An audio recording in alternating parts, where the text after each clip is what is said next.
Start? Yeah. So, my name is Dr. Saad Akhtar Khan. I'm going to present a case on cervical spine. So, a 30-year-old school teacher, and she has complained of neck pain and occipital headache, pain relating to just shoulder for the last 6 months. She does not have any neurological deficit. MRI cervical spine was done, which shows a disc at C3, C4. This is the axial cut showing disc herniation, left paracentral and left paracentral. She has tried analgesia, physiotherapy, but her pain fails to improve. So I thought there would be more. Participant, but I would like to put the question forward to the residents. What are the treatment options? Yusuf, what would you like to do? Would you like to?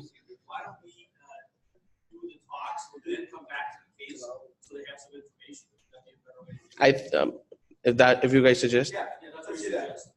So then we'll have the talks, and all the talks, and then you can go back to your options. Fully loaded with information. So I guess Dr. Amjad Shah was next for his presentation.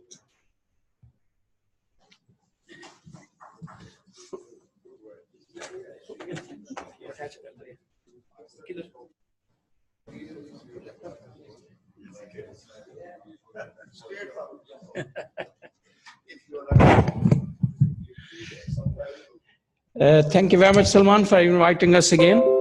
So I'm going to talk in 10 minutes on anterior cervical fusion and fixation techniques. Is that correct? Yes. Marvelous. I'll run.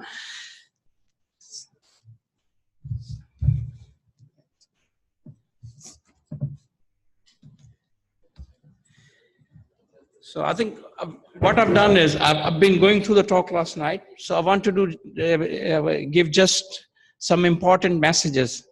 So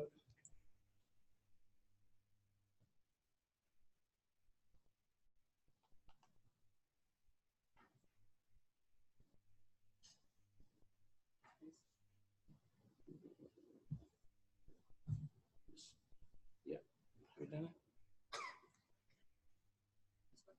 Yeah, that's one. Is it coming? It was on it a minute ago. Let's do it from the beginning. Yeah. Just come out and do it from the beginning. So I think probably all of you have done the anterior cervical fusion. I think all of us have done it. The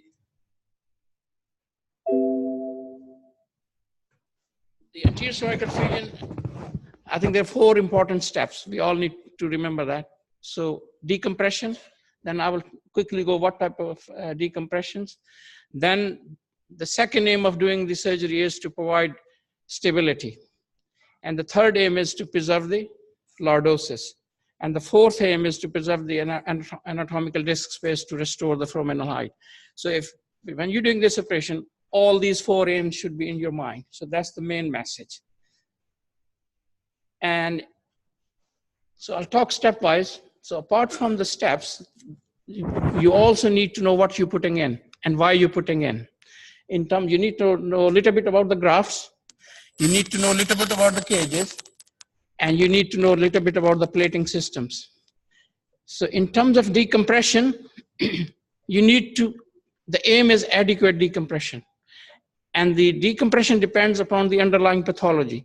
So you have to do central decompression, you have to do lateral decompression. And depending on the pathology, the decompression could consist of just ACDF, multiple ACDFs, or vertebrectomies.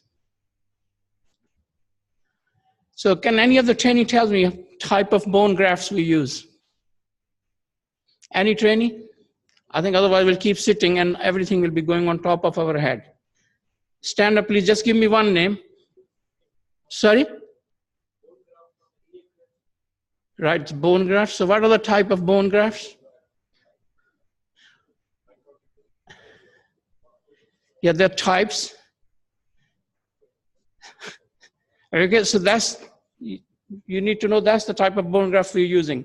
The allograft, what is allograft?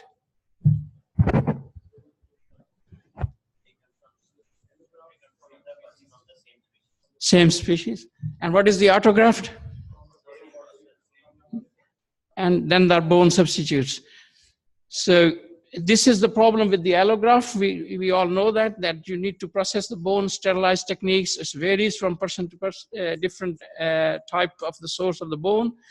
Then there is a problem with the bone structure quality, and then antigenicity. I think almost all of us have stopped using the allografts. I don't know, anybody in the hall is still using the allograft?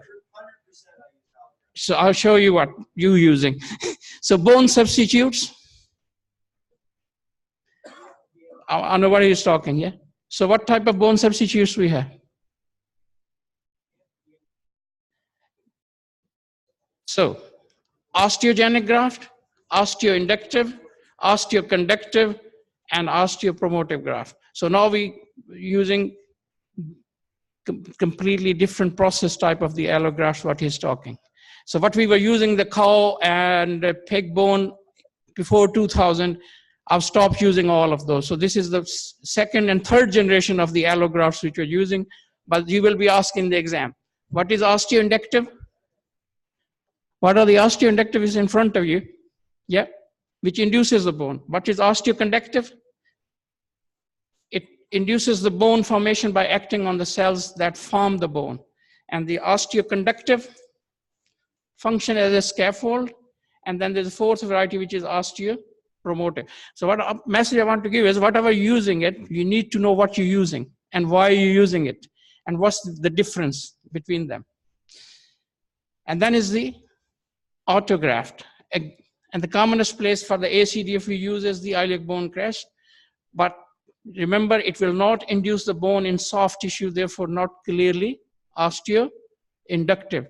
The importance of that is, if you don't prepare the disc space properly, if you don't remove the end plate, which part of the end plate?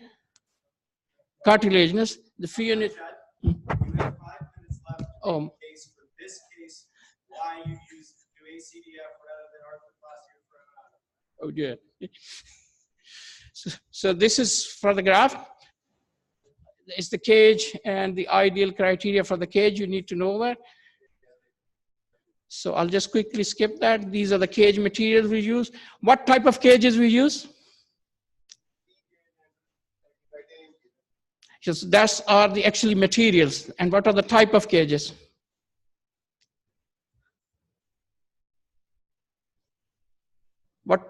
That's the material we're using. What are the types? making a good argument. No, I'm not. You're supposed to be making an argument, telling these people why you should do ACDF. Okay, I'll just finish there. So I wanted to convey you this message. So the reason I do the ACDF is,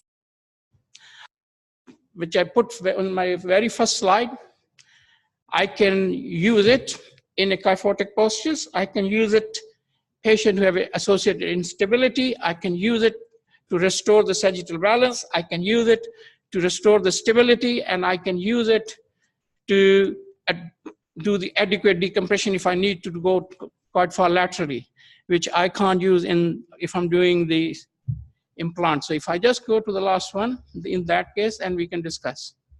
So there are threaded cages and there are impacted cages. These are the type of the cages. And these are the classification of the plates. I wanted to convey to you whatever you're using, you need to know what you're using. You should know what type of cages, and when you need to put the plate on, you need to know that. So I'll go to the last slide, and I stored. This is the. Okay. I'll have to skip that. So I think I got the wrong message that I'm going to talk a little bit about the fusion. So, as I said, there are indications. The patients where I use the ACDF, in my opinion, the disc replacement is an expensive ACDF. If you read the literature, about 1/3 fuse. You can't use them in the kyphotic posture. You can't use in a patient which have associated instability. And you can't use in a patient where you need the quite extensive decompression. Right, any questions?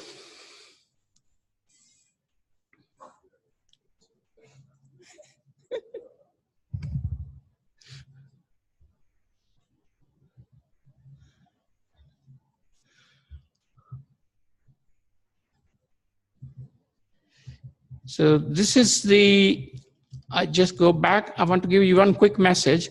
So if you're taking the graft from the hip bone, that's the argument I will get is that you can have the morbidity from the donor side. To counteract that, we came up with this small technique where while you're drilling, you can trap the bone dust. You don't have to use the allograft at all. And then you can collect this dust. This is a small device I designed, and then this is available on the paper in the spine paper.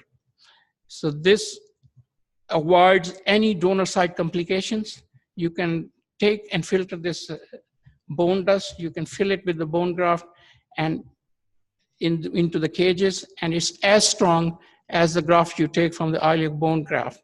So the disadvantage of you doing ACDF was if you're taking the graft from the iliac crest, you have at least 1/3 people have a morbidity from the iliac crest. So we also have managed to circumvent that problem. And if I just show you we now have done about 450 cases with this technique, and the results are comparable with the iliac bone graft. Actually use iliac crest instead of this cages. To avoid the cages, you use this. No, if the cages. Otherwise, you are getting from from vertebra ossified and little bit drilling or thing. So you need something to give you this, restore the femoral height and the setup. If you use the bone graft at its own, as the previous studies are, the bone graft will collapse in about 30 to 50% of the patients, the graft will subside, and you'll still end up having the femoral narrowing. So you have to use a scaffolding to take the bone dust into it. In the interest of time, we're going to move on and do questions after the three presentations have been done. So we're going to ask Harris and Kim to come up now and explain why esophageal rhinotomy is indicated. Yeah.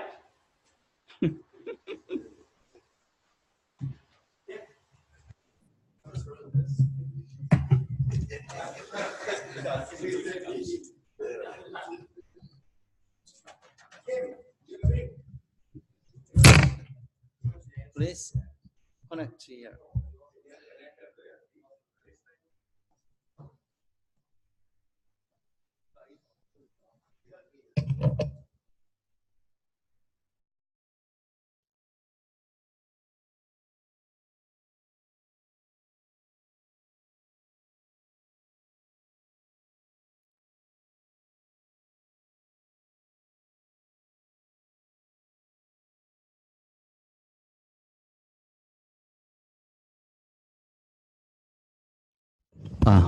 Yeah. Can I start now? Okay. Okay. Good morning, ladies and gentlemen. I'm Hyun Sung from South Korea. This time my topic is the endoscopic cervical posterior approach. Why I'm doing the posterior cervical approach. This is my curriculum vitae and disclosure. Yes, we can see like this case is 29-year female patient with a huge rupture disc, and the patient have a shoulder, the complete shoulder drop. In that cases, what kind of surgery will you choose? Douglas? What kind? Yes, like this case is very confusing, but I choose the posterior approach. Why I choose the posterior approach of the endoscopic spine surgery? We know already well now that there have so many complications of the open surgery like this postoperative hematoma and recurrent laryngeal palsy and dysphagia, Horner syndrome, and so many complications, sometimes very serious mortality cases.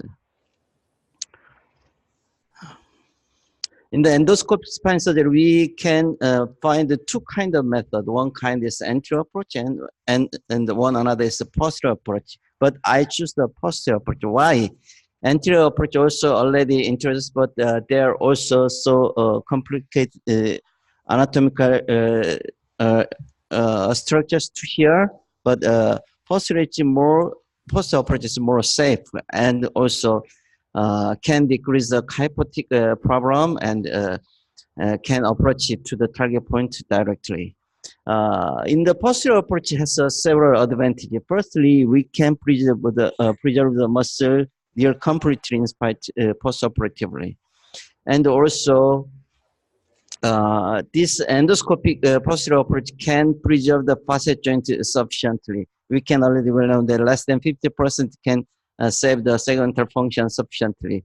You can see here the preoperative and postoperatively, you can see the facet joint saved near more than 50%, and also this cause why we can preserve the facet joint sufficiently, because it can act as a mobility of the endoscopic procedures. Because if we use this technique, we can save the facet joint sufficiently in spite of the sufficient decompression and discectomy. And also it can apply the, like this cases, some ASD cases also can apply the posterior approach, and we try the minimized option to the patient. Yeah, but this is some surgical steps of the endoscope decompression from the firstly cranial part, after then caudal part exposure, and then there we see the double root here, and we should be checking the location of rupture disc, where location of the rupture disc, and also we should be checking the vertebral artery, where is the vertebral artery location, and then we should caution to not damage to here.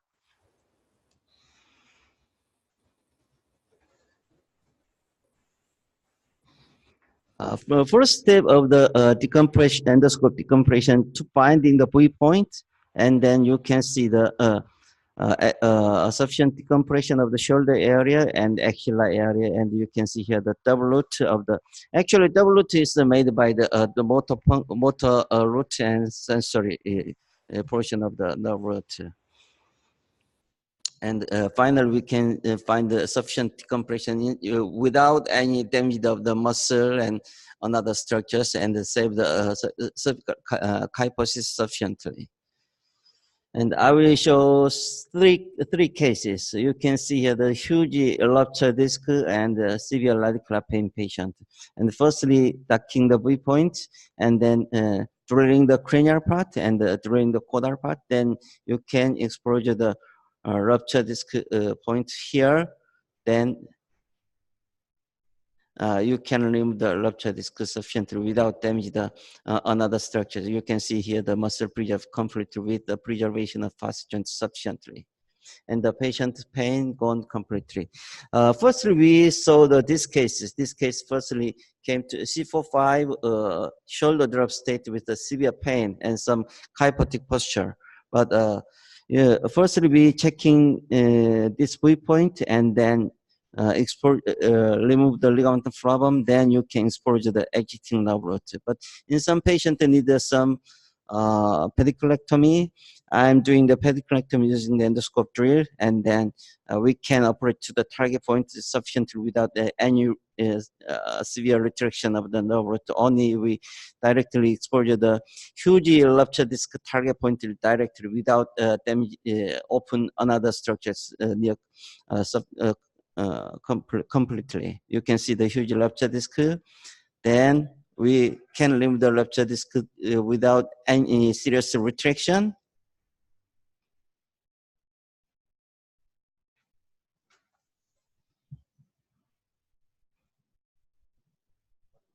And remove the ore. And finally, we checking the fully nerve root without retraction or seriously. And the post-operative, this MRI taken 1 days after operation. You can see there's some pediculectomy, and the patient shoulder drop recovered completely 1 month later. And one another case is this like some ankylosing spondylar case, cyst with a severe cervical cyst with a severe neck pain patient. In that case, it's also anterior approach or posterior approach is not easy. In that cases, also we can remove only this pathology without damaging another structures, and we can decompress sufficient decompression with the sufficient removal of pathology and with the not damage the another structure sufficiently. I think that maybe the endoscopy, especially posterior approach, has several advantages compared to the previous operation technique. Like we can directly operate to the target point, and muscle preservation near completely, and the facet joint also preserved near sufficiently. And if we using the mobility of the working channel, we can approach it to the target point more deeply without damage to the structural function. And because of that, I believe that this is a real minimized option of the spine surgery. Thank you for your kind attention. And our next speaker to defend for cervical arthroplasty is Oscar Alves. Thank you.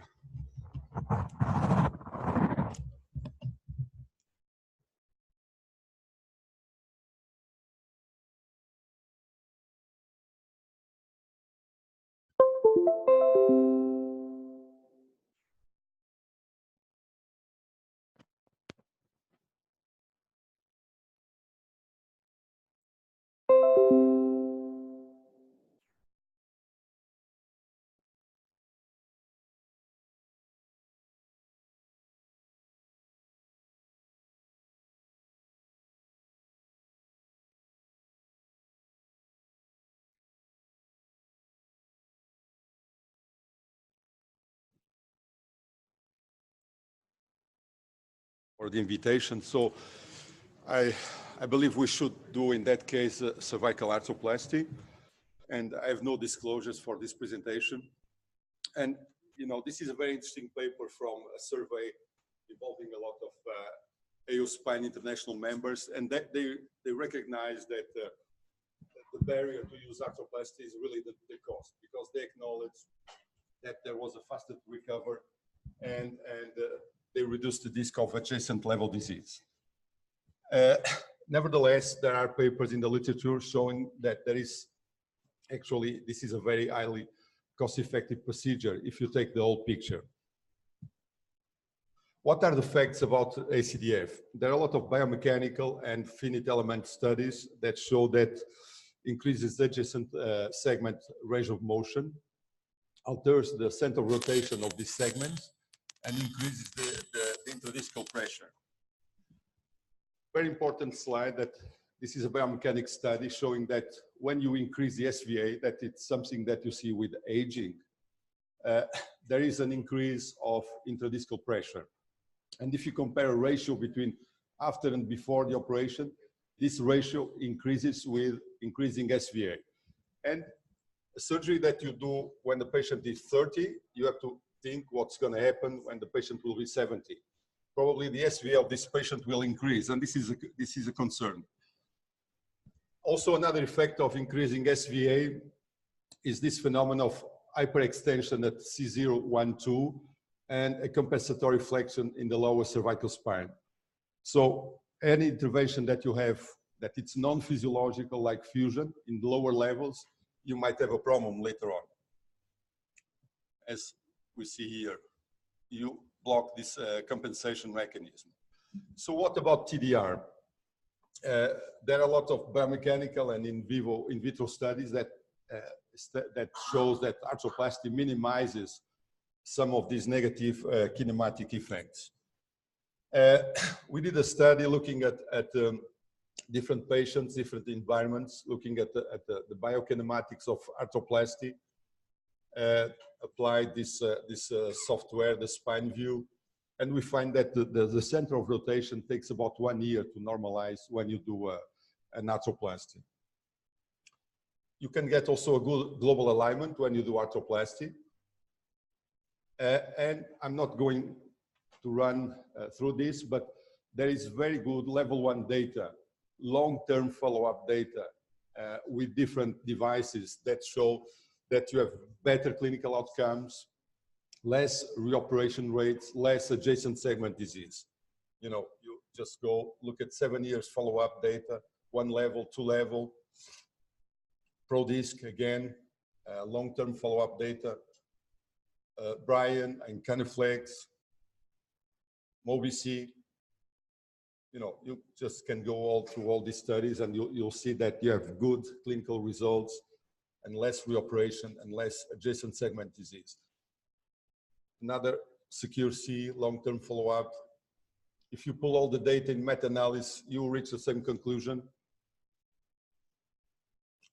Another important meta-analysis published by Zhang.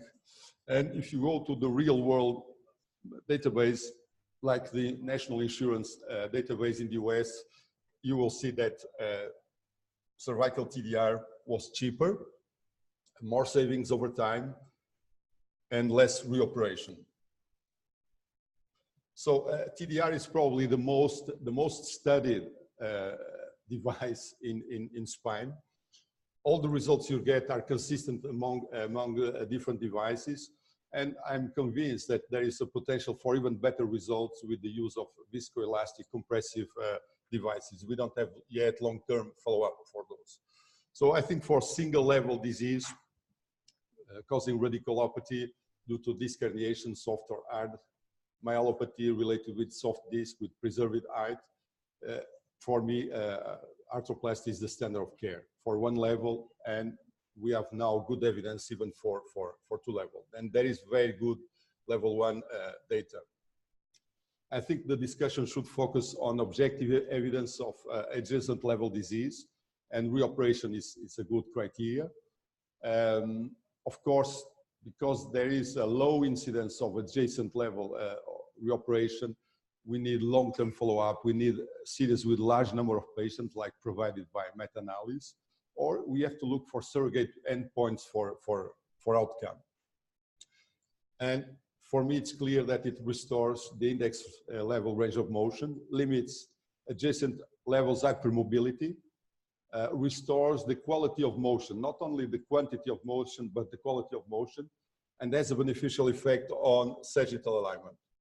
Just to show you some cases here, patient that had the previous fusion, now with a 2-level disease, and nothing the best to solve a fusion problem than to use arthroplasty. This is the case with long-term follow-up.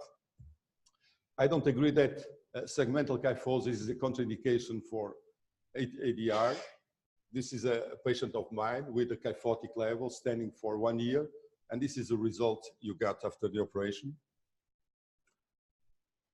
I see more and more of these patients in my practice, multi-level disease, young patients, and I think it's a very good indication for this kind of surgery. These patients they have higher life expectancy, and if you don't fuse all these levels, you might run into trouble later on. Basically, when you have multi-level, this just amplifies the problem that you get when you do 1-level fusion. Loss of mobility, adjacent segment hypermobility, hardware failure, pseudoarthrosis, subsidence. Especially in younger age, it's a risk factor for pseudoarthrosis. This is an example, 49 years old lady with this multiple level disease, symptomatic. And this is what we did. We have now longer term follow-up for this patient. And we could see a significant increase in disc height. This is a small study that we did. There was a significant increase in collapsed disc height in those 7 cases. And most collapsed discs showed a high increase in disc height, which is interesting. Also an increase in range of motion in the collapsed disc, and no significant changes in adjacent level discs. The more collapsed discs show the higher range of motion. So it might be that collapsed discs are not even a contraindication. Of course, if you have severe spondylosis with bridging osteophytes with facet joint arthrosis, osteoporosis, instability, global kyphosis still remain a contraindication for ADR. Thank you. Okay, and our fourth and final speaker on this question is Johan Gatso, who's going to discuss hypersurgery, which is interesting if you've been old on the problem. But anyway.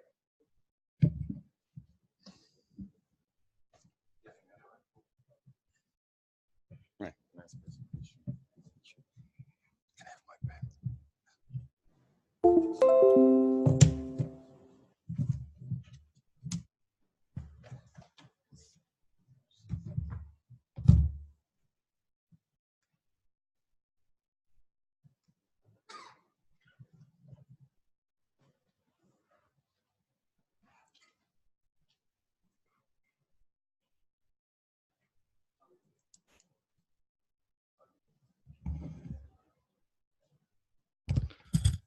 Good morning, everybody.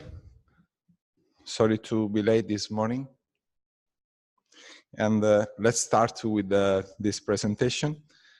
I don't know what Oscar said before, but just run very fast for the general point of view. Cervical radiculopathy and myelopathy are very common pathologies in adult patients, and have been shown to cause a significant disability and loss of productivity in our era. Surgical options include posterior decompression and fusion, but also anterior decompression and fusion, and cervical disc arthroplasty. To date, we know that ACDF is the most accepted treatment with satisfactory clinical results. Such a procedure is very effective in terms of resolving symptoms, improving their function, and restoring the physiological curvature of the cervical spine. It has been shown that fusion may alter the normal biomechanics of the spine, which may result in acceleration of the adjacent segment degeneration. And this problem has stimulated the search for the new motion preserving procedure, such as the introduction of the cervical disc arthroplasty. CDA has been shown to be beneficial in terms of preserving motion of the cervical spine and the possibility in reducing the adjacent cervical level degeneration.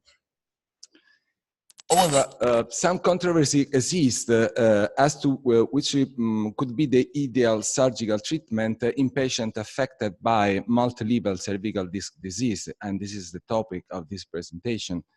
And hybrid surgery that incorporate ACDF and CDA at different levels can be considered a possible option. The purpose of this combination is taking the advantage of both techniques in terms of vertebral stability and spine motion preservation. This is a first experience made some years ago, but the results are very good and the study is already ongoing. And 20 consecutive patients were treated with hybrid surgery and were prospectively enrolled.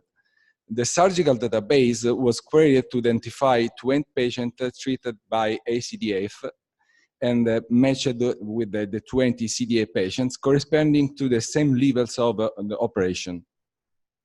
Inclusion criteria were degenerative disc disease with symptomatic radiculopathy or myelopathy at two contiguous levels from C3 to C7, and exclusion criteria were one or more than two vertebral levels requiring treatment, prior spine surgery at the operative levels, severe facet arthritis, ossification of the PLL, lack of motion or instability at the level of surgery, fracture, infection, tumors, osteoporosis, and so on.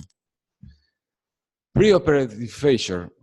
Presence of motion on preoperative dynamic X-ray was an element in favor of CDA.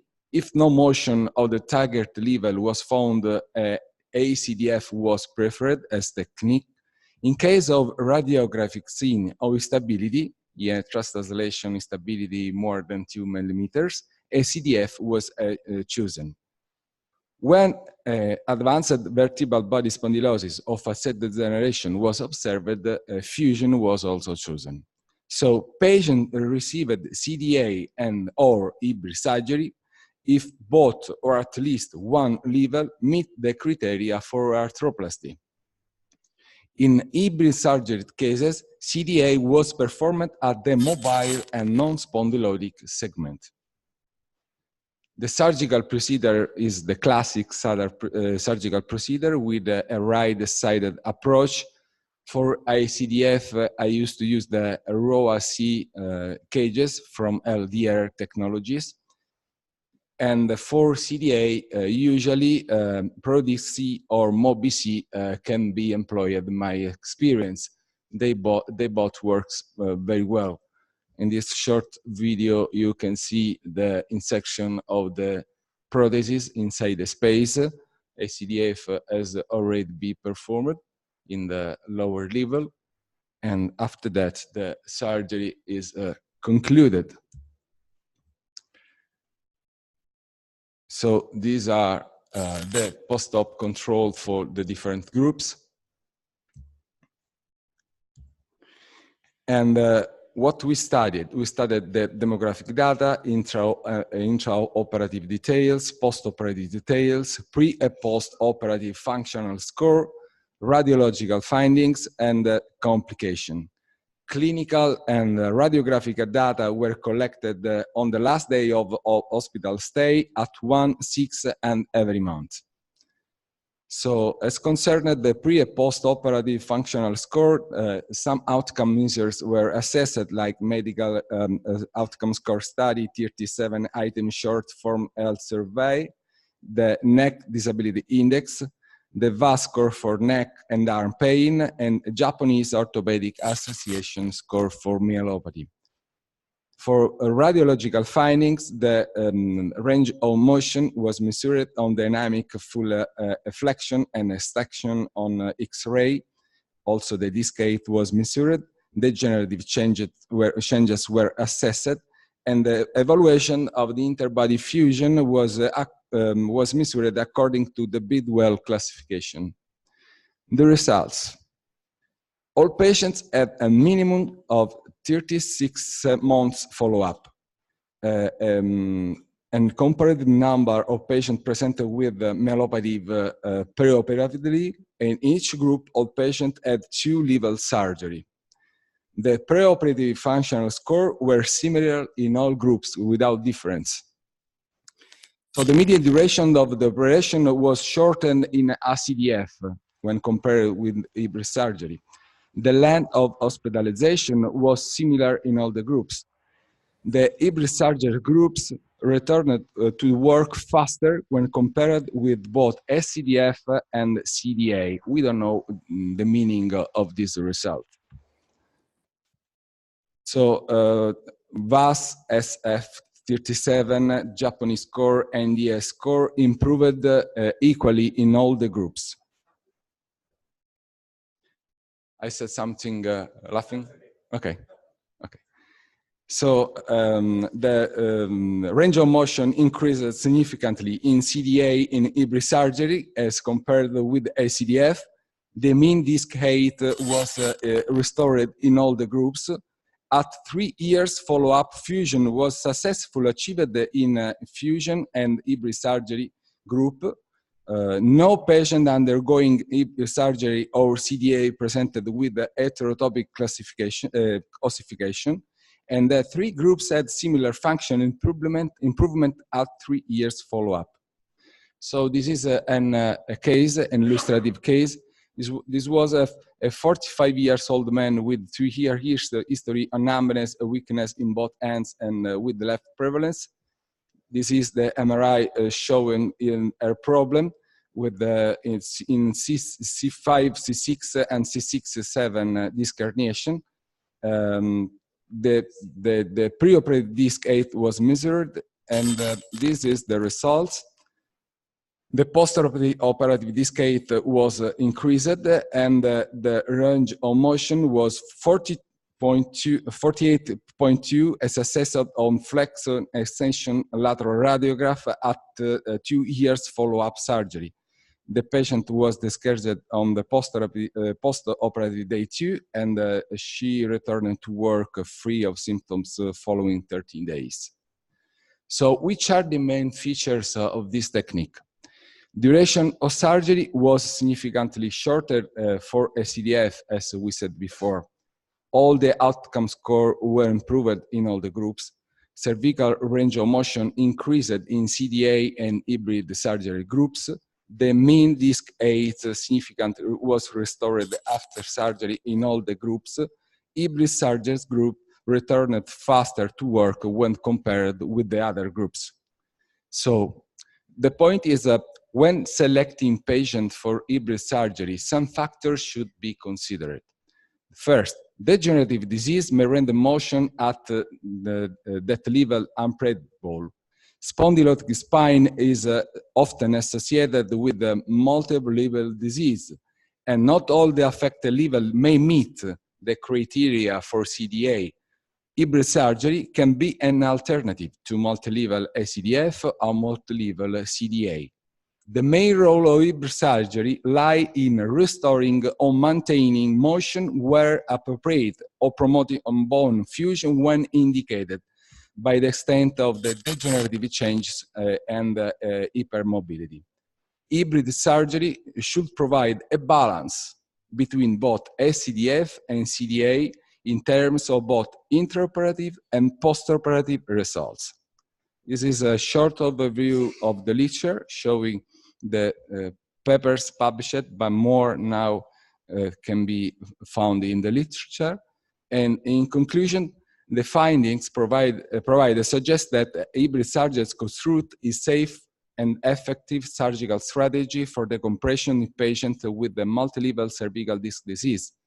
Studies with larger sample size and longer follow-up period are required to confirm the results of the present study. Thank you.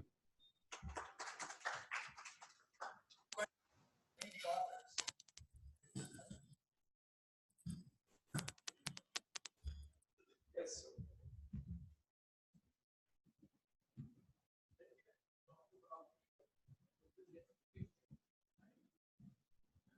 One of the factors that we consider total disc displacement over fusion is that adjacent segment disease.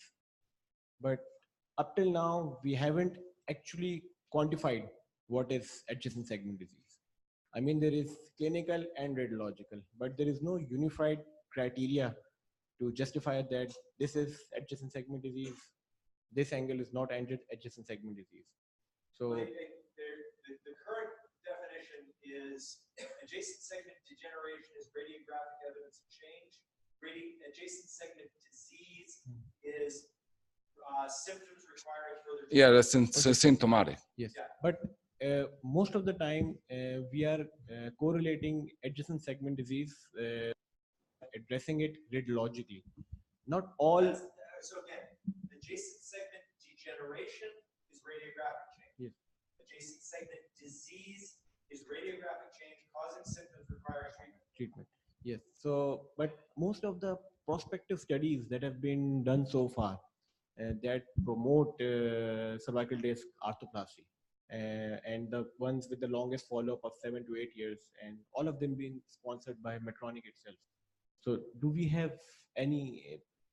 I want to ask, what is the experience of other surgeons that cervical disc arthroplasty is a relative better option than fusion? Unfortunately, Greg stepped out because he did that paper. They combined all of the data from all of the trials from all of the companies and did show that there is actually a significant decrease.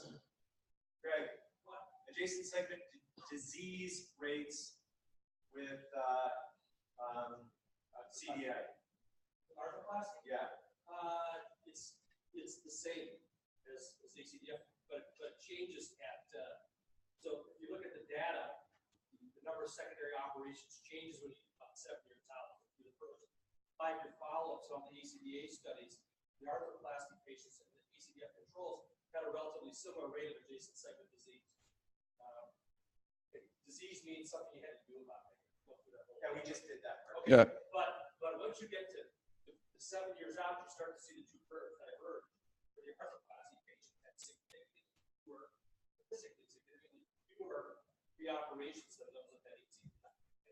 And the rate of reoperation for arthroplasty stays about the same. Secondary operation stays the same all the way up. But ACDF patients have significantly higher rates of secondary operation.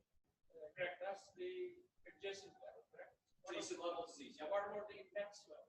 Index level, there's very few reoperations on arthroplasty. Reoperation rate, index level after versus. So I've done about 85 arthroplasties now. Never replied to my patients. I take out a couple of other people with it. And I've had some it's disease in my kids. They're reviewing about the 10-year.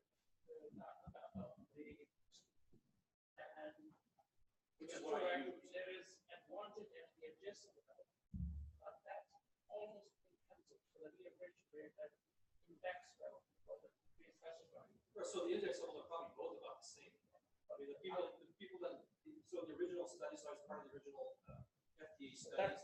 That probably, I think, was the original implant was completely unconstrained. They use it. I think with the new implants coming, maybe that advantage may be maintained. So I think we need to wait 10 years to conclude what happens at the index level. Yeah, I mean, so you look at the wear data. So the original arthroplasties, as you know, were all done in England. So they were all in stage cases with no other options. They were operating on it. Those arthroplasties, in the original 19 or 20 that they put in, are still functional. Despite the fact that now we revise the techniques that we use for arthroplasty, the device we use for arthroplasty, and when you take the devices out, it turns out, when we look at the wear data, which is something people worry about, which is another paper. Yeah. But the wear data in the lab is significantly higher than the wear data that turns out to be in vivo discs, which means that the lab is over-tested. The lab data shows that they should last, 40 years what they were tested on, which is the number of cycles. They don't wear out. Okay. Yeah. In the interest of, since we started a little late and getting going, one quick question, comment from. Not really a question. I do more than 100 arthroplasties a year for now 10 years. I never had to revise one. So, going back to our original, Excuse me, sir. So which one is the best possible option for the discuss case? that's exactly, let's finish, that's what we're going with. Okay, so, who is gonna help out with, you're back, okay. So what we're gonna do now is, okay, I want every one of you to think that MRI is your MRI. You have exhausted every possible option for non-operative care. You're desperate. You want to have something done. Who wants to have an ACDF? You have to put your hand up for something. ACDF. We got about 5 ACDFs. Or a little more. Total discardioplasty. Total discardioplasty. We will bring the case back. Okay. How many want posterior cervical foraminotomy? And how many want unnecessary surgery at another level because this was a one-level case? And maybe you want to do a hybrid. Sorry, you've already lost. Who wants more information before making a decision? Yeah. Yeah, for sure. Okay, so Case again, or we've already, just sort of tell us what you did. so I did an ACTF Because because we're not doing endoscopic cervical, we are not, and the same with arthroplasties. So I think in Pakistan, somebody with a cervical disc single level. For now, we are doing single level ACDF. No, that's not the only option. We can do a pheromotomy from the back, cervical pheromotomy. But obviously, the discussion was about endoscopic cervical discectomy and arthroplasties. But I think that's what we're not doing right now frequently. I mean, it's done occasionally.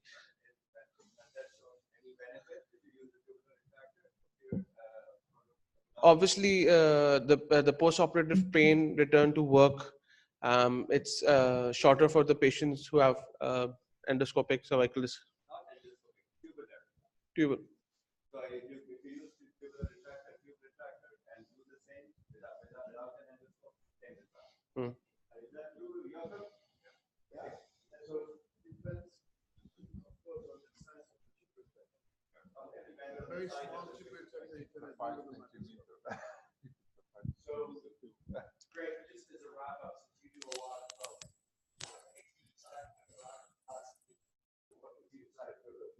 so, I didn't look at Moses, I look at bringing up motions. So sometimes when there's something like this, I worry that the patient's probably dead and they're flexing forward. So I really like to see it playing out standing up and see what their posture is. And so some of these people that start off by five, they actually have good posture. I don't think, our class is not alignment or completely not. So you can maybe try to make one less hypotic experience with that. But I tend to look at single level disease, young patients. Patients are collapsed. I tend to go to ACDF only because the amount of posterior facet disease is probably fairly significant with a collapsed disc. So I because I do both, I'm not a zealot for either one of them. I try to customize the operation. This piece is truly with a collapsed disc. Also depends on the pretty range of motion. So if they have good range of motion, this I would posture probably do but if they're truly dichotic and they have a lot of facet disease, they don't move much, then I would go ACDF. So is there like a disc height where you don't do and more than 50% collapse. So I stick with the prescribed indication, clean indications. All right. In the interest of getting back on time, we're going to move on to our next debate, which is about what to do with lumbar disc prolapse. Allahabad.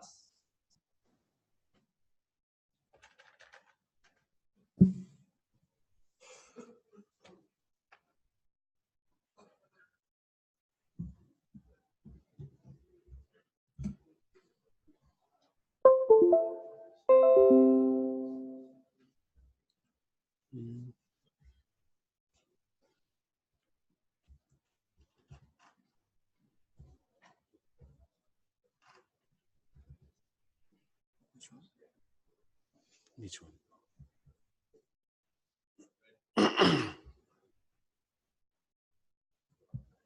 Assalamualaikum. I am Dr. Talha Baz from Independent Medical College, Faisalabad.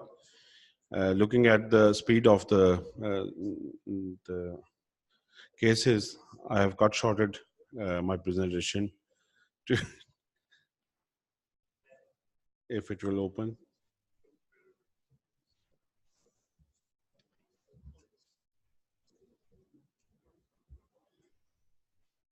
Yeah, this is a picture of a clock tower of Faisalabad. So actually what we are facing is a phobia. People come to us saying that spinal surgery is never successful, they won't be able to walk again, and pain never stops, and they go to alternative people. Here's a case, 30-year-old male, salesman on a bike, going on jumpy roads, fell from bus some 1.5 years ago, and he was bedbound for 2 months due to pain. Yeah. And pain subsided and could walk later on, but 1.5 months or 2 months ago, he lifted some heavy object, and he had lower back pain, leg pain, numbness, difficulty in walking. He couldn't walk more than 50 meters without rest. Examination was positive for bilateral compression on the nerve roots at L4-5. And this is the MRI of the patient showing huge disc herniation at this level, at 4-5 level.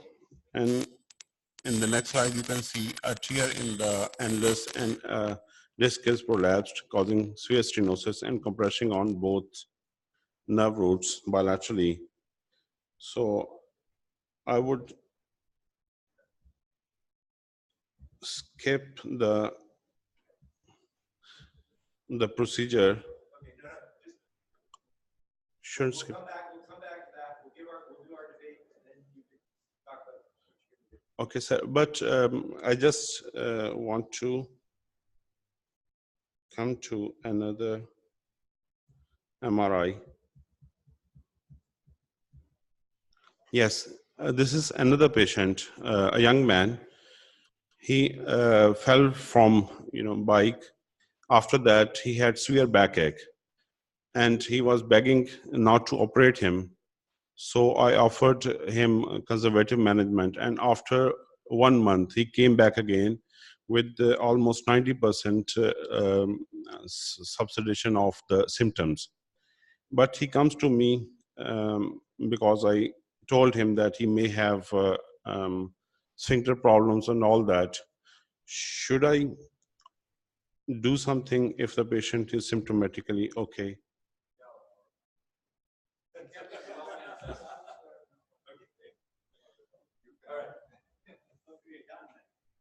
Yes. Sir. Okay. So what I'll make is that now everybody's getting these ultra early MRI scans. So you see something that's sitting there that they have. Where's? Come on. Where's? Can't find the cursor.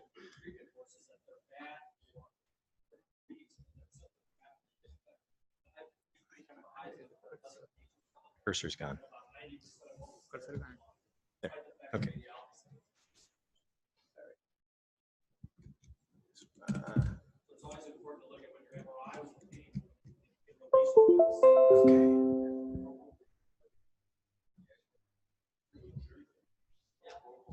Oh.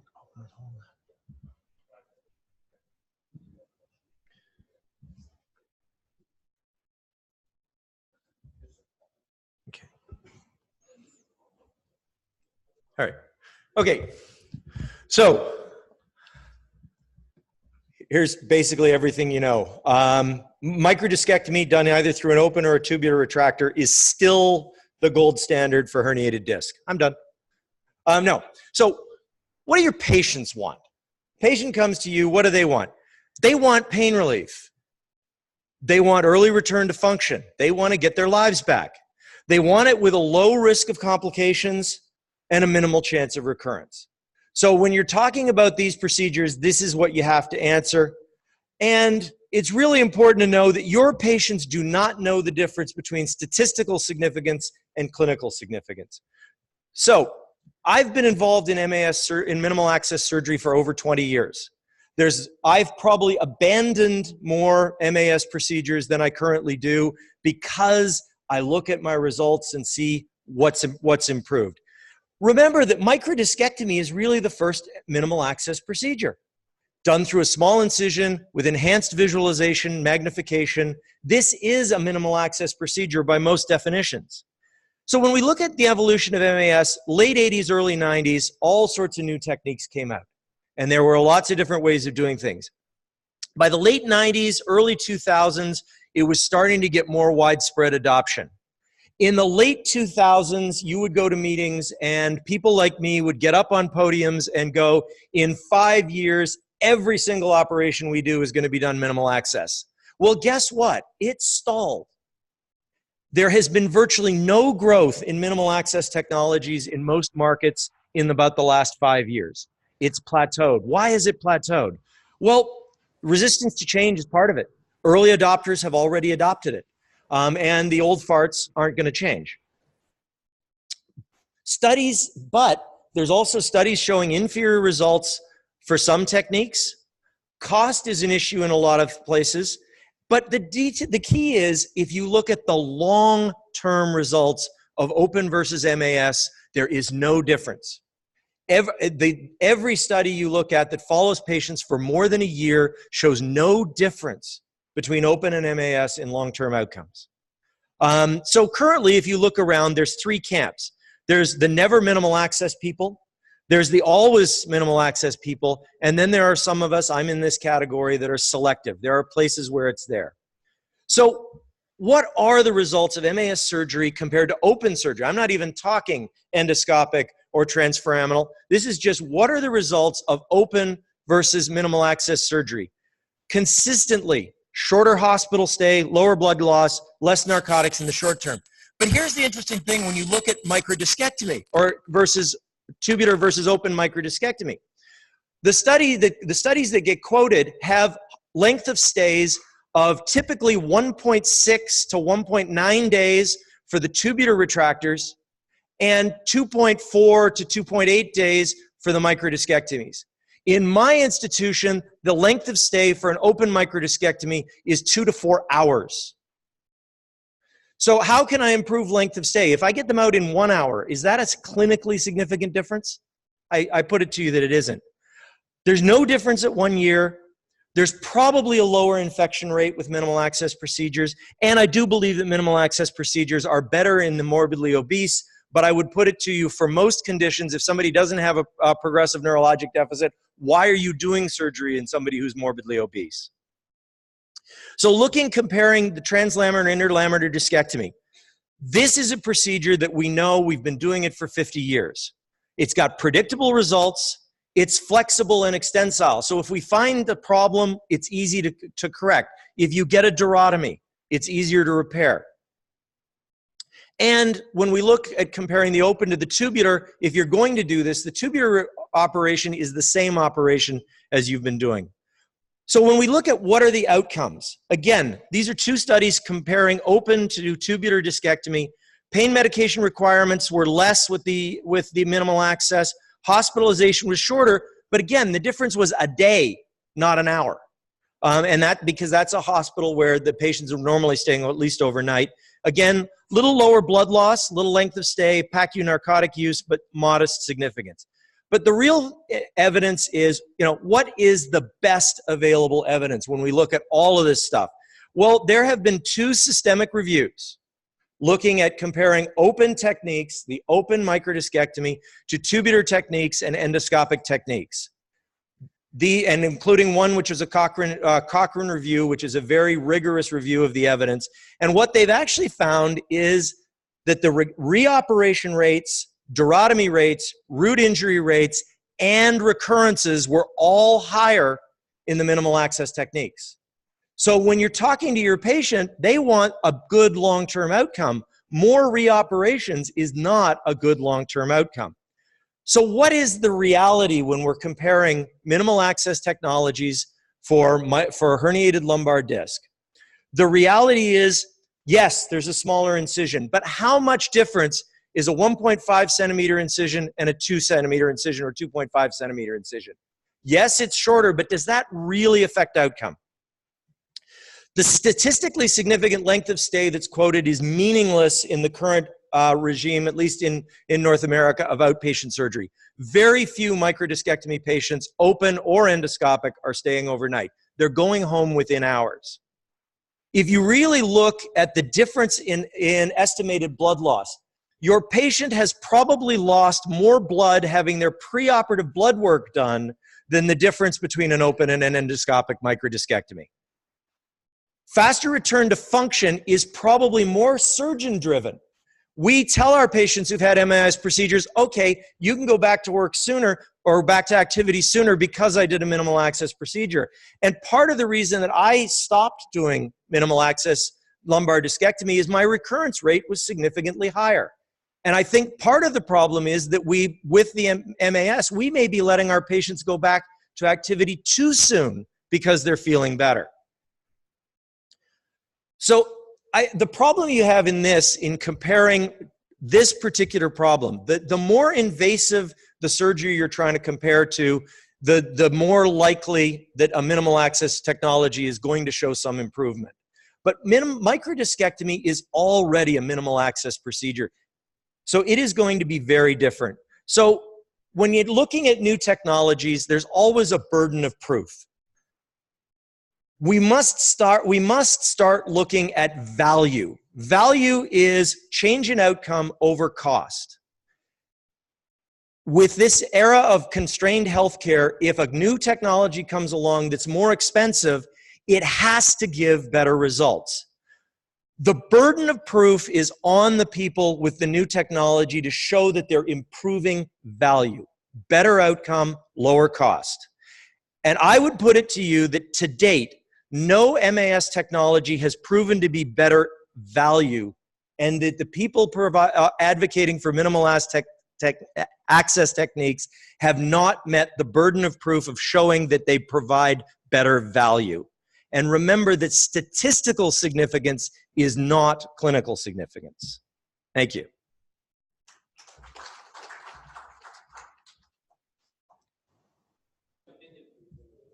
Just a minor one. And now to try and attempt to defend it, Joachim. Yes. We need a microphone while Joachim's getting set up. Definitely, you said very well that there is no any significant outcome in the open discectomy compared to the minimal invasive and the tubular. Because in our setup, we are doing the open discectomy with a small incision without any significant blood loss. And without any, we haven't seen any infection, and we routinely discharge the patient on the second day. Again, we're 4 hours. So Yeah. just while Joachim's getting it set up, those of you who do a lot of minimal access surgery and who've seen the literature will know the name of Mike Wang. Mike Wang's at Miami. He is one of the pioneers of this. Mike Wang was recently at our place talking about how herniated lumbar discs, and he showed he uses a McCullough retractor open with a microscope. But For the same again, reason that a lot of us, it's the higher recurrence rate. but again, I accept that we should follow the new technologies. That is no any other difference. Okay. All right, Joachim, good luck. So, well, I cannot adhere too much on my talk. I think the most important point is when you discuss the treatment of your patients, is you have to discuss what you offer to the patient and not what the literature and the average study results offer to the patient. It might be very well that when I do a TLIF, I'm much worse than the average surgeon in the literature and in the studies. And it might be very well that with an endoscopic approach, I'd be much better than the average surgeon applying an endoscopic technique. And I think this is one of the big problems. We have referred so many endoscopic disc recurrences after endoscopic surgery. And basically, I would guess in 90% of these patients, the disc prolapse was never removed. So it's not all about study and meta-analysis. I'm sure that there's a role, but to discuss what is the best treatment for the patient, you have to individually discuss the case of the patient and, to be honest with yourself, what are your surgical skills? If you are just average, you're average with an open discectomy, and you're less worse than average with a endoscopic discectomy, you better offer the patient the open technique. But if you're very familiar with that technique and you carefully review your own results and you notice that your recurrence rate is not higher, then I think this very obvious when you offer the patient an endoscopic approach that you offer the patients the better treatment. So I think this is the most important thing. And this is very difficult because we all think that we offer the patient surgery by the best available surgeon. That's us. Because otherwise, it's ethically not possible to offer the patient a surgery by yourself. You must be sure that you offer the patient the best possible treatment, at least the best level. Maybe not the better than the other one, but at the best level. Otherwise, you cannot do the surgery. So it's not that easy. So I think if you have experience, a good result, and you do the same approach, particularly in the endoscopic disc. I think the I mean a disc prolapse. Just removal of a disc prolapse without touching the disc space, without any further exploration like lumbar canal stenosis, big decompression, just taking out the disc prolapse, it's very obvious that the smallest approach I can choose is the best treatment option, particularly with the disc prolapse.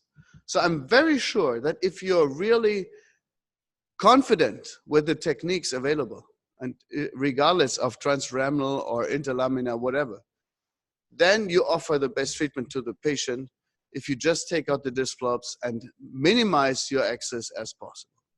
Okay, so some data, just some idea. What is the endoscopic technique? And I have not brought this in this discussion, but we recently have published this. The endoscopic technique gives you a better elimination and a much higher magnification. So actually in our study, we did a study with a tube system using the microscope and the endoscope with 10 randomly selected residents of our department. They were not informed what they see. The recognition of structures with the endoscope, it's much higher. Image resolution is much better than with a microscope, although the endoscope HD quality is only 2 million pixels. But these 2 million pixels are right at the target, at the surgical site, and not besides everything. So I think illumination is much better. Focus is much better. Circumferential view, it's not important in most of the cases of endoscopic spine surgery, except maybe the contralateral decompression, particularly in obese patients when you cannot angle the instruments very well. We discussed this yesterday, T-lift, decompression both sides, you know, particularly there in these cases, I think the endoscope might have some advantage because you have an angulated view. And of course, we think that it's less invasive because we can reduce the diameter of our axis. The possibility is, the difficulty is, we have no preformed cavity. So it's not that obvious as in a transoral. Transoral approach, you have everything. You have enough space. Transnasal, you have enough space. Transthoracic, you have enough space. Intraventricular, you have enough space to maneuver the instruments. Here, you have to create space. But on the other hand, I have to create less space. If I have a very small endoscope, then I have to create the space to have a view corridor for your microscopic view. But the most important problem is to give evidence that endoscopy is better than microsurgery is that we have good results with microsurgery. So if you are very confident with microsurgery and you are not sure that you have achieved the good results with an endoscopic case, just don't hesitate to switch to the other technique. It's no problem. I think important is that you are honest with yourself, with your own results. This is very important. And honest with the patient. If the patient is referred to you for an endoscopic technique and you cannot offer this because everything is bone everywhere and actually you think this patient needs a T-lift, then tell it to the patient. And if the patient goes somewhere else, don't be disappointed. So decompression of neural structures, and I think this is why the disc prolapse, the sequester disc prolapse, just taking out the sequester, is the best indication for an endoscopic approach. There are advantages, and I think the big, yeah, no problem. I made my point already. I can stop here. I can stop here if you want to. Oh, I don't need data. I don't need data to tell you that you have to be honest with yourself and to be honest with your own results. And if you have a minimum access and you can deal with this technique very well, I don't need data. This is so obvious. Minimum muscular trauma, maybe descarring because you don't expose the dura that much. And of course, you have less post-op pain. I think it's only short term. Of course, it's short term. If you have a scar of 3 centimeters or 1 centimeter, it's short term results. The biggest problem is that the technique is so different, regardless what technique is, magnification is different, so you need some learning. Just an example here, you can use the whole diameter of the tube when you use an endoscope. I will skip some of the videos. This is what you can do. You can do a 2-level lumbar canal stenosis. You can do any disc with such a skin incision. Very small. And of course, if you get the same results with this technique, everybody would choose this technique. You just get the patient perspective. But you have to be honest with yourself. The recurrence rate itself, at least in our hands, is not higher. But you have to be honest, in the beginning of the series, the magnification and the minimum access, you really have to know where you are. If you have no experience or with the technique and you're not really sure where is the pathology, then you have a problem. I think this technique makes only sense if you exactly know where the pathology is, and you have 100% exact access to the pathology, and then remove the pathology. And it doesn't matter if it's transforaminal or interlaminar, it doesn't matter at all. So I don't want to go over details here, but this is our recurrence rate. I just put it in there. It's 1.4%. In this series. Of course, this is only sequestered disc prolapses, and there it's very, very small.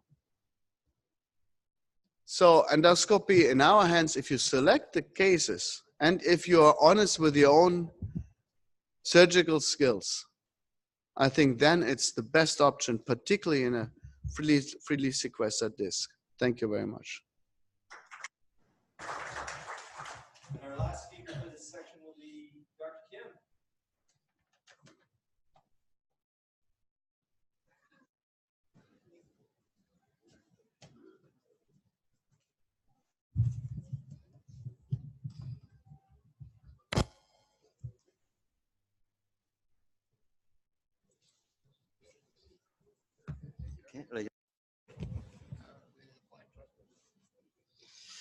Okay, good morning, ladies and gentlemen. I'm Hyun Sung Kim from South Korea. Today, dual session is very interesting. Still, I think that endoscopic spine surgery is the best surgical technique for the lumbar disc herniation. That's only my opinion.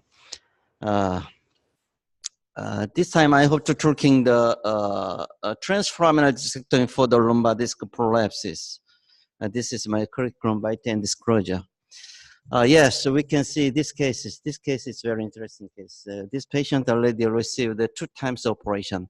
First time operation of the microcystectomy and recurrence, and he received the re-operation again. And you can see some facet joint violated so much. And if we doing again this operation, what kind of surgical technique will you choose? Maybe I think that maybe we choose the fusion surgery, but unfortunately, the patient is a very younger patient, only 37-year-old patient. It's meaning that the patient hope to return to normal life still, because still he did not receive the fusion surgery. He still have a chance of the return to normal life, but we don't know how to make this patient to return to normal life. That is very difficult. Anyway.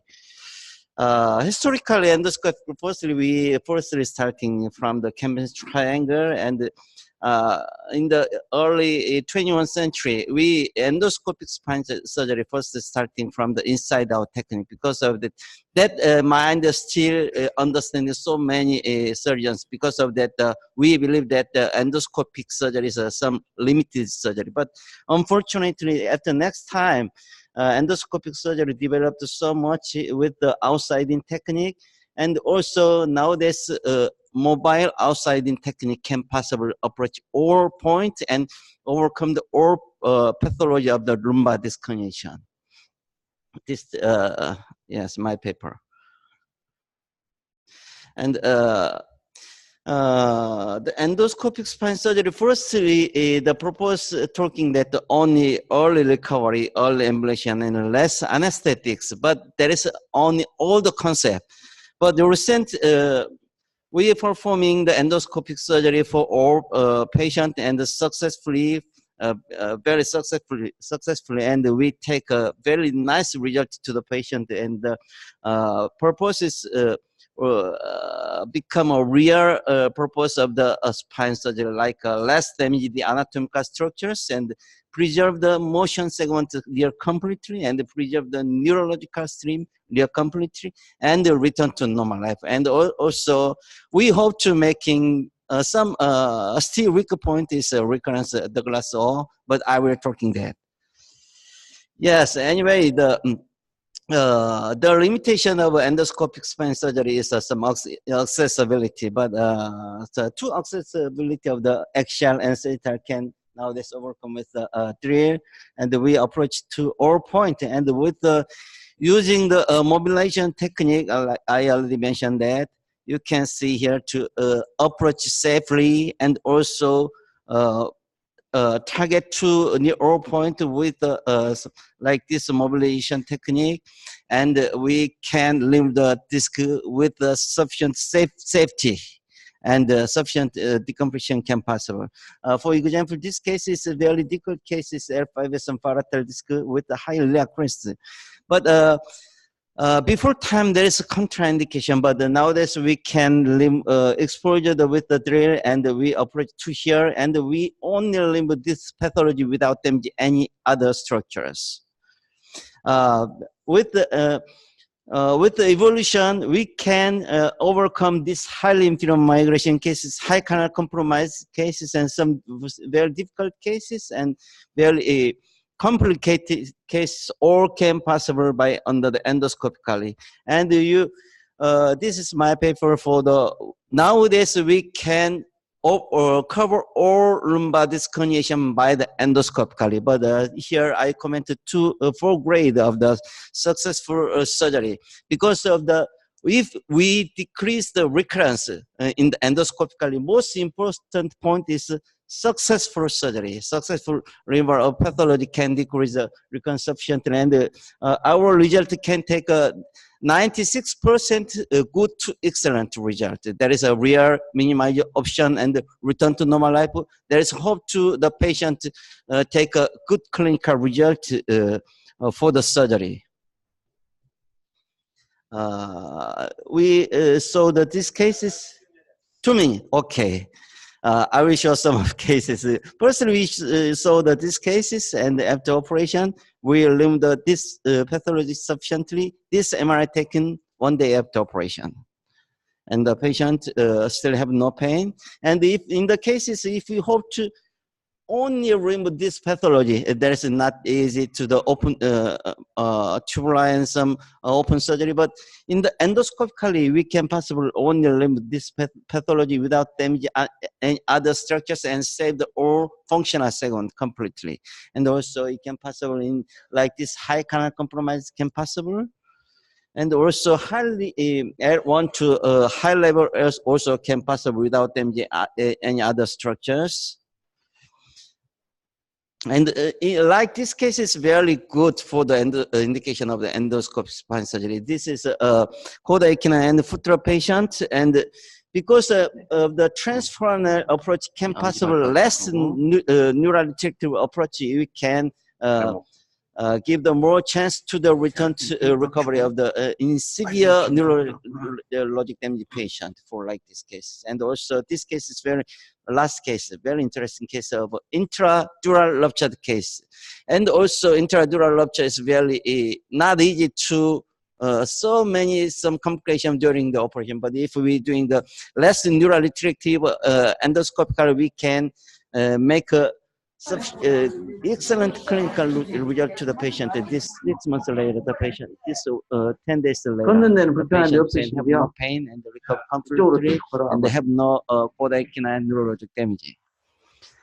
In conclusion, in the lumbar disc herniation, transperineal discectomy is a real minimized option of surgery, and we can take early recovery and less anesthetics, and also there is an advantage of less damage to the anatomical structures, less neurally restrictive, and the real target-oriented surgery, and preserve the functional segment, preserve the neurological stream, and return to normal life. Thank you for your kind attention.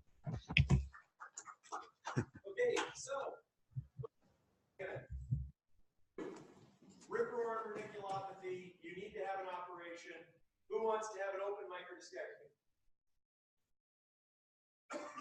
Okay, who wants to have a microdiscectomy through a tubular retractor with a microscope? Who wants endoscopic translaminar? No, you want extraforaminal, don't you? I said endoscopic translaminar. You just spent your whole talk talking about extraforaminal. You said you want a translaminar, okay? I guess you won, young. All right. And where's our presenter? Who presented the case? Who? Tell us what you've done. And who wanted the endoscopic transforaminal? Okay.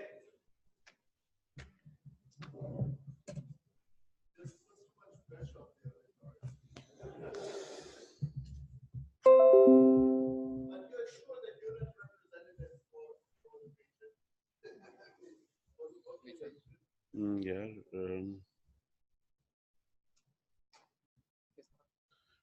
इसमें नहीं है वो मेरी इसमें है ये ओ sorry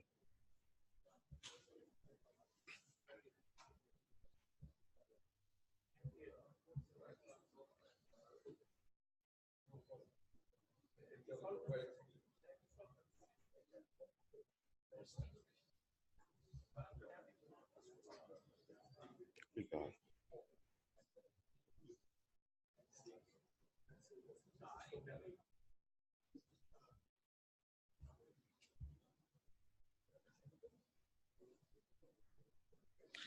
Yes, I opted for open discectomy. First of all, I don't have endoscopic, gadgets. But the other thing is that on not only the disc should be removed. This patient, I couldn't remove it from one side with the microscope. This is central disc, and it was 1.5 years ago when the patient had started symptoms. While surgery, we need to expose L4 and L5 spinous processes, and I'm expecting, you need to mark it under the C-arm. This is L5 spinous process, and this is L4 spinous process, and I'm expecting my nerve roots, L5 nerve roots over here, pushed by the disc. So these are few steps of open discectomy, and the whole disc was removed.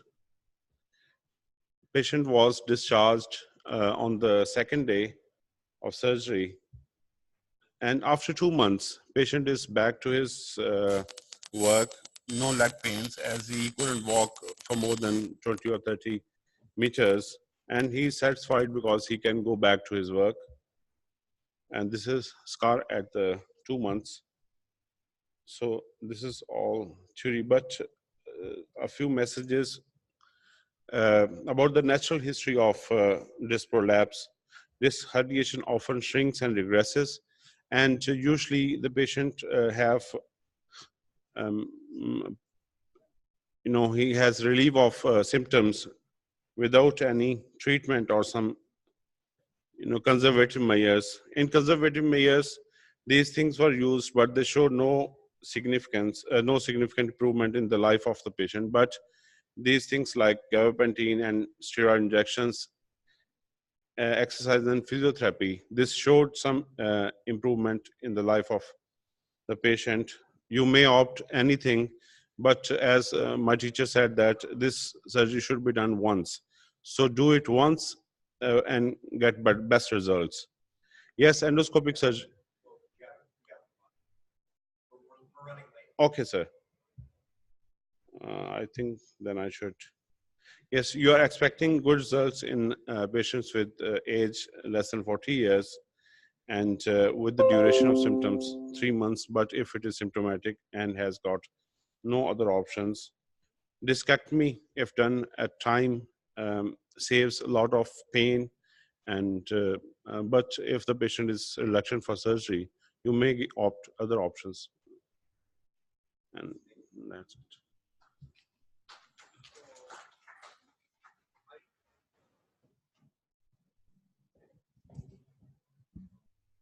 This is my institution in Russia. I did my MD from, Russia, and So, they celebrated 100 years my question is last year. my question is the same. Confused is I have been confused from the last three topic talks. One of my colleagues said we should not go for minimally invasive surgery. The other colleague came, he said we should go for minimally excessive surgery and do endoscopic femorotomy or endoscopic disc surgeries. And in this topic, there are two controversies. Firstly, he said we go for open discectomy and remove the disc. And secondly, he said a lot of the disc improved with surgery. So what is best for the patient and what are the criteria? The first part about it is, in the absence of Karachi syndrome, everybody should undergo conservative care. Because 80% of herniated lumbar discs will resolve within 3 months with non-operative care. So yeah, there's no controversy there. The surgical treatment is for those patients who do not resolve with non-operative care. So in my hands, I'm not operating on people until they've had symptoms for probably at least 10 and usually 12 weeks. And as far as the options go, the idea behind this whole thing is just present what the options are. You look at what the data is and decide beforehand what works best. So the outcomes hand, one thing works better, what works in Doug's hand, that works in Tim's hand. So good to develop a facility with a particular technique and work really puzzle something else. For all of the debates we are doing today, if there was a clear answer as to what is better, we wouldn't be wasting your time with a debate where we all know the correct answer. Although Yasim already all knows the correct answer, but. All right, so we're gonna move on to our next case. Excuse me? Yeah. I have one question about. Oscar, comment. I've just, Okay. I think. No, Oscar's gonna give a comment first, then we'll get to your question. I think this central disc is really a very, very interesting challenging. In my mind, there is only two options here. Either you do a wide exposure, bony decompression, and you take out the disc, or you do a transforaminal. We are in the initial steps of endoscopy, and to me, this central disc herniation is the perfect indication for transforaminal endoscopy. It avoids you a lot of work. I would like to know from people who does tubular, in a case like that, what's the incidence of neuropathic pain? You have to struggle all the time retracting nerve roots and theca. This is clearly not an indication for tubular surgery. All right, and then question there. Okay, thank you. The question is like, I think that the microdiscectomy, what is like the role of advertisement for surgeon? Like, what is this impetus behind introducing endoscopic discectomy with the role that the patient, the surgeon get advertised something and advertising something new into the arena, and probably that in your Western world, it is a plateaued or a period of 20 years, we would have a surge in here in Pakistan and in developing countries all over. And this surge will continue for next 15 years. And then will the people come to know that there are results and discussion, and it will come to a plateau for the next 15 to 20 years after that. But we, Essentially what you're talking about here is the concept of Scott's parabola, which he has in his talk. So we'll come to that in just a minute. okay, thank you. So our case presenter for the next case is Tara Khan.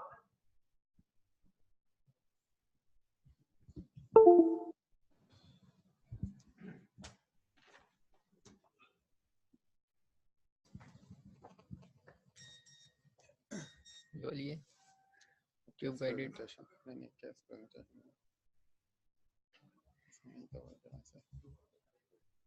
ये वाली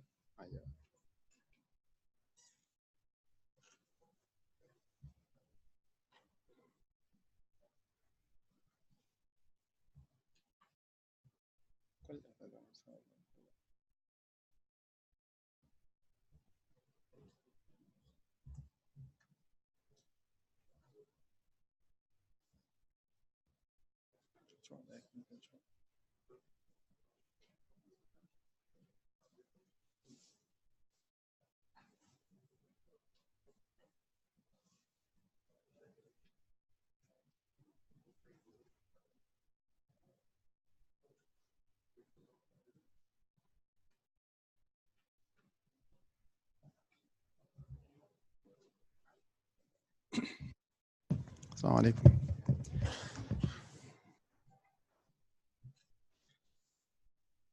This is a case of 70-year-old female with history of low back pain with neurogenic litigation, which is obviously worsening with time. She is diabetic and hypertensive, and on examination, her SLR were full. There were no neurological deficit beside absent reflexes in the lower limbs. All baselines were like within normal limits, and X-rays and MRI lumbosacral spine were done. These are the spine X-rays, AP and lateral views, which is showing lumbar spondylosis, lumbar spine spondylosis. And these are the MRIs, lumbar spinal stenosis at multiple levels. And these are the axial views, the selected cuts with 3 levels, some central stenosis, some lateral recess stenosis. Now, what are the treatment options?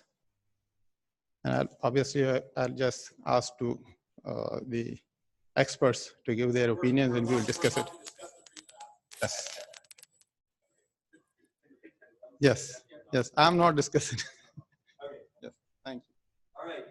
One of our speakers, unfortunately, is so afraid of what's going to happen to him that he stayed at the hotel.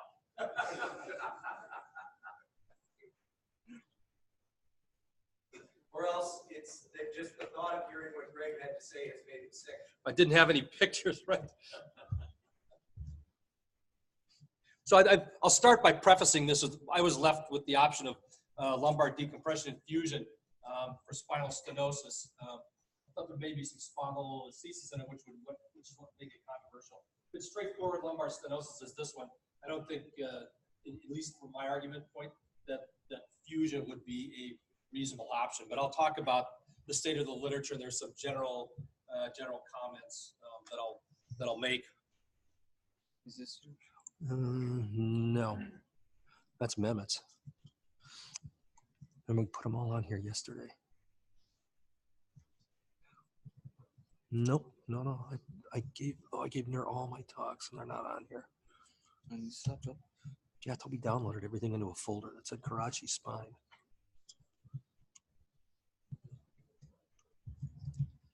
I gave them all to her. No.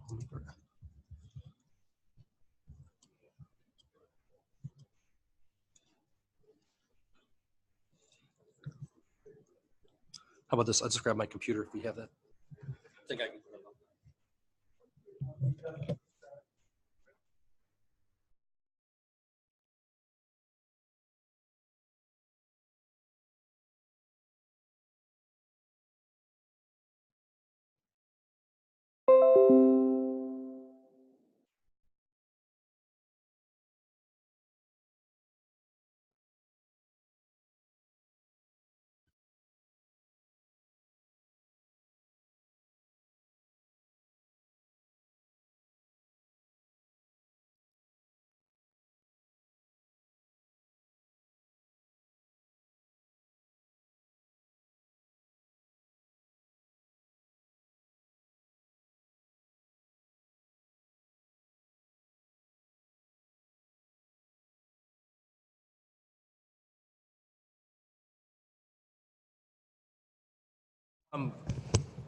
Make one comment early on. I mean, how many of you people know Ed Benzel or know who Ed Benzel is? Right, Ed's been here.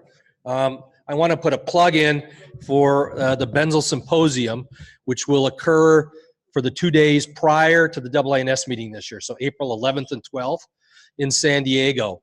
It's a who's who in spine surgery giving talks, and it's a 2-day symposium to honor Ed Benzel's career, which most of you know is very long, a long and storied career, and has actually been a mentor to many of us. So I would encourage you to look on the AANS website or in the Journal of Neurosurgery. You'll see an advertisement for it.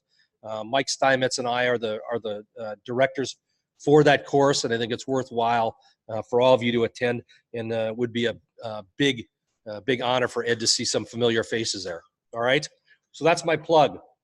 And there's a couple social events that go with it. All right, so I'm going to talk about fusion for degenerative spondylolisthesis. As I said, with stenosis, there's not much controversy in my mind, other than perhaps one or two types of patients, and we'll cover that. All right, in the end. So, if you look at the literature, there's really few randomized controlled trials, okay, that look at this issue. Is surgery with fusion better for lumbar spondylolisthesis than not? All right, when you look at a lot of the studies, they mix the patient populations. They mix in patients with spondylolisthesis and with lumbar spinal stenosis. So it's not a clean comparison. So oftentimes you'll see studies that say there's no difference between decompression only and decompression and fusion in patients with lumbar stenosis and patients with stenosis and spondylolisthesis. And that's because we haven't sorted out the populations. And so as you look at papers, you need to make sure that you're comparing apples to apples and oranges to oranges and not mixing the populations. You have to look at the credibility of the authors when you review an article, okay?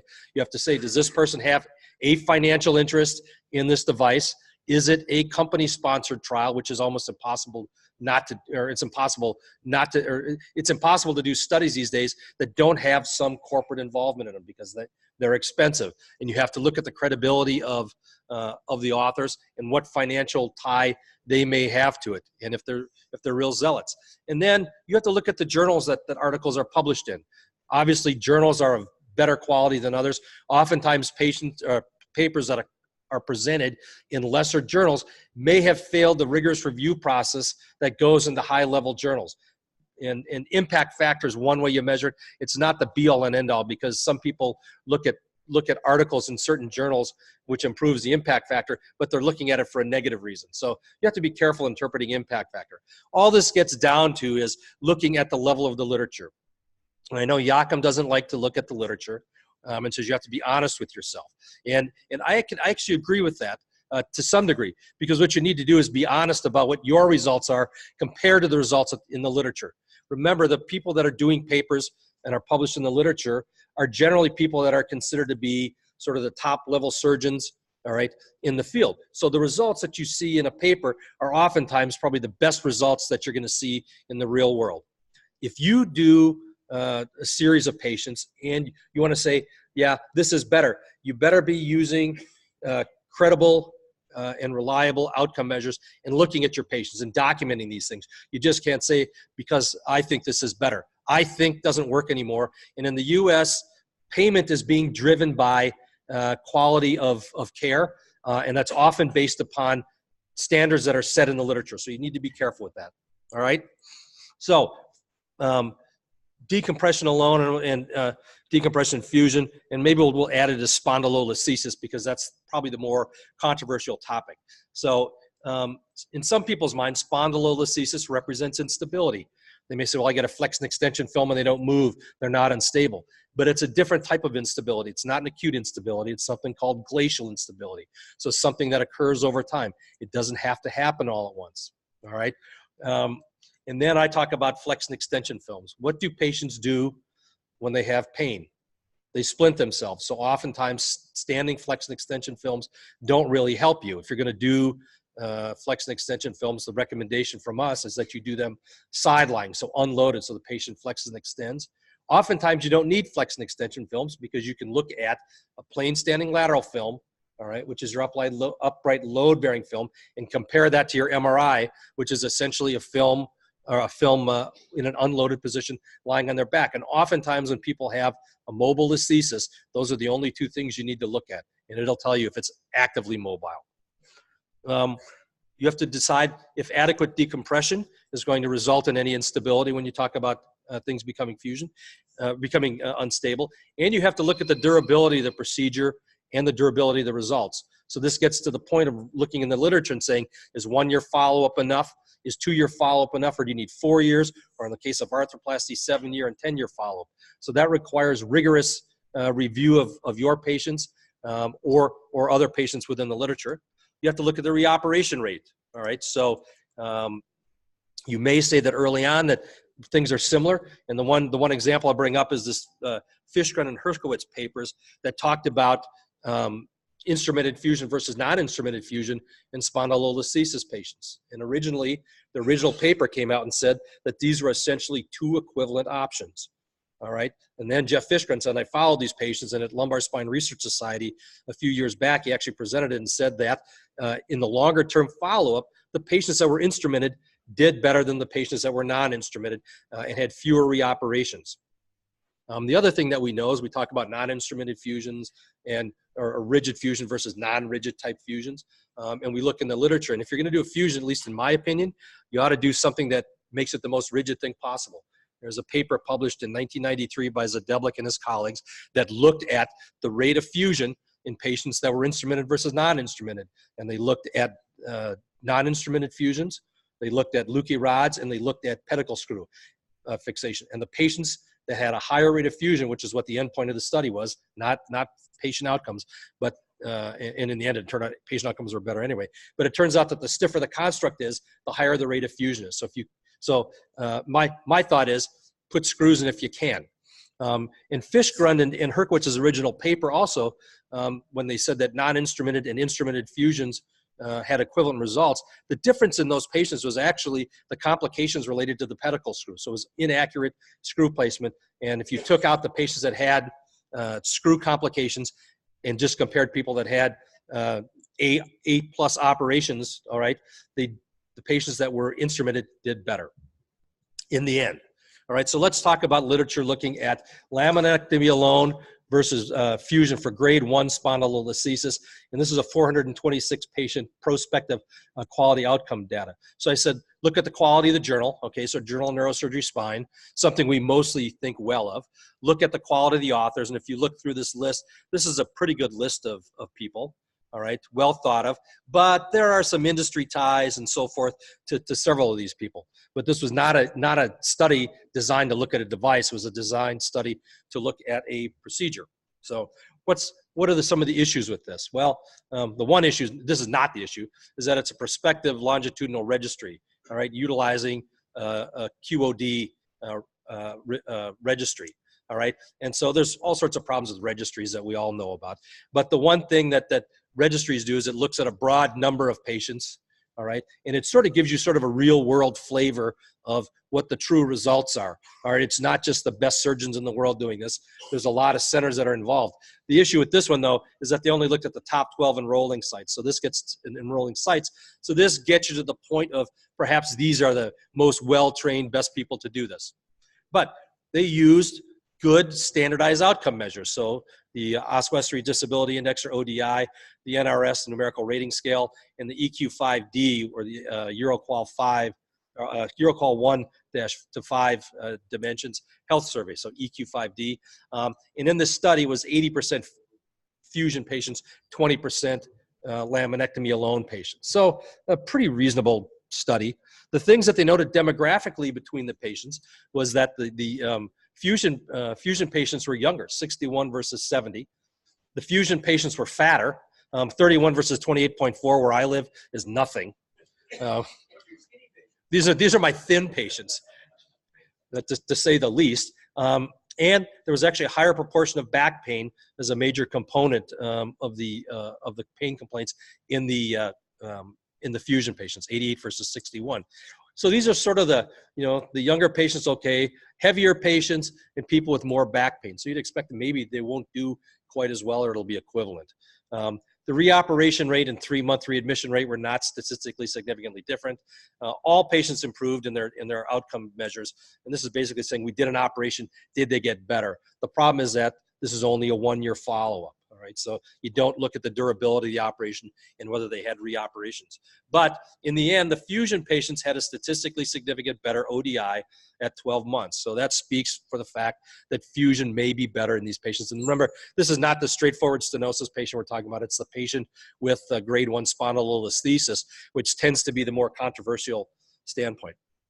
But let's look at their statistics a little bit, right? I said at 12 months, the ODI was better in the fusion patients, but if you look at their graphs, the ODI ends up being the same. So why do they say it's different and that their ODI was better? Well, the difference is that the ODI was significantly worse in the fusion patients at baseline. So from a percentage of change, the patients in the fusion group improved to at least be equal with in outcome with the laminectomy alone patients, but they had a much higher percentage of improvement. All right. So little sicker patient. All right. So now let's look at another study published in a journal that's pretty good, pretty well thought of, I think, the New England Journal of Medicine. And it looked at laminectomy plus fusion versus laminectomy alone for lumbar spondylolisthesis. And these are pretty good, reputable authors. You'll have to take my word for it. Many of whom I know. Ed Benzel might be questionable. Zogogawala is very well thought of. He does a lot of registry work and outcome measures and so forth, and is a very thoughtful person. So there's some credibility to this. This is a little bit better. So they randomized 50 to 80-year-old patients with stable spondylolisthesis. So the ones you see I get flexion extension films on or whatever. So the ones that don't move, remember I said that spondylolisthesis is probably a glacial process and not a static process, and it takes time to get to your listhesis. And they looked at a primary outcome measure, so that's good standardized outcome measure, the SF-36, and then they had a secondary outcome measure, another standardized outcome measure, the ODI, and they had 4-year follow-up. So this is a pretty good long-term follow-up. However, it's only about 67 patients, so it's not a high number of patients. So for something to be statistically significant in this, you have a difference in the power of the study. Has to be a big difference because it's so few patients that actually means something. All right, so they said among patients with degenerative grade 1 spondylolisthesis and stable, the addition of lumbar fusion to laminectomy was associated with slightly greater but clinically meaningful improvement, goes back to Doug's point earlier, in overall physical health-related quality of life than laminectomy alone. All right, and there were some criticisms of this for sure. All right, now we're talking about Giovanni's option for this disease. And those of you that know me know that I don't understand these interspinous spacers because I think this is an operation that kyphoses people, right? So we're spending all this time going to spend time talking about balance and getting people in good lumbar lordosis. To me, these interspinous spacers just separate out the lamina, can't do anything but kyphose a patient. People do it because it's simple, but just because it's simple doesn't make it right. I know more people that have had revision of their interspinous spacers and have quit doing it than people that actually still do it. And there's a pretty good revision rate with them. And then I promised I was going to talk about Scott's parabola. And Scott described what happens when you develop a treatment or a technology and so forth, and what happens over time. So for a while it takes, and you just have to trust me on this, or you can read the whole thing. You just look it up on Google also. It does the same thing. But this describes what happens with stuff that we do.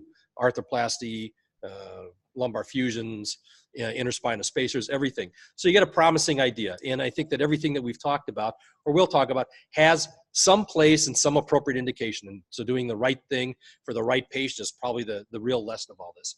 What happens is you get these things and it seems promising. And then you say, well, I'm going to do that to everybody. So all of a sudden clinical use goes way up. All right, so some people are getting a good operation for the right reason. Some people are getting a good operation for the wrong reason. Some people are getting a bad operation for the wrong reason. All right, and so it becomes this unbridled enthusiasm for something, and it gets done over and over and over again. And then all of a sudden you start to have problems. And in the literature, something comes out and says, this is a bad thing that we're doing. And the use of the device starts to fall off. And it doesn't always fall back to baseline. This is if it's a complete failure to go here. But at some point, you'll reach the bottom of this curve and you'll come to a place where all of a sudden you get sort of the steady, what's probably appropriate use of a device. All right, so what do I have for time, Doug? Okay, let me just show you a couple of, I'm going to show a couple of cases just to get me back in the ballpark of sort of what we're talking about rather than straightforward spondylolisthesis, so, or straightforward lumbar stenosis.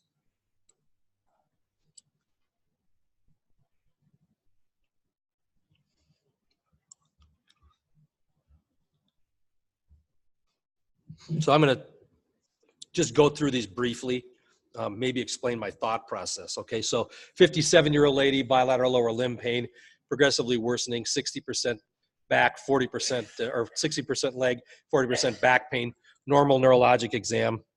Pretty straightforward, spondylolisthesis, collapsed disc, lots of facet disease, and basically lateral recess stenosis, not much foraminal stenosis, right?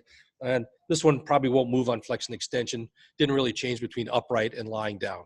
And in this case, I just did a instrumented posterior fusion, patient did well. So that's not really the point of this one. There are a couple of other patients that may be more controversial when you talk about spondylolisthesis or things that may be stable. And this is one of them, the synovial cyst, right? Your options with this are decompression alone, decompression infusion. What do we know? What's the recurrence rate of a synovial cyst when they're just taken out? About 20%. So not a high percentage, all right? What about the outcomes? When you fuse them, is it from the outcome standpoint, is it better to fuse them or leave them alone? Probably doesn't make much difference. There's absolutely no class 1 evidence or class 2 evidence that talks about this. The biggest series is about 200 patients treated at Johns Hopkins, and they looked at all comers. And unfortunately, it's not randomized into what surgery you got, but they looked at the overall results in their patients with and without fusion. And what they found in the long term is that the fused patients had lower problems with back pain in the end. All right, take it for what it's worth. Class 3 evidence, but this patient had a synovial cyst and so forth, and so he ended up being fused and did well. And then the last patient that I show is actually just a radiographic finding that I want to discuss. All right, this sort of widened facet with facet joint effusions, and the question is, what's the best thing to do for that? Should you just decompress those patients? What do you use to decide that? And is an interspinous process spacer any good for that? And that's just going to be sort of food for thought. And I can tell you what my preferences with those later. All right. Giovanni's going to talk about interspacers. So we'll see what happens with it.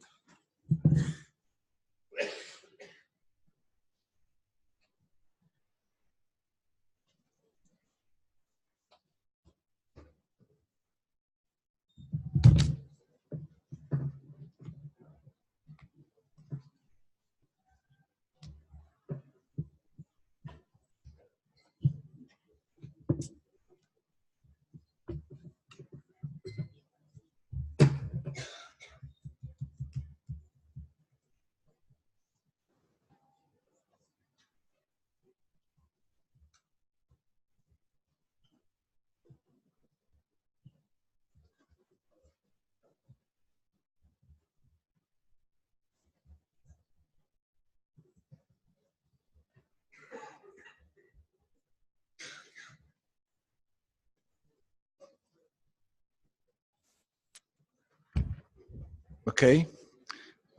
Talking of interspinosus device was a gift made by Salman. Okay, it was not my choice. So this is the first premise.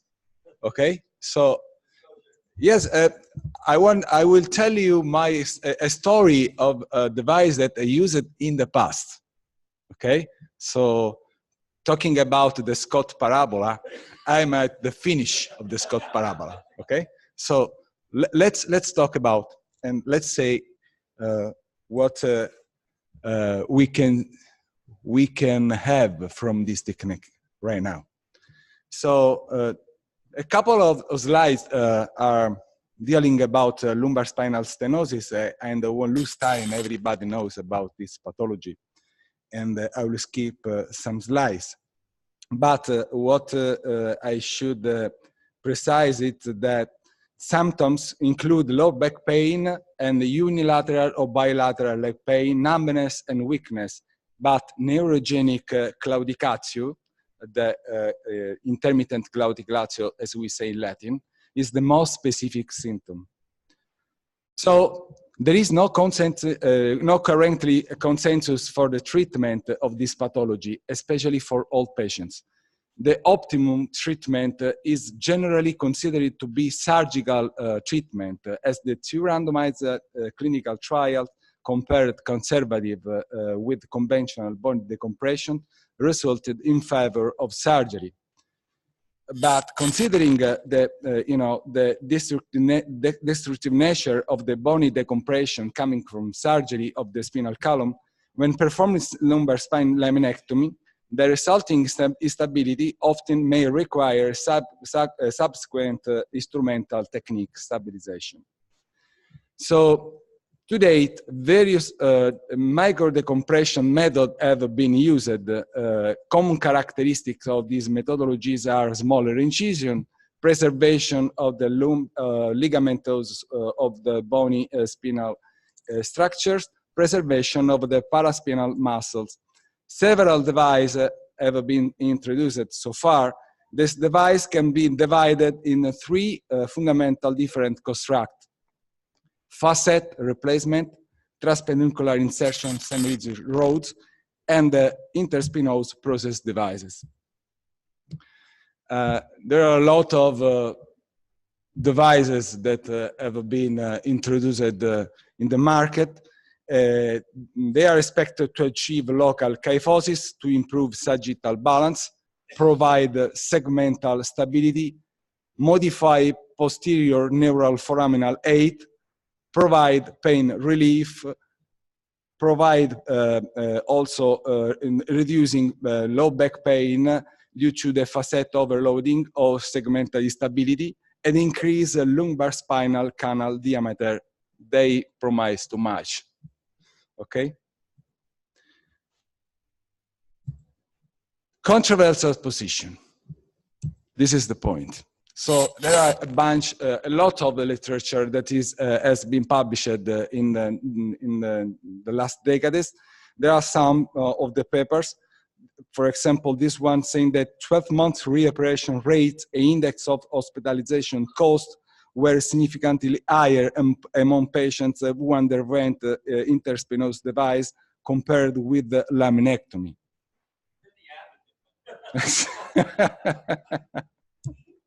Standalone device, interspinous device spacer versus the compressive laminectomy. They said that this standalone interspinous spacer offers the patient a minimally invasive option with less surgical risk. The other one, although this technique is simple and safe, its effectiveness seems to be short-lived, and maybe this is the truth. We recommend cautions use and informing patients about the risk relatively for early fracture and recurrence. And again, this double-blinded study could not confirm the hypothesis short-term advantage of interspinous process device over conventional simple decompression, and even showed a fairly high reoperation rate after interspinous process device implantation. So we are all happy, right? Okay. This is my very old experience. In this study included 100 patients with the NAIC, secondary to lumbar spinal stenosis, and patients with the lumbar disc herniation, in whom the interspinous device has been implanted following radicular decompression in a period spanning 6 years. This group has also been compared with a control group of patients where no interspinous system has been implanted following microdiscectomy. Clinical findings have been observed at 3, 6, and 12 months and every year with the outcome measures.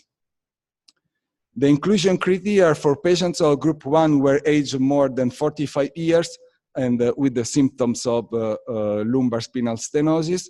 And the patient were treated 50% with the X-stop device and 50% with the Impala is a German device. Exclusion criteria, lumbar spinal stenosis at 3 or more levels, grade 2 to 5 spondylolisthesis, significant lumbar instability, important systemic disease, and so on. Patients of group 2, or patients with the lumbar disc herniation, were classified suitable for this technique for implant of the interspinous devices following microdiscectomy, for which the reasoning was the stabilization of the segment, considering on preoperative study the amount of the disc removal, thus preserving the disc A collapse, preservation of further segmental degeneration, facet consequent adjacent segment disease. 6 years following the surgical treatment, most of the patients of group 1 presented with good improvement, and also the symptoms went very well. Only few patients needed reoperation. In one case, the device was removed, and 2 cases which ended strategy fusion, of course. Overall, patients of group 2 presented significant less lumbar disc recurrence compared with the control group, and also they showed a better clinical outcome. So in conclusion, the interspinous system showed a significant improvement in pain and stability for up 6 years. Furthermore, interspinous device has shown better clinical outcome and less lumbar disc recurrence when associated with the standard microdiscectomy. So some findings are that interspinous device implant was safe option, does not preclude the subsequent decompressive surgery if required, and a follow microdiscectomy has been shown to reduce the rate of lumbar disc herniation. But this is point I think is very important, the last sentence, that in the so-called minimal invasive era, interspinous device has gained importance and popularity. But what we have learned that is that system must be used just in selected patients, in not severe stenosis, for example. Otherwise, similarly to other novel technology in spine surgery developed in the recent years, early optimism for this system can already resulted, in exceeding indication, thus causing unfavorable outcomes. The second topic is the use, this is the paper that I published. The second topic is the use of the facet destruction. It is a study inspired on the Goel idea about the use of the facet destruction. This technique resulted in his end in a good reversal of almost the entire range of changes in the degenerative of the spine. And recently, the J&J proposed the use of the facet weight for this kind of pathology. Facet weight offers a novel posterior approach in achieving primary stability in spinal fixation in a minimally invasive approach. So if we consider that facet instability rather than this degeneration, according to Goel theory, could be the primary pathogenic factor that initiates the cascade that ultimately results in spinal canal stenosis, facet destruction and fixation aims not only in maintaining spinal stability, but also aim in reverse several pathological events in lumbar spinal degenerative spondylotic canal. The personal experience included 40 patients with the symptomatic LLS in whom intra-articular spacers have been implanted along with the microdecompression of the neuronal structure. Group 1 has been compared with a group of patients in whom the system was not implanted. Clinical findings have been observed post-op at 3, 6, and 1 year using dedicated outcome measures. The inclusion criteria were the same for lumbar spinal stenosis, and the exclusion criteria was the same that I told you before. So this is a short video showing the open technique following the decompression. The facet wedge can be easily implanted with a very few instruments, as you can see here. This is the facet that is going to be prepared to be implanted with the system. This is the system after trying with the phantom, trying the right sides, and a couple of small screws are used to fix the facet into the space. And this is the control. The technique can be used also in mini open access with the tubular technique. But the technique is almost the same. We can spare time going over. Okay. So the results. 1 year following this treatment, most of the patients had a good improvement of the symptoms, and they referred to be very satisfied. Overall, patients of group 1 presented with a better clinical outcome when compared with the control group. So facet destruction and fixation with facet weight system, along with micro decompression of the neural structure, has been demonstrated to be safe and effective alternative to other techniques. In addition, considering that facet instability could be involved in the cascade of events that can result in spinal stenosis, facet weight implant offered the opportunity to counteract part of the pathogenic mechanism underlying lumbar spinal stenosis. And this is the paper published last year. Thank you.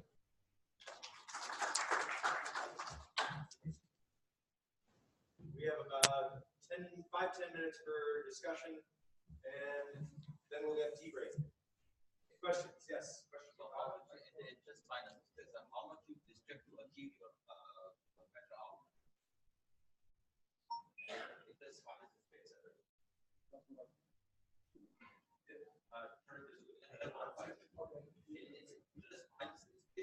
How much you distract to achieve is a good outcome.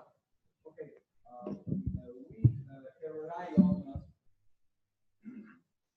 We can rely on three measures. We have a small, medium, and large size. You mean which is the best size? I mean, it's the experience.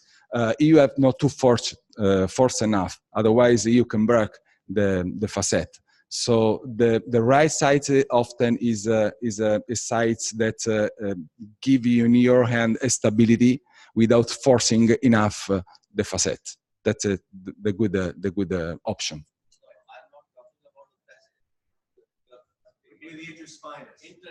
I don't remember more. So when you distract, how much you distract? Yes, interspinous. One of the it depends on the X-ray. Okay, so you distract looking at X-ray. When you see that distraction seems to be, good, you use the measure that give you that kind of distraction.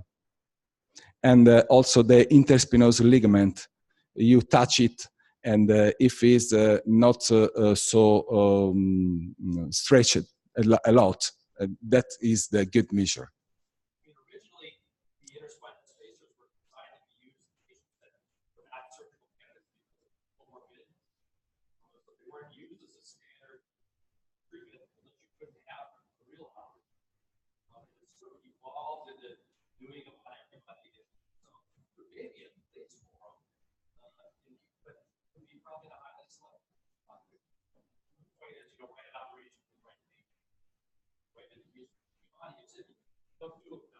No more.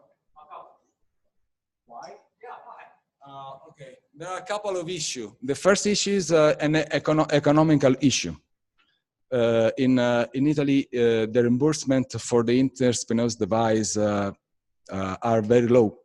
So, I mean, for the health system. So it's not convenient to do this system. And then the results after 6 years, I start seeing a lot of patients coming back. So I reoperate not just my patients, but patients also coming from the other structures. So I convinced myself the technique is not working. Maybe the technique can work if the indication are good, as I said before. But if you put interspinous device to all the people that you see, this is a big mistake. Yeah, this is the top of parabola, right? One more question.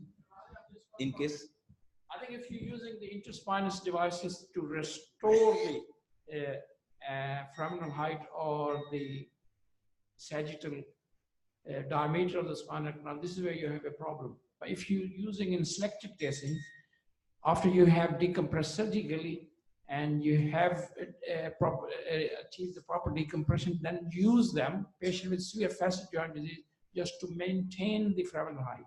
So rather than restore, I think that's where we probably got it wrong originally. In selected patients with interlaminar devices rather than interspinous, because that reduces the scissoring effect and kyphosate effect. So if you're centering under the lamina and you're using it after you have achieved the proper decompression to maintain the decompression with fusion, that might be give you some a better outcome. But again, you have those cases are very few where you can use it to maintain rather than restore. How many times do you reoperate? Now, these are the patient. I think if you have an associated severe facet joint disease, they keep complaining of severe back pain. And then there is very high recurrence rate because if the facet joint disease remains active, they hypertrophy again. If you have an instability.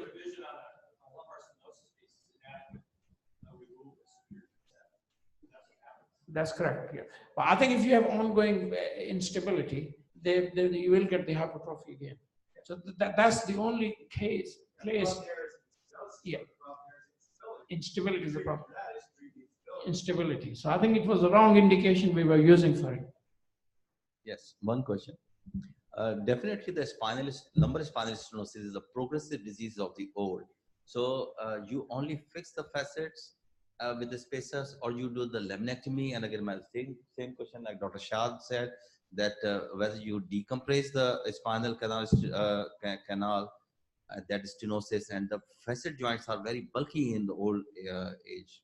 Yes. So what is your indication? Do you only fix it with the facet spacers, or you do a laminectomy and facetectomy? A very light laminectomy, just to decompress the nerve and then blocking the facet. Not a very heavy laminectomy. And what is your results? Because the progressive The results disease, are very good. I showed you. after the I think a decade, the patient might have again complaining of the adjacent joint problem or the same. Not so far. Not so far. Not so far. Okay. Not so far. Yeah, but interesting question. Yeah. And then put in the spacers? Yeah. Okay. This is the technique. All right. Essentially, it's a facet fusion device. Yeah. And the cortication is most important. Fuse. Sorry? Can't you put the transfacet screws? You know the It's transfacet screws? It's another technique. Yeah. Yeah, it's the same. I mean, the philosophy is the same. Because the transfacet screw is a fairly simple thing. This technique is simple too. Okay.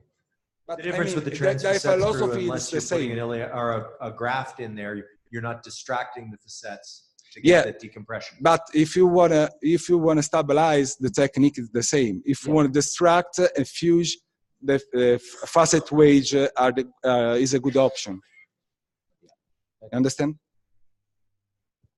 Okay, could we get our case presenter back up to explain what you've done? Ah. No. Yes. Bring it. Okay.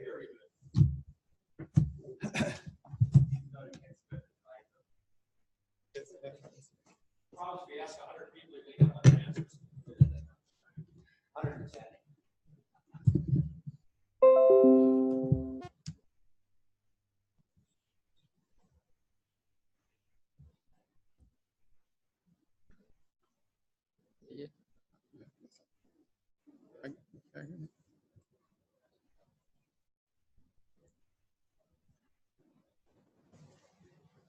Yes. I have done, obviously, many of the surgeons, they are doing it very frequently. And the options are very clear. Either just go for segmental decompression and leave it like that, or go for spinal fusion. Just decompress and fusion. Now, what are the pros and cons of these two things?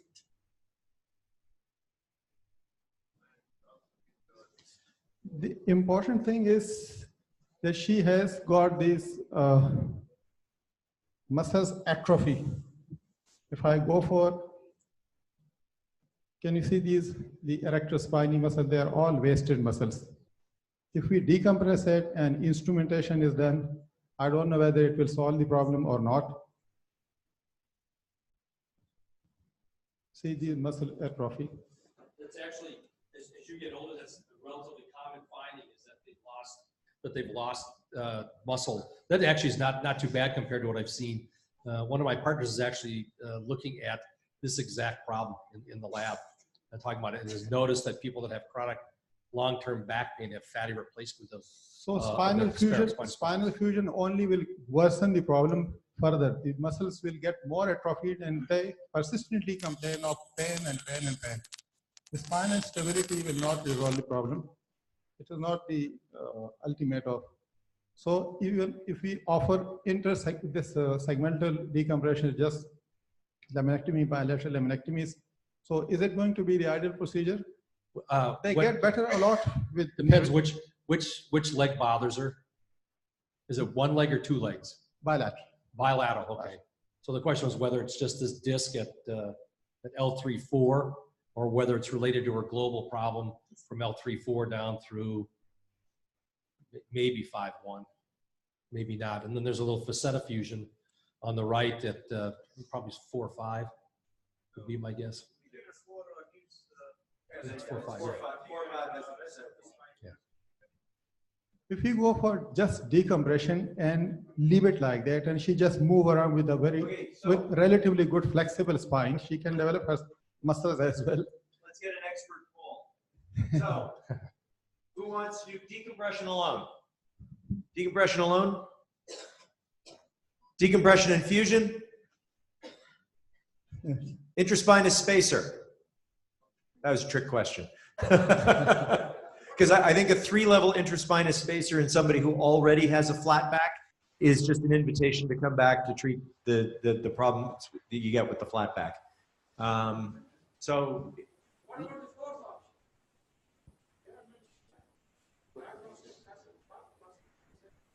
yeah, so another option is to try and narrow it down by using diagnostic injections to find the most symptomatic level and treat only the symptomatic level, which is. Yes. That is the most important question. We cannot pinpoint this igniting point. Which one is the, this back pain is either because of facet joints. Differential injections often will. You inject one level, see how they do, inject another level, see how they do. And often you can narrow it down, but often what you'll find, and I think you would find in this particular patient, is that they get partial relief with each injection and you probably need to do more than one level. I have done a lot of these lordosis spine with fusion, but I have never just got rid of her back pain. They persistently complain of back pain. They are very comfortable with the neurogenic claudication. This just goes away. But the persistent complaint remains same. Yeah, so I think this theory that you cure back pain with a fusion probably should go away, right? What percentage of lumbar stenosis patients have back pain? Almost all of them. And oftentimes their first sign is low back pain.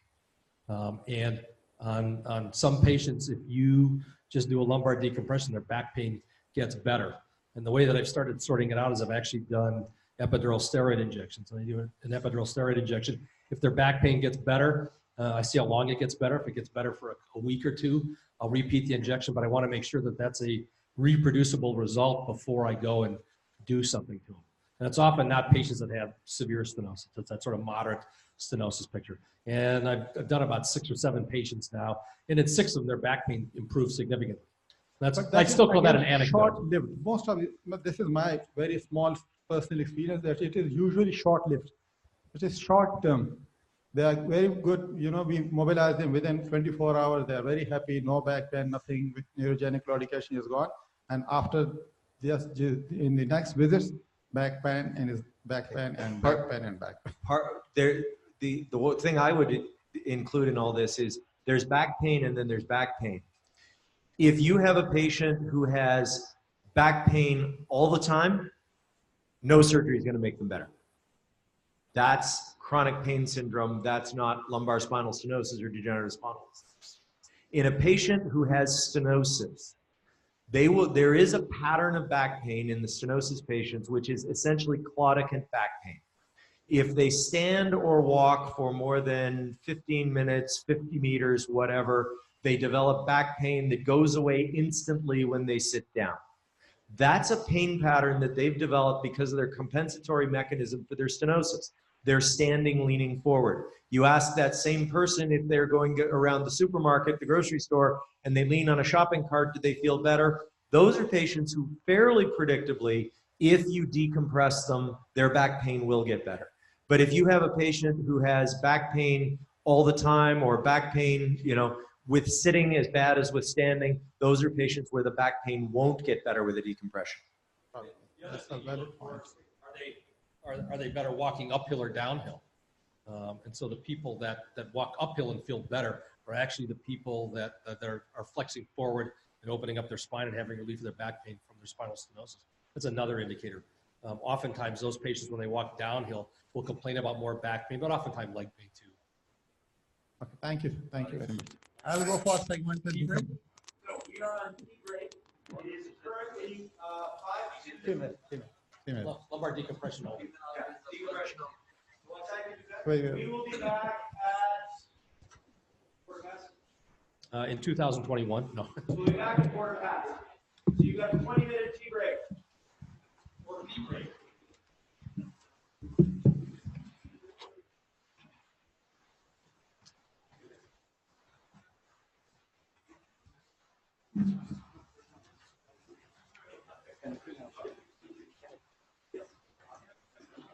ये तो उसका पूरे का दूसरा black colour है यही था क्या होता है ना वो तो नहीं लेके अपना छोड़ के ये ले गया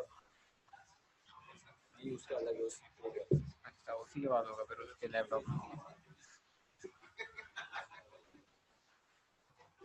अरे उसका है ना ये किसका वाला है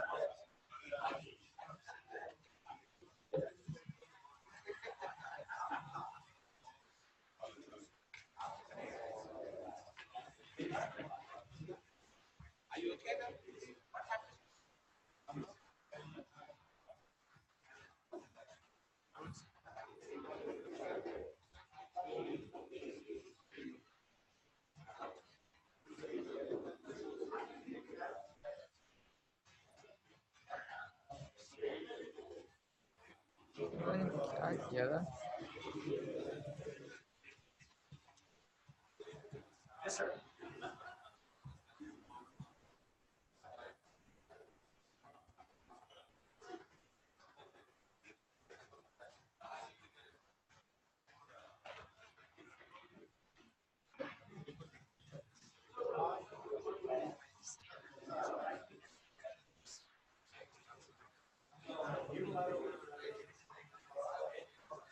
ये माउस किसका है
Center seems to have gone missing in action shortly.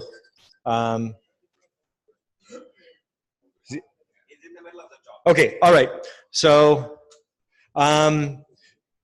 this is a very quickly cobbled together talk because Mehmet Zaleli, who was supposed to be doing this talk, is under the weather. So I've been asked, the case I'm assuming is going to be a degenerative spondylolisthesis or something. And so I've been asked to defend the open TLIF against its minimal access competitors.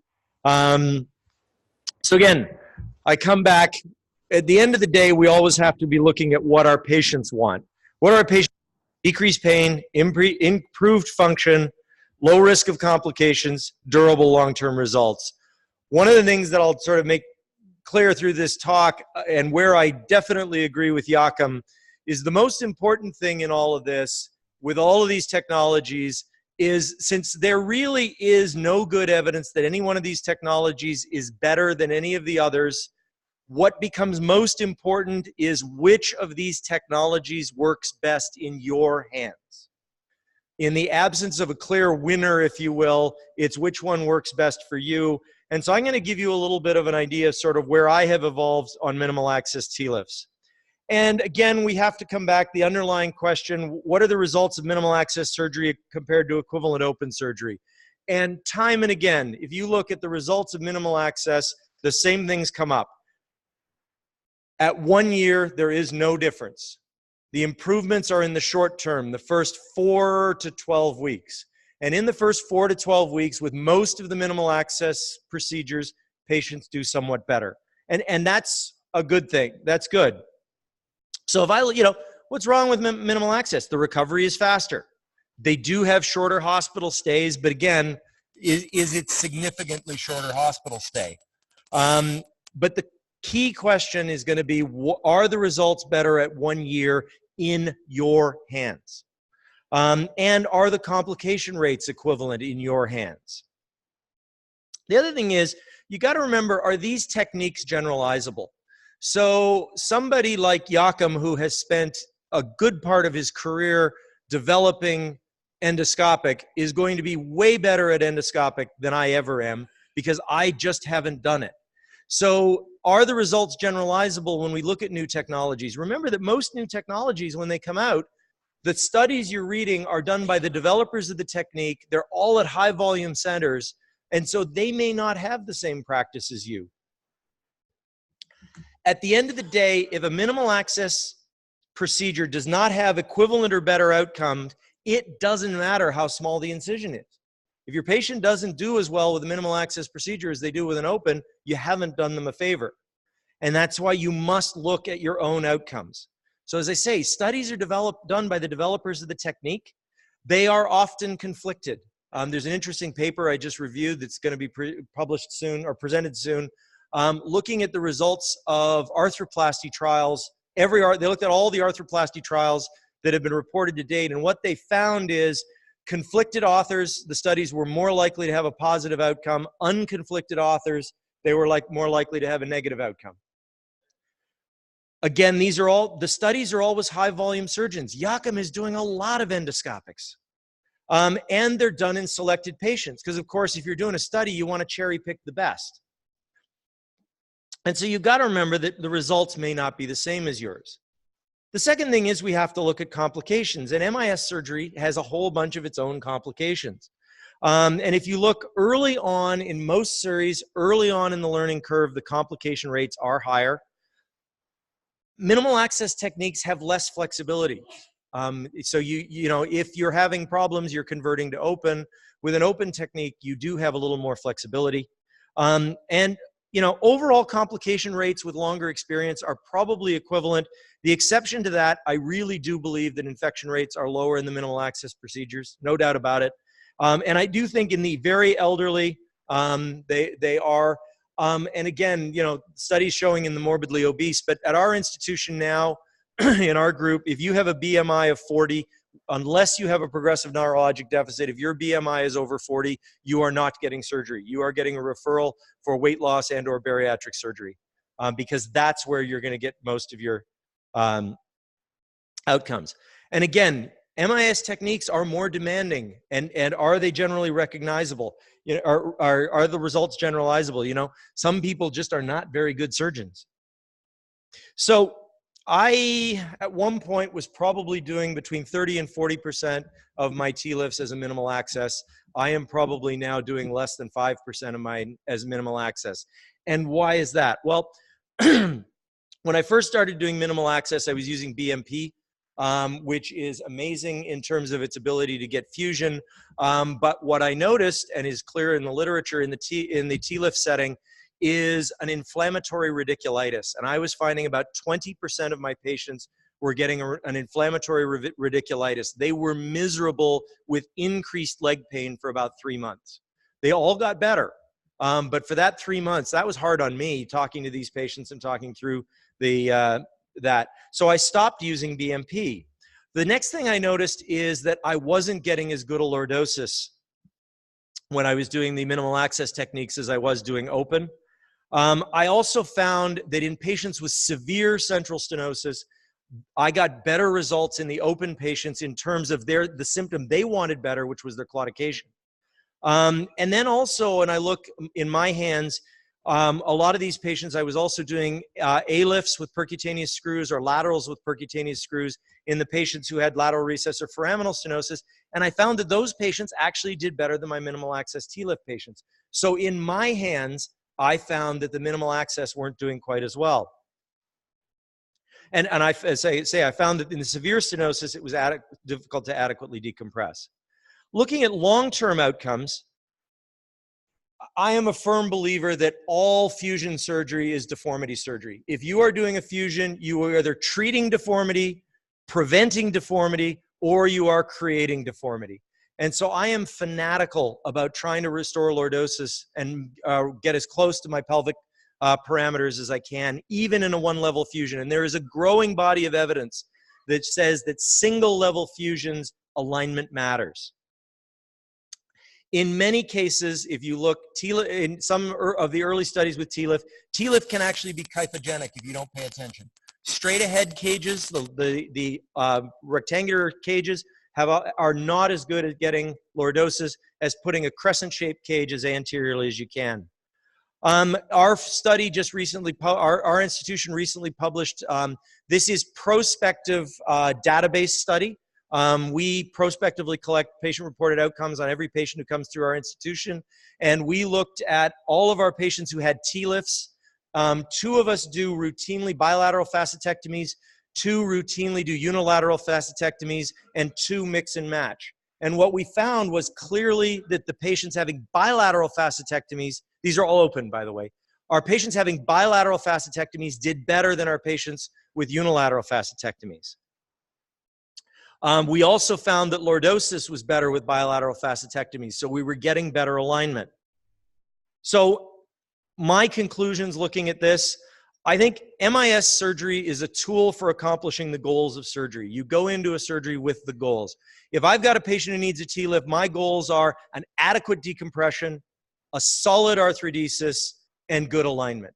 And in my hands, the minimal access TLIF did not meet those goals for a lot of patients, as well as alternative procedures, either an open TLIF or minimal access lateral or ALIF and percutaneous fixation.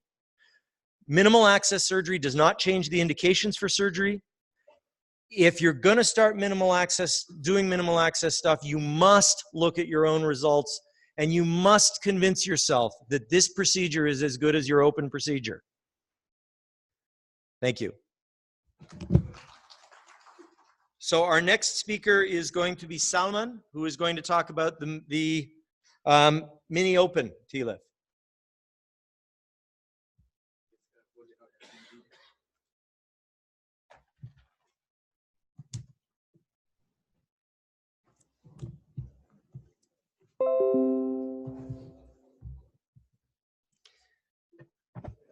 I think Doug has done majority of the talk for us. He's cleared out majority of the principles. The reason we put out 3 different types of TLIFs, because there are different types work equally well, give equal results.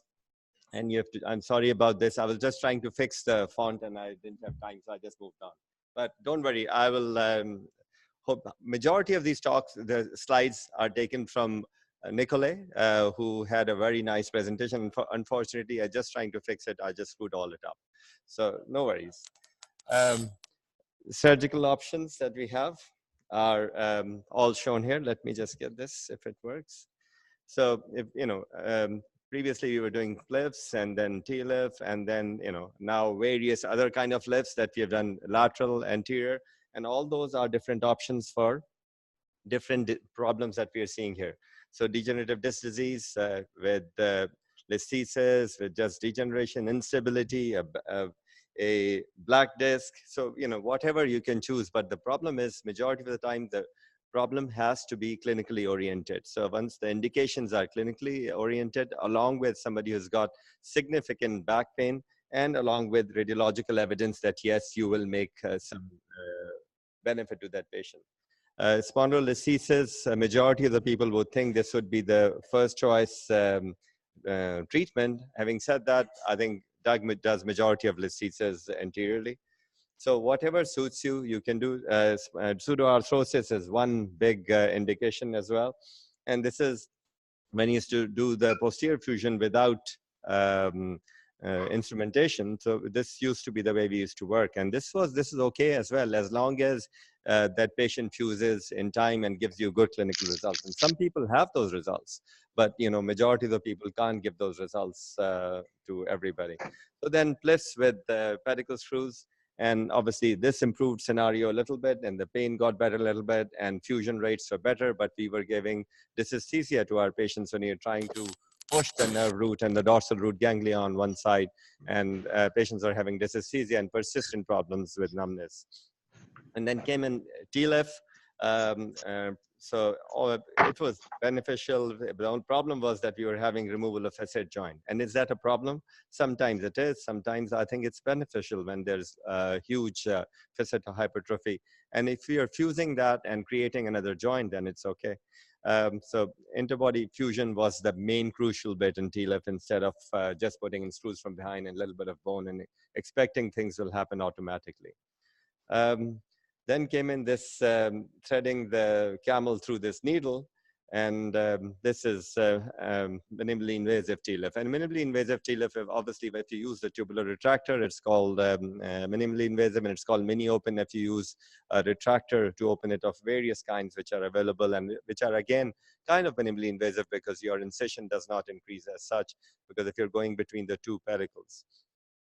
It's actually a Wilsey approach. I don't know how bad you're seeing this, but if you look at an MRI and you see the C multifidus and you see the muscle lateral to that, and you draw a line in between that and measure from the center, and that's your entry point measured. So where exactly you're going to go. So you're going to come into this Wilsey plane, and this was described ages ago. Position is, in majority of cases, you want to make sure that there's enough curvature correction if you need it. If you need, you can correct the table itself and improve the curvature that's required and improve the surgical alignment. This is a very nice way of things. It's the same repetition that we've been talking about. I don't know if you can't see it well enough or not, that your entry point when you're starting out, you need to make sure your Jamshidi needle or K-wire, where exactly it stands, so and then how it progresses. So before you start, you need to know how far lateral. So the way to do it is measure that Wilsey's plane that we talked about just now, and then that far out you're going to come in, and then your angle automatically comes in medially. So TLIF is you're starting way out, whereas SPLIF you're starting much medially to that. So you give an incision, and that incision obviously is in the line of the screws that you're going to put in, or in the line of your plane that you're going to come in. So you give incision onto the skin, and you have to cut the fascia as well. And because if you don't cut the fascia, I don't think you can get in, and you can cause serious problems or hematoma there. And the fascial incision has to be large enough to accommodate whatever instrument or tubular retractor you're going to put in there, in order to put in the screw or tubular retractor or retractor later on. And once you've done that, you put in a finger on one side and run it up and down onto the lateral aspect. And that's a much easier way of knowing exactly that you're in the right spot, in the right plane. You can feel the transverse process, because we do it all the time, feeling, and that's missing in MIS. And this can, in mini open technique, this is possible that you can do this up and down and feel the transverse process, your entry point, etc. All can be felt. And then obviously the way you put in your screws, minimally invasive way, you just do whichever way is convenient to you. I'm not going to go into detail. This is again an important thing, that if you're seeing this straight line and both end plates are in one line, then it's fine. If it's not, then you can't accept that. You can accept this. Obviously, you may accept some of this if you're doing many levels, and then you just put in screws straight away. So I think the way you're going to incline your image is very important. And whenever you're using image, when you start out using image intensifier and MIS, especially for young people, I've had one of my residents who I can see here zap somebody 800 times in a single level MIS TLIF. So we recorded that later on, and we found out there were 800 shots taken during that one procedure. So it's the start of a procedure, and you want to be doing best for the patient. But if you can't get something right in there, then you need to be think how, as you get experience, obviously you know that what shots to take, how much risk you can take, and how much benefit, and slowly and gradually your radiation exposure goes down.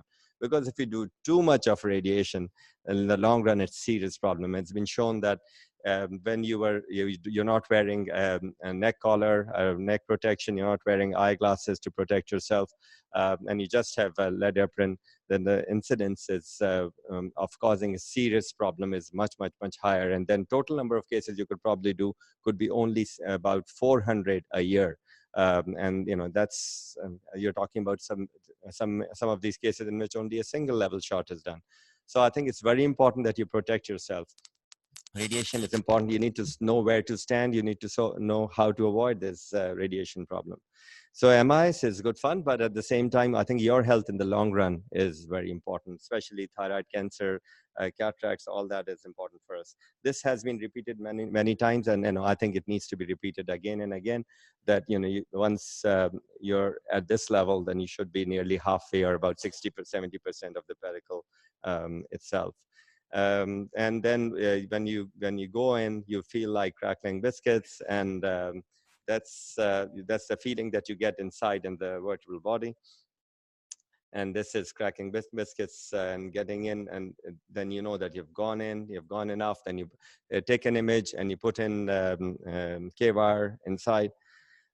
Key steps are exposure of transverse process, inferior articular process. So what is this is when you're doing an open. So if you have done few of these open, and you understand where exactly and how exactly you've done it, and then you've seen it on a cadaver and on a model, then it's possible that you're able to do all that minimally invasive. If you don't have that concept, then it's very difficult to do this. And the superior inferior articular process, the way it's removed, I'll just show you. So, this is a drawing again from Nicolai, that basically you're taking the superior part of the inferior articular process, inferior part of the superior articular process, and you've got the two screws in there. And then what you do is you take that, and this is the area that's going to be open. So you need to know where your exiting and traversing route are going, and it's important those routes are protected. And you need to be flush with the pedicle to the side of the disc so that you can see exactly that this has to be flushed. The other one doesn't need to be flushed because you need to be taking that disc, and your cage should be going quite easily inside. So basically, the exiting route is important for us to see. And exiting and traversing route should be seen. Actually, it just travels this, doesn't come down like that generally. So you don't see it in majority of the MIS TLIF cases. And you could have a result like this. And if you see again, the important thing is how much of exposure you're going to make. So majority of the time, you should not be able to seeing this exiting route. But there are times when it's really narrow. You can open the table up. You can distract the patient. You've got the two screws on the opposite side in, and you distract, and you can carry on with it. And this is the end story. And in the end, you can distract and put in a cage or whatever you want in there. So basically, radical discectomy requires angled curettes, osteotomes. You've got special distraction devices. All that is very, very important. When you're starting MIS, there are times that it's very difficult to know how much to compress when you put in a cage. When it's open, you're seeing everything. You're putting your compression. You can see everything there. Whereas in MIS, you're depending on your image intensifier to tell you everything. Hemostasis is very important around the exiting route, and articular process of the vertebra has to be slenderized if you want that everything is, the fusion is very well. Recently, we were doing a case, and you put in an endoscope inside the disc once you're in the middle of a TLIF, and we realized that how we think that we have taken all the disc out and it's completely gone, and both sides are very good, but if you look inside, the case is completely different. A lot of this is going to remain. So it's important to know how to use all your curettes. If you compare MIS to lumbar fusion itself to avoid extensive tissue distraction, then we see a significant reduction in symptomatic adjacent segment disease in majority of the case. And this has been shown in many of the papers that are coming through. And the whole idea is that probably as we are not dissecting all that muscle, multifidus is not dissected, we're not taking out normal tissue. So the results could be better in the long run, with adjacent segment disease being less than when you're doing open and cutting a bit more and taking the tissue over the next joint or open up the next joint where your fusion is. So you look at this, look at about 680 cases. Again, sorry for the thing. I was just trying to adjust it and just screwed it up while we were doing this. So we see there's no significant difference in morbidity mortality in 680 patients. Fewer patients who underwent MIS versus open required post-operative blood transfusion. So you don't see blood transfusion in MIS cases. Mean loss of length of stay was significantly shorter compared in MIS. Patients in MIS were more frequently discharged to home versus rehab facility. Clinical and economic benefits from multiple perspectives in this paper, they were shown. So at the moment, there's no class 1 data to support MIS over open techniques for lumbar degenerative diseases. There is class 2 and 3 data demonstrating improved short-term outcome with MIS, with less blood loss, less need for pain medication, and quicker mobilization. At the moment, there is equal long-term outcome. So we'll have to wait and see what Paolo comes up with when he's showing us his tubular MIS. Okay, thank you. Sorry, Paolo. This is it. Okay. So I try to stay out of your... My talk. Yeah, okay, thank you. So let's see how it goes. Okay. So basically, we are all of us saying basically the same thing. I'm going to talk about minimal invasive TLIF without retractors. And since Doug and Salman said basically everything, probably I should just go and say thank you for coming because you have heard everything. But Ed Benzel will say, probably if you know Ed Benzel, you have seen this sentence quite often in his talks. That means repetition is the matter of knowledge. So probably if you will hear again the same thing that you have said before. So why do I do a minimal invasive TLIF? Because it's simple the best way. If you want to do a TLIF, if I don't, because what Doc said that about low doses, okay, if I want to get low doses, I don't do a TLIF. If I have so it's not good for if you have a very bad central stenosis, but if I have a very bad central stenosis, I do a midliff and not a T-liff. And if I want to get low doses, I do a O-liff or I do a A-liff. So if I decide to do a T-liff in my hands, again, in my hands, minimal invasive T-liff with tubes work the best. The problem we always know about this when you do an open approach for fusion, you have to retract a lot of the muscles. You see patients like this even after a decompression quite often.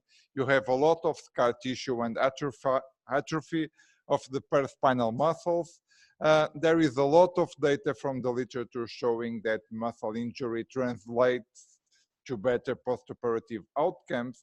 And basically, the minimal invasive concept tries to not to decrease the size of the incision. We are not discussing if your incision is 2 centimeters or 4 centimeters long, but it means that you retract and you destroy, you produce less injury to the paraspinal muscle. And that's what it converts in a better early postoperative outcomes. So basically, this is the concept developed by Kevin Foley and Maurice Smith. And as you know, instead of detaching, of doing a subperiosteal dissection of the paraspinal muscles, you just open the fascia, put your dilators in, so the muscle fibers go apart, and then you put a tube around your dilators, and basically you'll be working through that. And the good thing is that when you remove your tube, the muscles come together again. And that's the reason why you have less postoperative infection and some of other problems. So again, it's not about the incision that we are talking about. The other thing is that when you do a minimal invasive TLIF, it's just, when I start doing minimal invasive TLIF, I did that just for foraminal stenosis on one side. But quickly we learned that you can decompress the thecal sac and even the contralateral side if you just go unilateral and tilt the tube to the midline, and you drill the base of the spinous process as it is there. As a matter of fact, when I do decompressions, decompression alone, I put my tubes on the contralateral side of the approach because it's easier to decompress the contralateral side, and you keep more of the facet than when you want to decompress your side. So when you have a central stenosis, you can achieve a very good decompression just going unilateral and crossing the midline. And then you do an incision and you can use your percutaneous stabilization. For minimal invasive TLIF, basically what you are doing is that you do an incision on one side, and on that side you do this dilation. You use the tube to decompress the nerve roots, the spinal canal, and the contralateral nerve roots if you need. And then you use percutaneous screws on your side and the contralateral side as well. So instead, why do you want to do an approach like this if you can just do an incision? A small incision, tailor it to your patient's need. Again, the key issue for me is what your patient needs. It's not to do. Some years ago, I did minimal invasive TLIF for most of my patients. Nowadays, like I said before, I try to tailor what kind of fusion I do for the patient I have in front of us. And and mainly for the purpose of the surgery. So the key issue is to say, what does this patient need and what's the best way in your hands to achieve this kind of purpose. And like I said before, if it's not a very bad stenosis, and if you don't want to get a lot of lordosis there, and a TLIF is a good option. In my hands, doing it minimally invasive with a tube is the best way. You have data from the literature showing something about the muscle, the tissue injury markers that are best in the first postoperative days. But basically, I will just show basically two studies. One is a study from Kai Scheffler comparing minimally invasive with it's not with open approach, because what he did was a Wilks approach for the open side of the TLIF. It's basically comparing a TLIF with a tube to a TLIF done with a retractor using a Wilks approach. And as you heard several times, basically the results were the same after 1 year, and the difference was in the early postoperative period. This is observational study that was done with 255 patients in 14 countries of single or double level minimally invasive plea for TLIF. Basically, almost all the patients were TLIF patients, and we follow up the patients during 1 year. And the results that have been published basically show what we know already. So the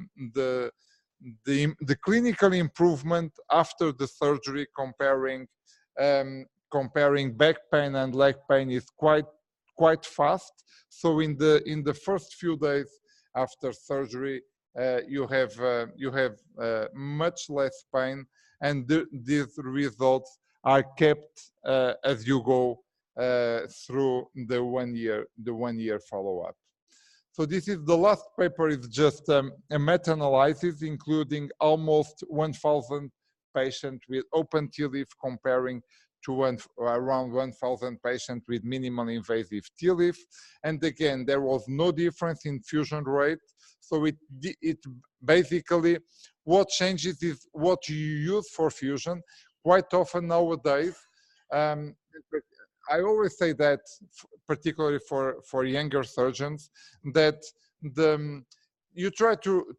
people try to concentrate more on technology and navigation and how to put the screws and the kind of device they use and the percutaneous system that they like more or less. And they forget the most important thing, that is fusion is a biological process. So you only get fusion if you clean your disc space and if you put enough bone there. So if you just put a cage there, you'll not get a fusion. If you keep the cartilage there, you will not have a fusion. So it's not being minimally invasive or maximally invasive that you're gonna get a better fusion or not. It depends on what you put there and how do you prepare for fusion. So again, there was no difference in fusion rate, no difference in long-term outcomes, no difference in the operation time or complication rates or reoperation rate. Most of the differences for minimally invasive TLIF, 2 of them I think are not representative. Again, it's the difference between statistics and clinical outcomes. When you look at the VAS or for back pain, the minimally invasive TLIF was better for a difference of 0.4. This is very, very strongly statistically significant. You see the p-value there, but it doesn't mean anything for your patient. The same for ODI. So what is difference basically is the time to ambulation. Again, that's the difference. The problem when you compare a lot of studies, the patient, in some centers, they keep the patient for 1 day or a few hours. Other centers keep the patient during 10 days or 15 days after surgery. So when you have an average, it's difficult to draw a conclusion.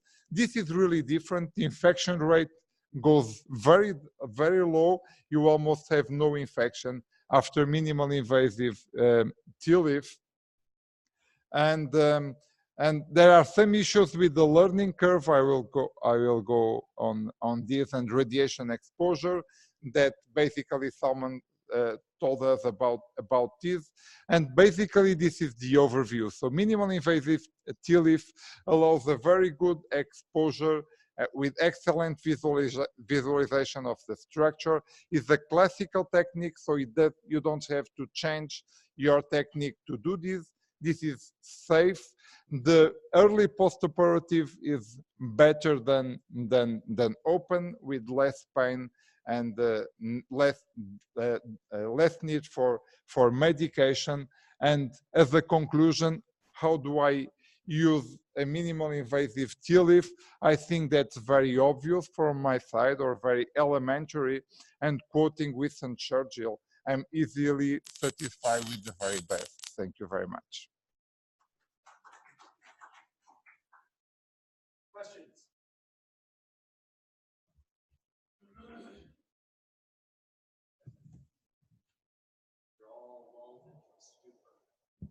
Yeah. It's very boring and very a lot of repetition. Don't forget to come to this. Don't forget to come to Delhi next year for the interim meeting of the World Spinal Column Society. If you want to hear this again. Okay. So one that is something I've learned in the last couple of years. It is interesting. A lot of the things we are measuring, length of stay, time to ambulation. So much of this is actually patient expectations and our own expectations. Yeah. And how I learned this is my institution was involved in a program which on total knees called bundled payment, where basically the government gave us a certain amount of money for 30-day episode of care. And the sooner we could get patients out of hospital, the better off we were. And what we found was that we can now, that about 50% of our primary total knees are going home within 23 hours. And that's, when I was a resident, that was a 1-week hospital stay. And so much of that is early prehab. We actually have them in physical therapy beforehand. Early mobilization. If you have your total knee done by noon, you see a physical therapist by 3 o'clock. And so we've extended that into spine. And now, your comment, time to ambulation of 1.3 days. Again, with my patients, if they are on the ward by 4 o'clock or by noon, they are seen by a physical therapist that day, and they do their first mobilization that day in an open TLIF. So, a lot of the observed results of minimal access surgery may just be that we think it gets them better faster. They think they're going to get better faster, and it's essentially a reinforcing conclusion.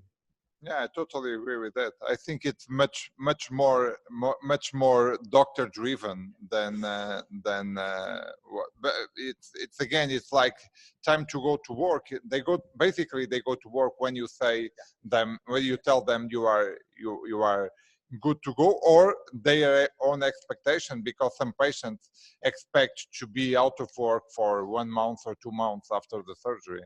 Okay. So. Yes, question.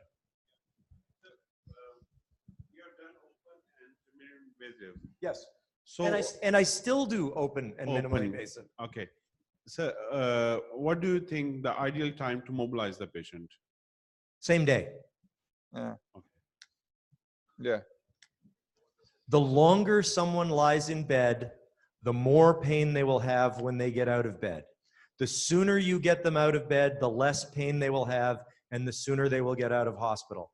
So if you can possibly mobilize them on the day of surgery, mobilize them on the day of surgery. If you can't mobilize them on the day of surgery, they need to be out of bed by 10 a.m. the next morning. Yeah, you know, the thing what I usually have, for instance, we have the habit of taking the patient out of bed the day after the surgery. When I do my public in the public hospital, usually I operate the patient in the early morning, so that the surgery at TILIF is finished by 10 a.m. or something like that. And my private patients, quite often, I finish the surgery like 1 a.m. in the morning or 2 a.m. in the morning, and they get off the bed at 8 a.m. next morning at the same time. So it's just a kind of, and it's something that's in your mind as well, because typically you don't get your patient out of bed 3 a.m. in the morning. So, Joachim.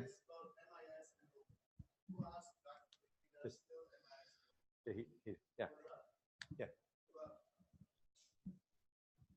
If you do MIS, you have to do open. There's no way that you treat all your patients with MIS techniques. Yeah. So there's not a serious surgeon who really wants to achieve good results cannot do only MIS. There's so many patients with complications, subsequent procedures, you just cannot do MIS. So there's a certain percentage of patients you have to do a revision, add a segment or whatever, and this usually has to be done in an open technique. So also there's a group of patients, at least I think, if you have if you have to do a lot of repositioning, if you have to do a wide exposure, so there's just a small group of patients who really are good candidates for MIS. And usually, even if you love MIS, it might be 50%. I think we have 50% MIS. Yeah. I don't know what your experience is. Yeah, but I think the other thing is also the number of levels that you want to work. yeah, So we you only can do MIS 2 levels. you If can we do more, it's like in a tumor patient. Yeah. So, but the standard degenerative disease, I think you have to do repositioning everything. Yeah. MIS is just Yeah. short fusion. One last comment, and then we'll move on to the next Yeah. case. If both the procedures have same outcome, long-term outcome, then what is the best procedure to do? The best procedure is the one that in your hands, Yeah. following prospectively collected outcomes data, gives the best results. How many people here prospectively collect outcome data? Yeah. At our institution, every person who comes through the door on every visit is given a tablet, and they do several patient-reported outcome scores. They do not come back to see me until that is finished. And that is how you determine what works best in your hands. If you're not collecting data, you don't know what your own results are. Because patients come back and they say, "Doc, I'm doing fine," and you look at their PROs and there's no change in their oswestry. They want you to think they're doing fine. Alternatively, you get the patient who comes back and goes, "I'm just as miserable as I was before surgery," and you see they've got a 30% point improvement in their ODI. Unless you're collecting the data, you don't know what your outcomes are. Okay, we're going to move on to our next, or we're going to do our trauma session. Manzar Hussain is. You're going to do the TLIF case now that we've given. Sure.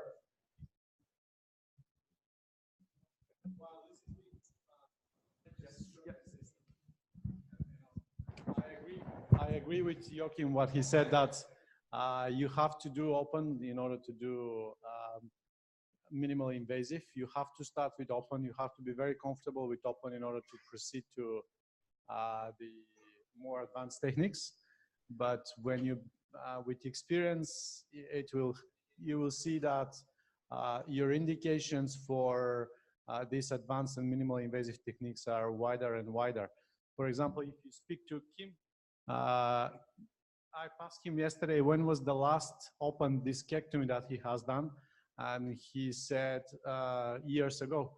So he's doing only endoscopic discs, but he is doing thousands of these discs, and he has done thousands of that endoscopically, and he's more comfortable to do that. And earlier we were discussing, and Doug said that you have to choose the technique that works well in your hands. But the bottom line is, when you are confident with the open techniques and then you start doing more advanced techniques, with experience you will be more confident, and your indications will broaden, and you will do more cases minimally invasive than you've done years before.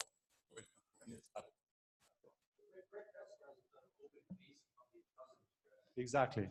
That's what Kim said yesterday. I asked him, when did you do your last discectomy open? And he said years ago. Okay. Okay, thank you all. I'm Dr. Amir Sagir. I'm a neurosurgeon in this hospital. Okay. Presenting a case. Okay, there's a 60-year-old gentleman came to us with history of back pain, left leg pain for 2 years, getting worse day by day, month by month. The VAS was 8 by 10 back pain, and leg pain is 10 by 10. Leg pain is radiating till ankles, biochemistry, other history, no significant medical or surgical history. Okay, these are the radiographs. Okay, sagittal views, and this axial views. Okay, this one is L45, L5S1. X-rays. Okay. Can we discuss some plan?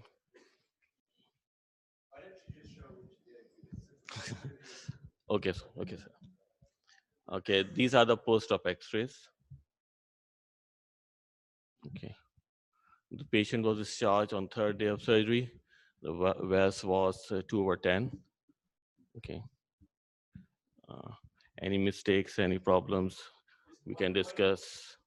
One quick thing, we're going to be giving shortly, you're going to be getting talk on sagittal parameters. But one thing I want you to look at this X-ray, if you only remember one thing about sagittal alignment and lumbar fusions. And Art Steffi, who did a lot of his career at one of the hospitals I work at, 20 years ago was saying, if you have done a fusion and the superior end plate of L4 isn't parallel to the floor, that patient is going to fail in the long term. And that's that X-ray you see right there. In any fusion you do, you want to see that X-ray. You want the superior end plate of L4 parallel to the floor. It's okay. That's perfect. That's the textbook picture you want to see. Every now and then I say something nice. Okay. Okay, thank you. Dr. Hussain.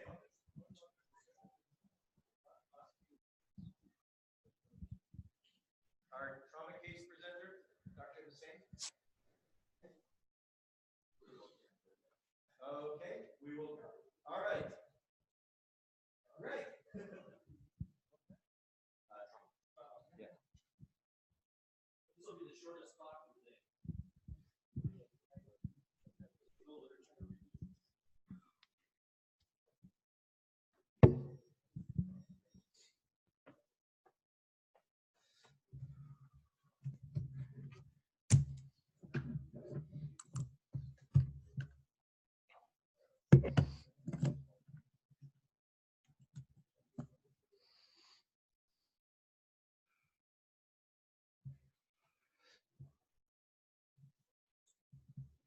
Well, they all work.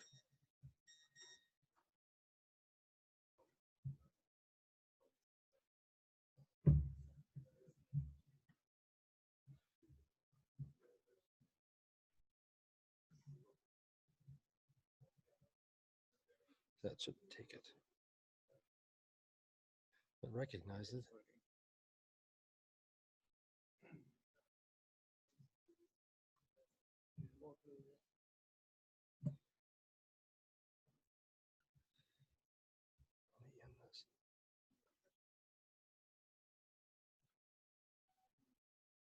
There you go.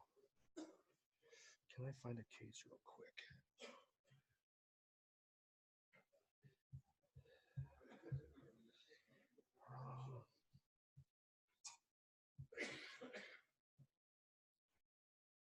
Let me just look and see if I can find I have a name for a case.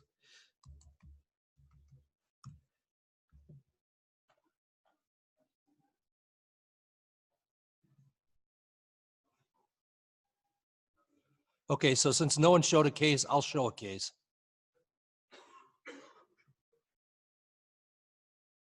All right, just for the point of discussion, so we can have a debate about open versus closed surgery. And this is about a 16-year-old boy that was in a motor vehicle accident. And a flexion type injury, and he has back pain only, and he's neurologically normal. All right, so you just see this fracture through here. All right, better seen on this reconstructed sagittal CT.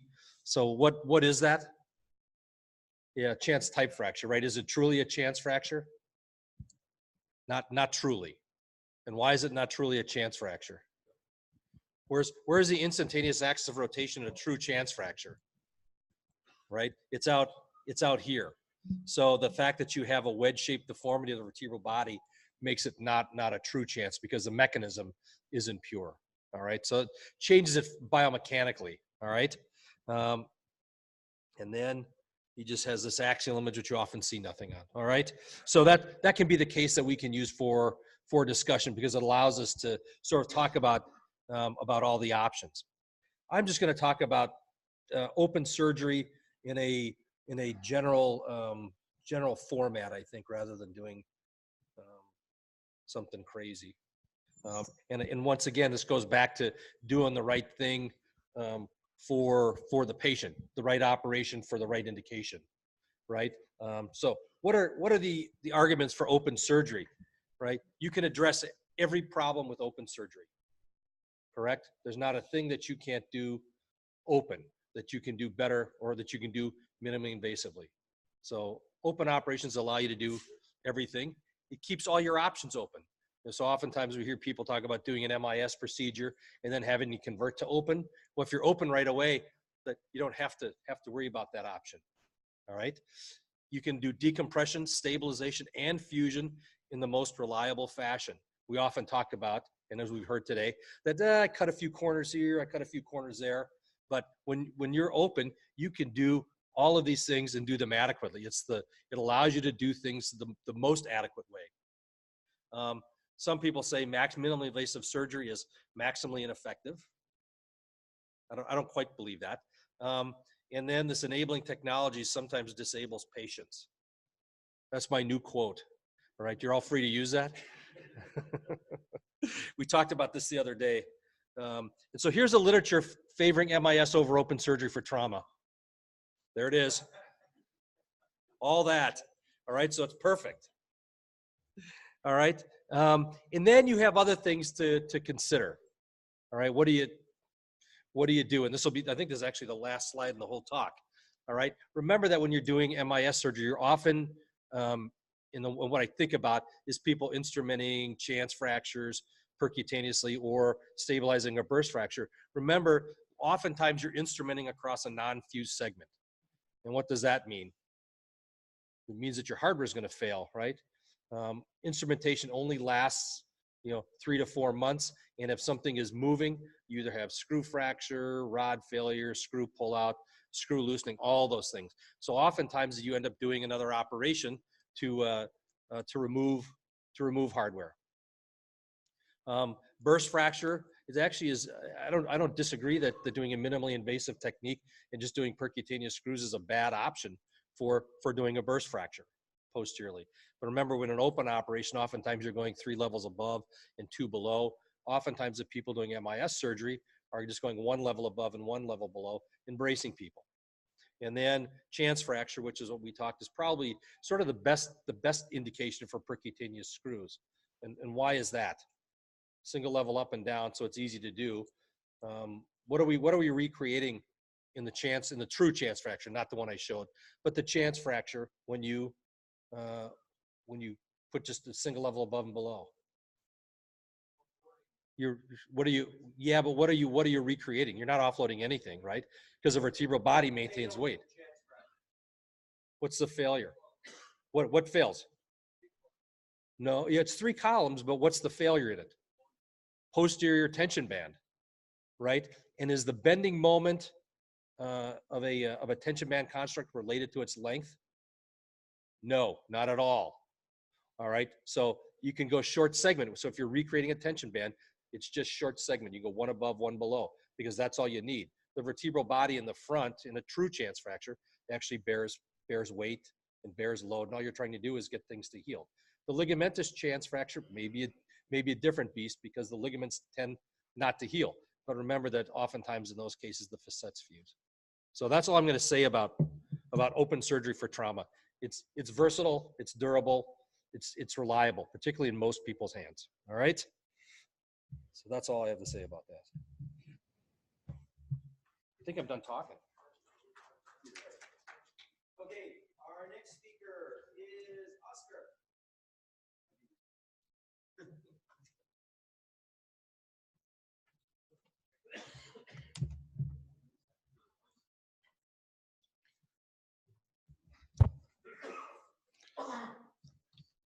I just think Greg had some of the literature on the topic.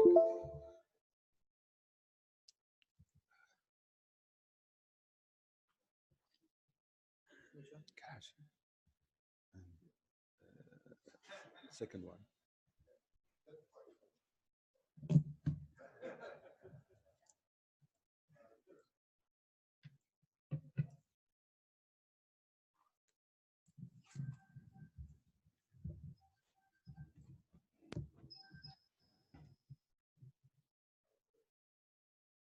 So I'm giving a talk on a general talk on MIS screws applied to the trauma as well. So I think iatrogenic morbidity should be a concern for surgeons and patients. And this is more than a fashion or a cosmetic issue. There is a real difference in reduction of muscle dissection and exposure compared with the MIS with an open approach. Of course, the issues with open surgery is muscle detachment and retraction. There is a decreased intramuscular perfusion and ischemia, a direct damage of the neuromuscular end plate, and you get also a systemic effect by the rise of cytokines, inflammatory. And the atrophy and scar of the midline correlates with long-term postoperative pain, and there are a bunch of papers showing that MIS preserves better paraspinal muscles. And the key issue is really this muscle, multifidus muscle. It has the last generating force capacity, especially in flexion, despite it being a small muscle. And this is a very important topic. With MIS, you spur the motor nerve that innervating. Whenever you do open surgery, in 84% of patients, you damage the innervation of the multifidus. This is just some issues about the technique. I'm really going on. It's not the topic of the presentation. You have now, with different systems, very good rod reduction systems. And whenever you have some sort of malalignment, you can correct easily, even with MIS screws. So what are the indications? Thoracolumbar fractures. And you can have the goals of surgery with immediate stabilization to prevent neurosymptoms. You can minimize spinal deformity and achieve a good anatomical reconstruction and secure conditions for fracture healing and fusion to occur, especially in young patients. You can minimize complications and have a good fusion, a good function. You decrease morbidity and, of course, blood loss and infection, as it has been shown before. This is, simple case, level above and below instrumentation. This is quite interesting to do it in the middle of the night instead of spending hours doing dissection. And this in half an hour, an experienced surgeon can stabilize this fracture. And there is some literature that Greg didn't mention comparing MIS with open. And back pain and disability, there is a difference. Of course, time-related change, different in VIS, especially the first few days. ODI, the same. Post-op use of narcotics. Time to return to work as well, better for MIS, blood loss. And you don't compromise your radiological outcomes. There is a significant correction in both groups, and the mean loss of correction doesn't exceed 5 degrees. So percutaneous technique really compares with open surgery. And it's probably a very cost-effective surgery, and even if you do it unilateral in some very selected cases, it's even more cost-effective. You can use it for infection. Here, a case of us that we did debridement, and later on we came and stabilized with a new approach, completely virgin. And even some papers showing that under effective antibiotics, spondylolisthesis can be treated with posterior instrumentation without debridement.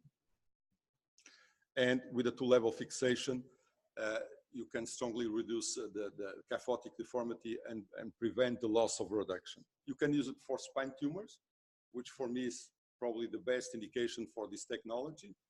Here I have a case of a metastasis of a young patient, feet, single lesion. You have this score that can help you to understand which cases do you need to stabilize. Another case here.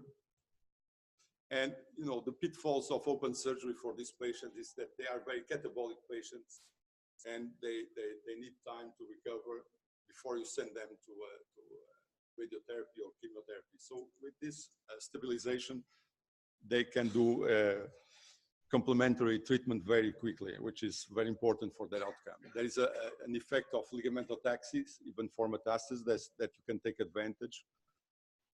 Of course, degenerative disease, I'm not going through this. This has been covered here. Revision surgery, MIS can have an important role. And deformity also, and Fessler, he does all these scoliosis cases with the MIS technique, much less blood loss, less complications, although you have to acknowledge that there is a ceiling effect for in deformity that you cannot correct beyond with minimal invasive. Of course, there is not only good things, there are limitations and constraints. First, on top of that is the learning curve. Initially you have longer operating times, you have also increased radiation exposure.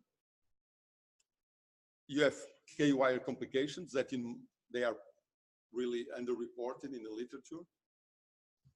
You have to be very careful. You have to have an algorithm of management. Probably they are more than 1.4%. Fortunately, most of them, they have no clinical consequences. I always advise you to use a double blunt tip K-wire and be careful in tumor and osteoporotic patient. You have to pay attention to the X-ray and also have a very tactile feedback when you advance the K-wire. You can have this kind of complications, so minimally invasive can sometimes be maximal trouble, maximal bullshit. You have the pedicle perforation as well. And if you compare, at least in my hands, open with MIS surgery, I believe that pedicle perforation in MIS is much less than in open surgery, as long as you follow the rules. You have parallel end plates and you have the spinous process in the midline. There is no way you can have a major breach of the pedicle.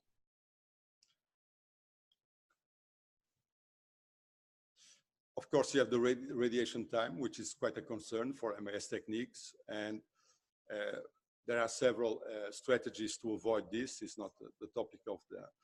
One biomechanical problem of MIS screws is screw polyaxiality. They are less rigid. They have a reduced angular stability.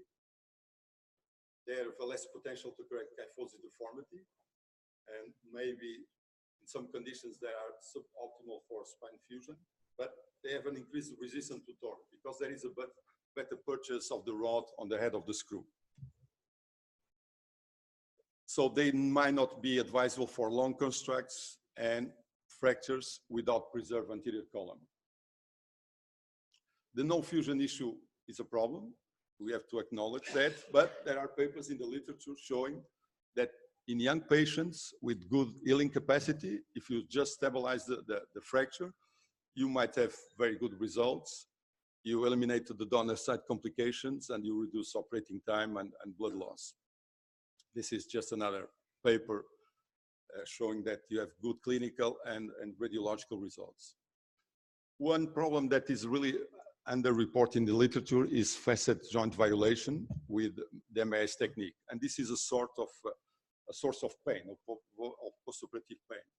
And the long-term consequences of these violations, they are not known. And because you don't see your entry point when you're doing MIS, this can be a really issue. So my conclusions is that you have at least similar clinical and radiological results in general population. You have less complications and, in my opinion, is a more cost-effective procedure. And there are two convincing moments. First day post-operative and the first visit to the office. Thank you. Our last speaker for this group is Amjad Shad, who's going to talk a little about vertebral augmentation.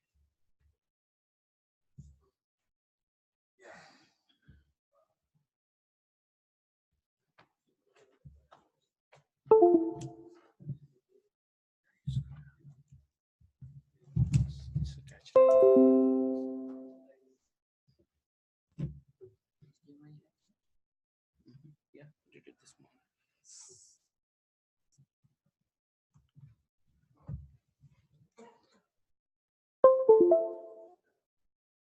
It was there.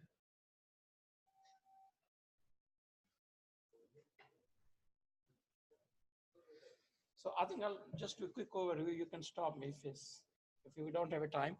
So I was told to talk a little bit of with vertebral augmentation. I thought it was just try to justify the MIS techniques without doing proper reconstruction.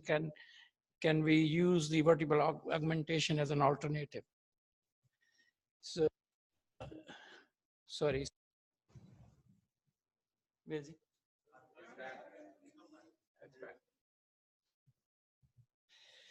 So all the novel technologies, the purpose is actually a solution for a specific pathology, facilitate the surgical procedure, improve clinical results, or is there any other motive behind it? Is it the industry? So we need to be very careful.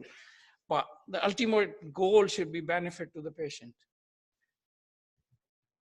So there are three questions about minimal invasive spinal surgery. In the MIS for the fractures, when and how, where is the conflict? When we should be doing open, when we can do safely the MIS, we need to ask that question to ourselves, especially for this possible. I designed this talk only for our own benefit for this part of the world. Does size matter? If I do two, as we have already discussed, if we do 1.5 centimeter, 2.5 centimeter, or 2 centimeter, as long as we are less invasive, but does that matter? And is all this new technology, is it actually a fashion? Are we glorifying an operation? There's an evidence that it's better than what we were doing before. If not, then what? So we need to ask that question to ourselves. With constrained resources we have in this part of the world, should I be spending 10 million pounds on an equipment rather than I use that money and divert it to do the bread and butter surgery I can offer here? So I think this is a question we should be asking to all of us. As said, I'm directing this talk directly to trainees here. So minimal invasive surgery, what is it? Is it a technique or is it a technology? Have we asked this question to ourselves? Or is it technology? And what are the principles? If I want to do it, why I'm doing it? So we need to ask all these questions to ourselves. So just give you an example to one is MIS and the other one I call less invasive spinal surgery, which you can achieve the goal much better than the other way around with compare with 1.5 centimeter with 2.5 centimeter. You can do decompression, you can do fixation, you can restore the sagittal balance, and you can achieve the fusion. So you need to ask this question to ourselves. So just comparing the two. So I will keep skipping, we heard all this before. So these are the options to us with minimal invasive. So less tissue damage, we all heard that, less bleeding, less days in the hospital. But does that equals to less surgery? Have we asked ourselves? So it's important to know that are we compromising? Are we doing, so I think it's important to ask this question to ourselves. And every new technology, when it comes, I think it fascinates the young surgeon, and we start glorifying the operation. And the rationale, as I think Salman or somebody said, he ended up doing 800 shots to do the minimal invasives. I don't know, but on average, you certainly do a lot more radiological exposure in theater with the minimal invasive techniques. So the rationale, I'll just tell the 4 reasons. Whenever you're doing a case, the principles are the same. Whether you do open, whether you do minimal invasive, whether you do less invasive. So what are those 4 goals when you're doing it? I think Doug did touch in his talk. So these are the 4 goals. First is the stability or stabilization. So these are the 4 goals. We all are aware that we want to achieve the sound fixation and long-term stability. Next is the biology. What is biology? You need to protect the nervous tissue. When you're doing the operation on spine, you have to protect the nervous tissue, and whichever techniques image guidance certainly helps that. But can you achieve the decompression of the nervous tissue by minimal invasive techniques? Then third goal is restoring the sagittal balance and alignment. Can we achieve that with the minimal invasive surgery? And the fourth is the function. Function means if I'm doing something percutaneously, I might end up fixing 4 or 5 levels rather than 1 and 2, which I can do with the anterior reconstruction with the open surgery. So it's very important difference. So if you have burst fracture with the anterior column involvement, if you have a minimal invasive option available, you might end up doing long segment fixation. If you're doing the same thing open, you might just get away with the 1 level. So it's important before you select the patient and select the technique, you need to understand all the types of fractures and underlying biomechanical principles before doing and taking on that technique. To avoid the implant failure, so I'll just give you the example. 10 of 19 patients with short segment fixation with 1 level above and below, the 10 fail, all within 6 months. And 9 of the 10 with 4 months, 9 without failure, 6 of these had anterior column restoration. So the patient who did not have anterior column restoration, about 50% of these fusion failed between 4 to 6 months. So you have to restore the anterior column. And the question is, can we do that with the vertebral body augmentation, with the kyphoplasty? So there is a bewildering array of different claims of height restoration. If you read the literature, I've been reviewing the literature over the last few weeks, and you get so many different claims from it. But what is the reality? The reality is you can only get only few millimeter advantage by doing the kyphoplasty.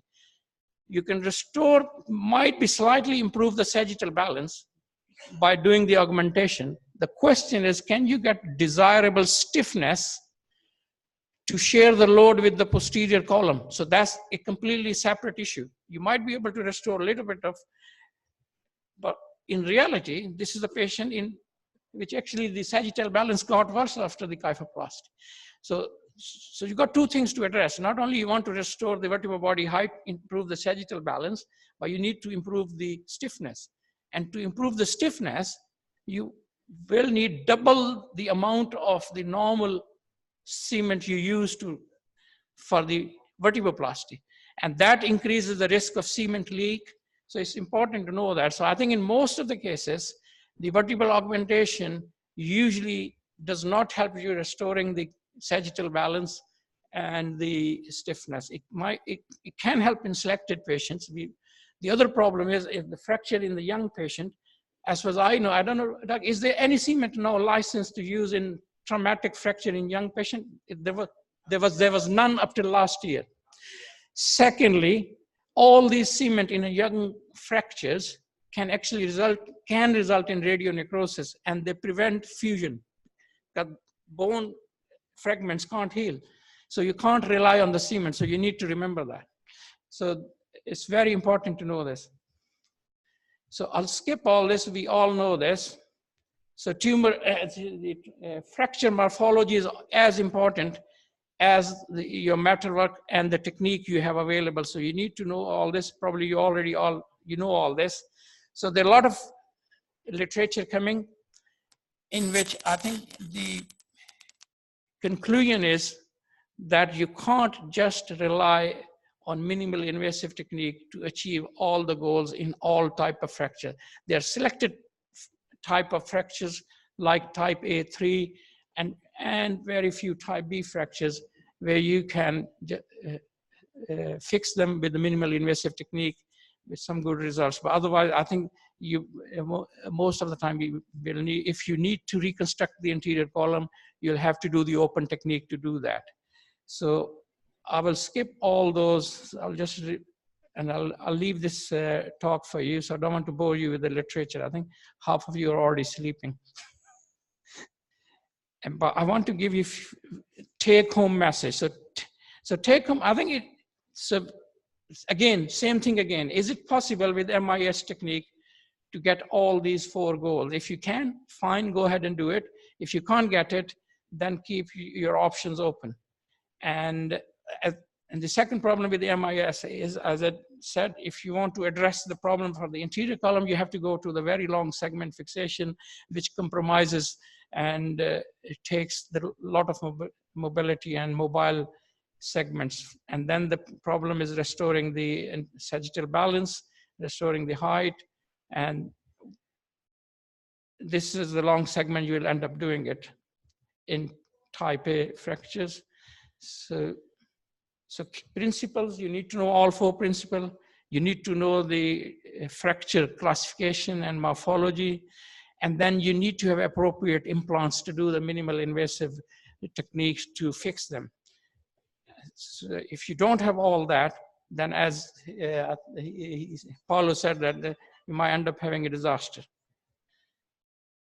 So there are different types of fractures. So like fracture like this, if you want to fix this, you try to fix above and below, but what are you going to do about decompression? What are you going to do about the anterior column? So if you're doing a less invasive approach, you can do it by fixing one level above and below as long as your anterior column is reconstructed. Otherwise, you will need quite a long segment fixation. So this is another way of doing it through the minimal invasive and lateral approaches. So I won't bore you with that. So you can achieve all the goals we set up. We have 4 goals in every patient to achieve that. So whichever approach and technique you're comfortable with, less invasive or minimal invasive, which works better in your hand, you better choose that technique rather than doing a suboptimal operation like here. Then you'll end up revising all those. And in type 3 fractures, again, you have to do the long-term fixation. You can't rely on just one level fixation. So all those 4 principles are important and they should be applied on each and individual patient. It should be discussed and then you do it. So I'll go to my last few slides. So what matters to the patient? From the patient perspective, this is what I want to discuss with you. I think Doug has touched all those points except one. So pain relief, good functional outcome, minimal complication, and long-term durability. The 5th one, which is very important for my part of word and your part of word, is social justice. If you're doing an operation which works in your hand, you're getting good results, you have same outcome, same complication, why would you try to embark and fascinated by a technology worth $1 million when you can't even provide to your patient clean water? Tell me, why will you do that? Half of your guests are suffering just drinking the water here.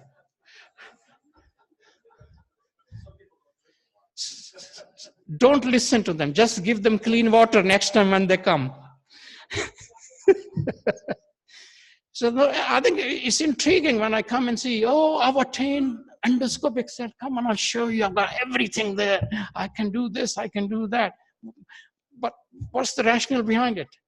So social justice is more important. If you can do a discectomy, an open, minimal or less invasive technique, and you get as good a result, what's the point of embarking on having a very expensive endoscopic kit? Can you improve your outcomes? Can you improve your results? No. So I'll just tell you. So that's why whatever works better in your hand, as long as you're getting good results, stick with it. But if you can find a technique or technology or a knowledge which gives you a better outcome, better patient satisfaction, then yes, change it. Otherwise, don't be fascinated just by the technology. So an honest surgeon is a happier one than a rich surgeon. Remember that. You can sleep better. There are bold surgeons and old surgeons, but you won't find an old and bold surgeon. 50 years, you're doing a technique, and suddenly you want to change to something. You won't be successfully able to do that. Thank you very much.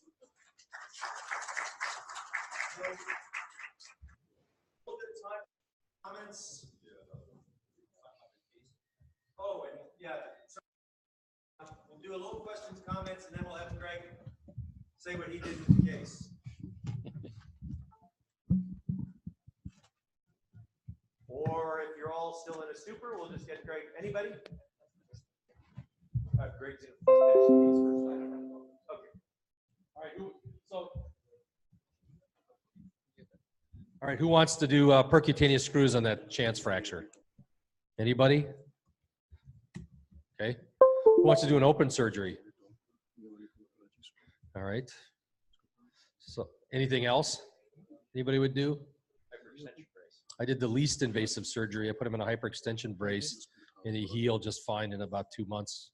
And this is about 20 years ago, and he's not come back. And I've actually seen him in clinic, but he's not come back for surgery. So it's a 3-column injury that you can treat in a brace, as long as you get him casted, custom casted brace and extension. So anyway, now what are we gonna do? Okay, so unless anybody else has any questions, comments? Yeah. There and then there. So as Dr. Amjad said, that many people can't afford even any kind of surgery. Few people came to me after 9 months of trauma with the pain. I think there is nothing to do at 9 months of trauma if they're doing well. We'll show a case before the beginning of the deformity session, then we'll answer that question. Okay. See, we're anticipating everything. My question is regarding transpedicular percutaneous screw fixation. Once we are doing percutaneously transpedicular screws, there is no fusion, especially in trauma or in any case. Then how in long term it maintains the stability, how it holds in long term? Every implant is bound to fail. Okay, there are 2 answers to that question.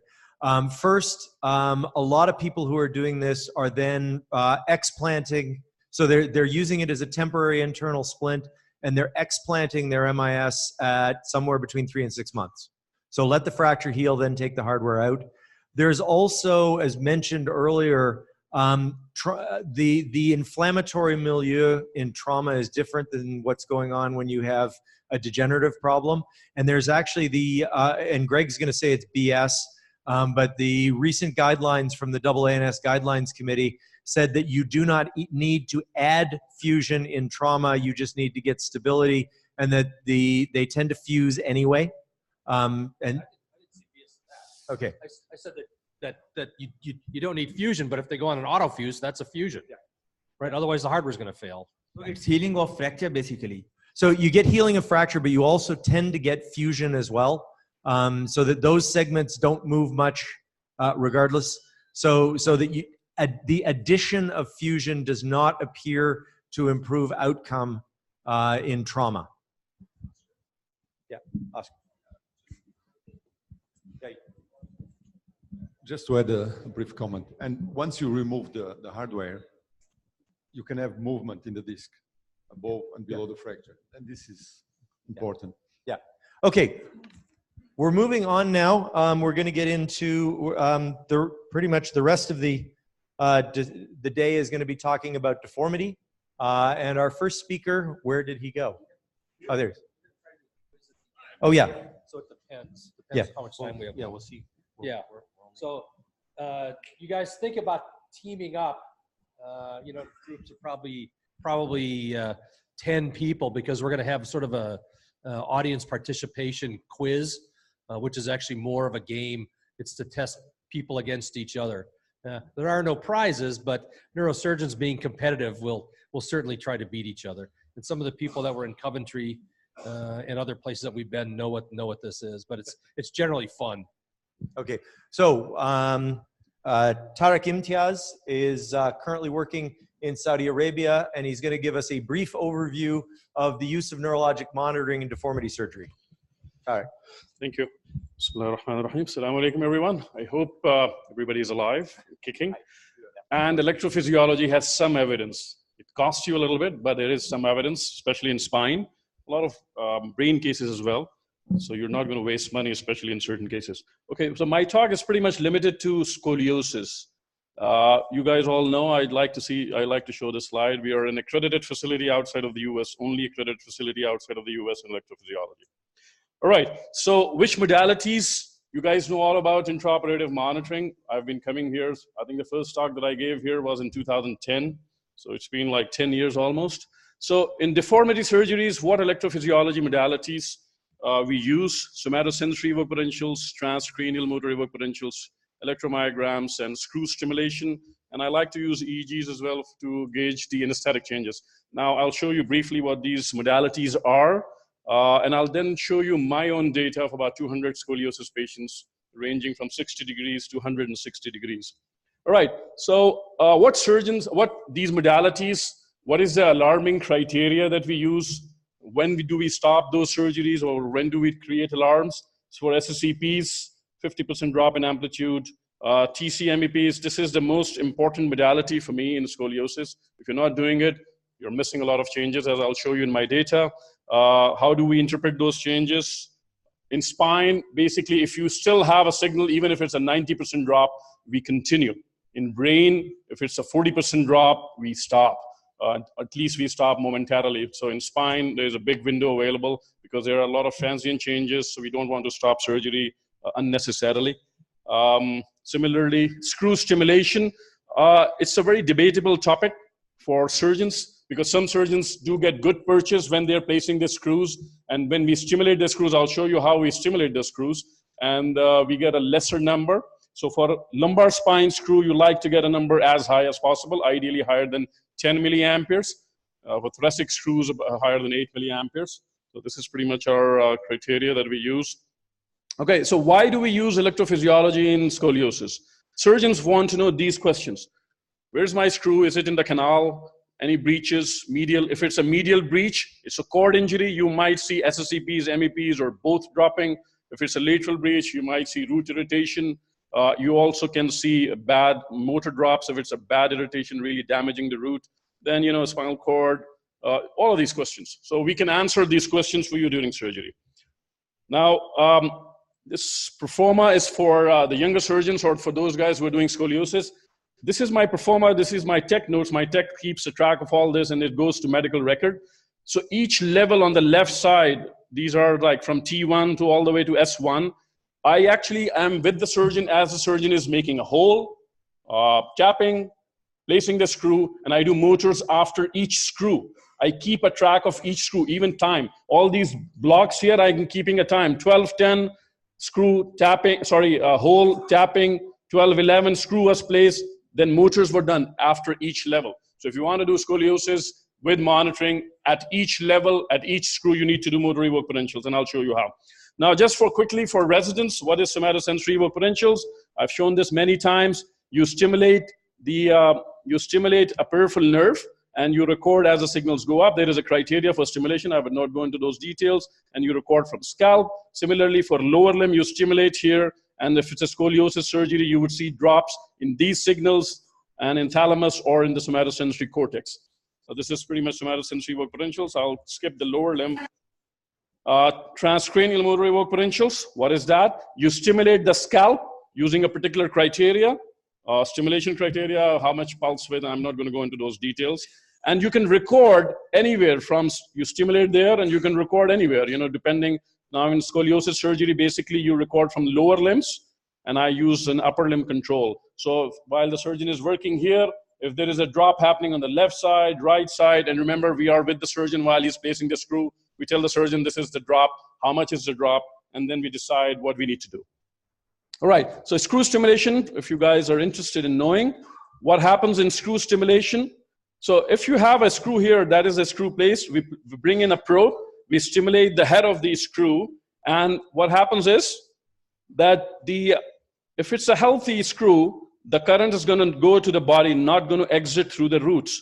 If there is a breach here, so then the current is going to exit through the breach, and less current, because its current is going to exit, the less current is required, and it hits the nerve here, the nerve fires, and you record a CMAP from one of the muscles. So depending if it says L4 screw, you may get a response from quadriceps, so at a lesser current. So I hope you guys understood that. If there is a breach, less current, because current follows the path of least resistance. Wherever it finds exit, it exits. So if you are getting a response after screw stimulation, say in a lumbar level, at any lumbar level at less than 10 milliamperes, it may or may not be a good screw.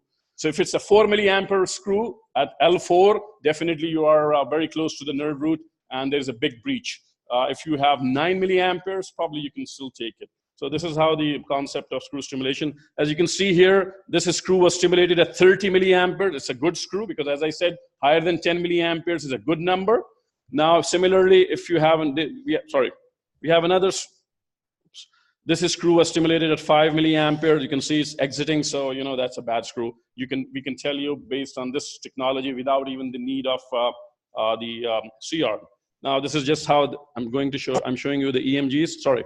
I'd like to show you this video just to play this. Okay. So what is happening here as the surgeons, you can see this, my screen, this is left MEPs, right MEPs, left STPs, right STPs. STPs I'm constantly running alternatively. But what I'm trying to tell you here is, he is tapping right now, then he's going to place the screw. As he the moment he places the screw, immediately afterwards, I'm going to do MEPs on left and right side both at each level. Okay, stimulating motors, please. Right side first. Right. The time the screw went in, immediately afterwards. Okay, left and right. Okay, looks good. Thank you. Looks good because motors takes about 200 to 300 microseconds to get a response. This doesn't take much. So what I wanted to show you that you have to be with the surgeon each step of the way. So let's talk about numbers. Surgeons want to know what exactly are we benefiting? What numbers are we talking about? So the higher the number of levels you're operating, the higher the chances of motor evoked potential changes. I'm going to go give you more numbers. So SSCPs, I think this is probably about SCPs. SSCPs, now for those guys who wants to do only SSCP and EMG, sorry, you're not going to help the patient at all or very minimal help, as I'll show you in some of my more slides. Motor evoked potentials is the most sensitive test in scoliosis surgery. You must have it in your regimen. Another index of about 180 patients that we did, the higher the number of vertebral level involved and correction involved, the higher the chances of, you can see, motor evoked potentials changing in bigger scoliosis. As you can imagine, this is not rocket science. Now, skip this one. So, well, this is male-female ratio, about average age of 19 for us. Now, if you see this patient, predominantly the change happening was motor evoked potentials. Predominant change, 30% of our patients, especially these patients with 90 degrees and higher scoliosis degrees, Cobb angle, we saw motor evoked potentials up to 30% of the time, motor evoked potentials changing. So you can imagine, if these patients end up being paralyzed or even transiently paralyzed, we stop the surgery momentarily, we use steroids, we increase the mean arterial pressure, and I'll show you what the effect of mean arterial pressure is. Now, this is a very important slide for you. Out of 180 patients, we had about 33 patients with a real cord injury. Now remember, we are talking about 90-degree higher, a 90-degree and higher scoliosis number. The highest we did was 160-degree. We staged 33 patients, we had a cord injury. Of course, with experience, experienced surgeons probably would not have this injury, but 33%. Now, 5 patients had positioning changes because of bad positioning of the limbs in about 180. About 12 patients with anesthetic changes. This is, I would really like for you guys to understand. We use a normotensive exposure. We do not open the patient with 60 millimeter of mercury of mean arterial pressure. We use about 70 millimeter of mercury of mean arterial pressure. Why I'm telling you this? If you open with a 60 millimeter of mercury and if your exposure is huge, our setup, our residents open, it takes about 1.5 hours for them to open from say T3 to S1. So you keep the mean at 60 degrees. And then all of a sudden, if you have a cord injury, and if your patient is like a young, very lean and 12 of hemoglobin, you likely will have a deficit even with a smaller breach. And that deficit may lose you, another 2, 3, 4 hours, may even you have to stop. So that's why we believe in normotensive exposures. And as I'm telling you here, about 12 of our patients had the drop that we noticed was we were easily able to improve the drop, improve the signals by increasing the mean arterial pressure. So these are anesthetic changes. You need to have a good, anesthesia coverage, and the anesthesia is aware of your spinal cord perfusion. So see this, majority of the changes are MEPs, only limited MEP plus SCP. So far, in my 200 patients that I'm showing you here, I have not seen only SSCP drop, only SSCP drop. So I have not seen any scoliosis patient where I've seen only SSCP drop. So I'm finishing. So if you have, either it's a motor drop or motor and sensory drop. If you have a motor and sensory drop, this is the patient that is likely going to have a postoperative deficit that may last longer. If you have a motor drop that you caught, but you're able to change things with mean and steroids, or even you staged the surgery, you came back 2-3 days later, that's what a lot of patients we follow, especially higher degree scoliosis.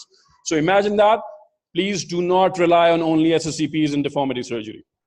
Now this one, we talked about nerve root protection. Let me tell you a very interesting thing. This is at least in my data.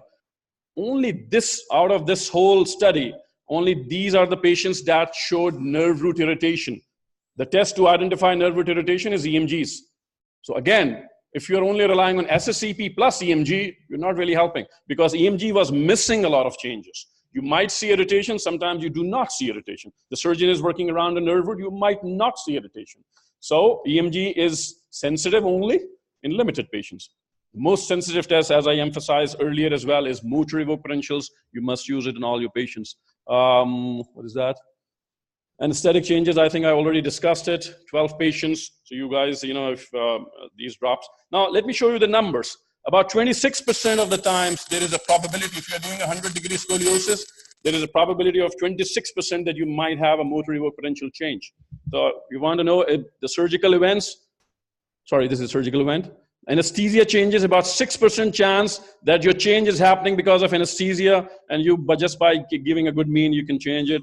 18% chance if you're doing a 90-degree scoliosis that you may have a bad screw. Remember, the bad screw is based on the screw stimulation test. It may not be damaging the cord or the root, but it may be a sensitive test that is causing you this. So these numbers, probably want to know these numbers. So again, MEP change only in patients. MEP plus SSCP change. These are the dangerous patients. If you have this kind of change, you definitely want to stop. If you have an MEP change, remember, as I told you, we increase the mean, we give a steroid, we paused momentarily, and then we proceed as if we recover the signals. I'm going to show you a couple of cases. Now you have motor evoked potentials here on the left.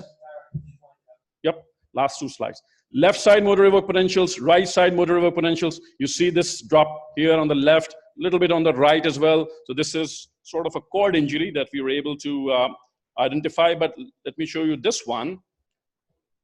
You see this? This is left side, right side motor evoked potentials, 4 muscles or 5 muscles I'm using. This is right side. Now you're seeing many muscles are intact, but this quads, probably this muscle is quads or EHL, that is showing a drop. This is not a cord injury. This is a root injury. So this is the way we are able to identify whether there's a cord injury or the root injury. So you know what we actually provide?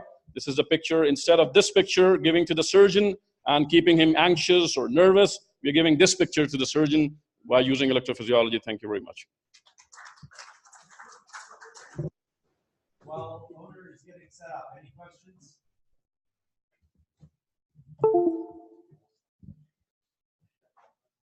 Nobody understood.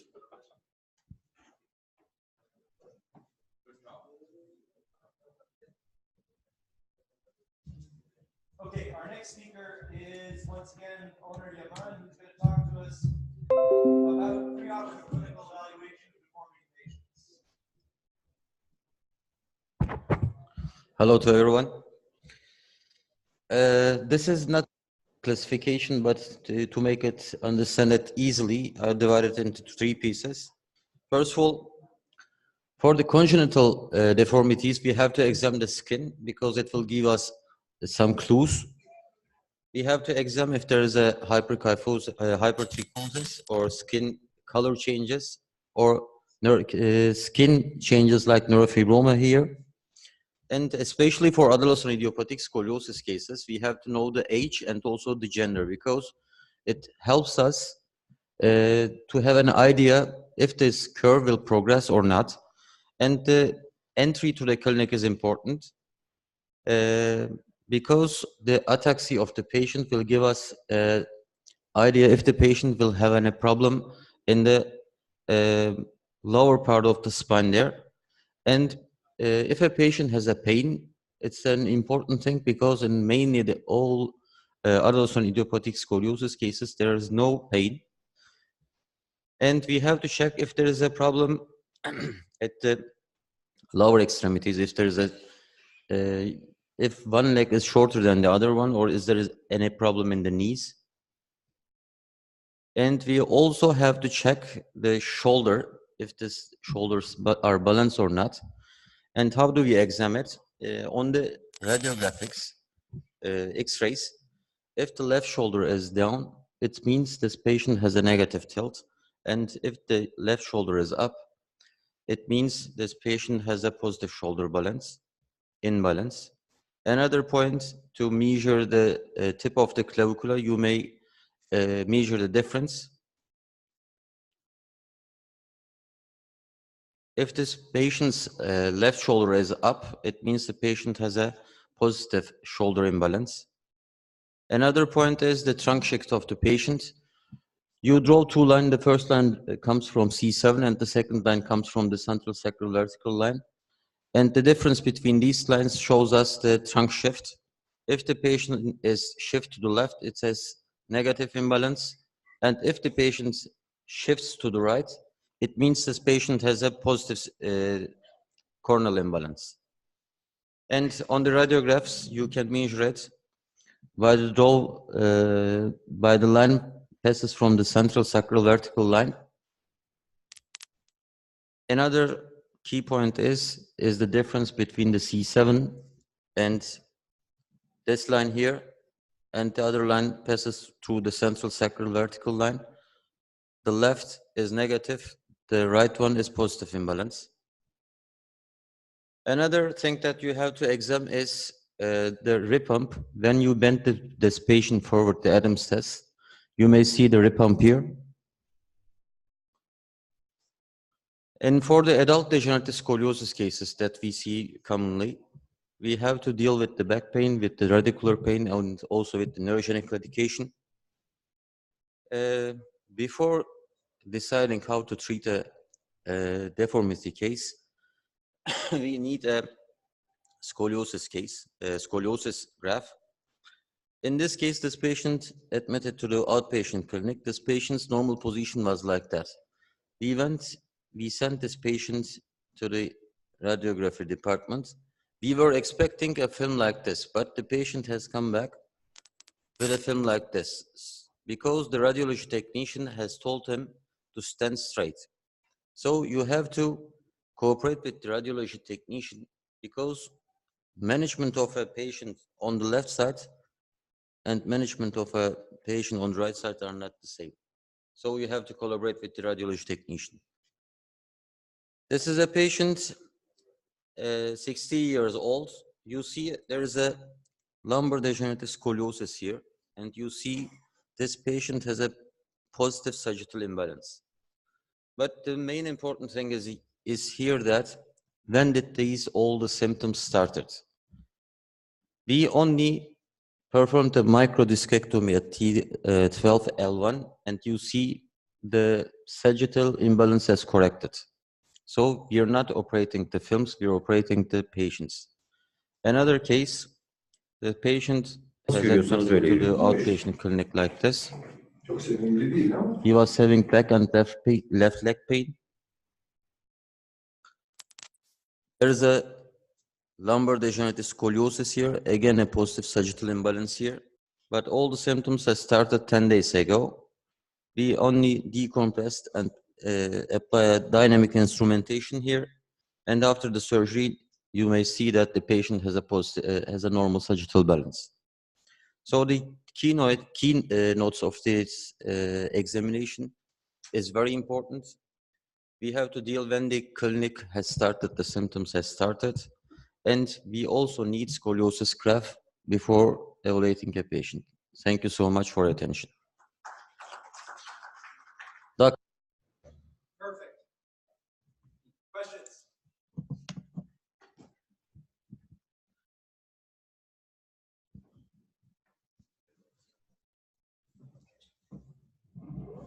Salman is down at a meeting, so I'm going to give my variation on the talk he was supposed to give.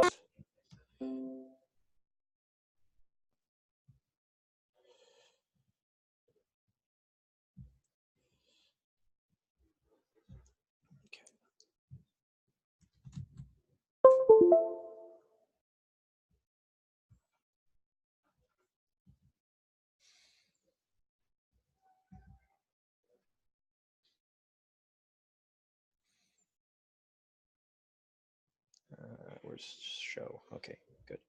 All right.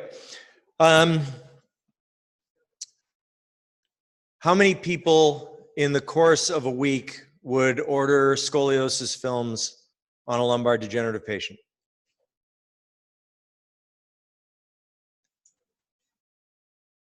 Okay. You should be doing scoliosis films on probably 30 to 50% of your patients, because there's a lot of valuable information that's there that you may not be getting.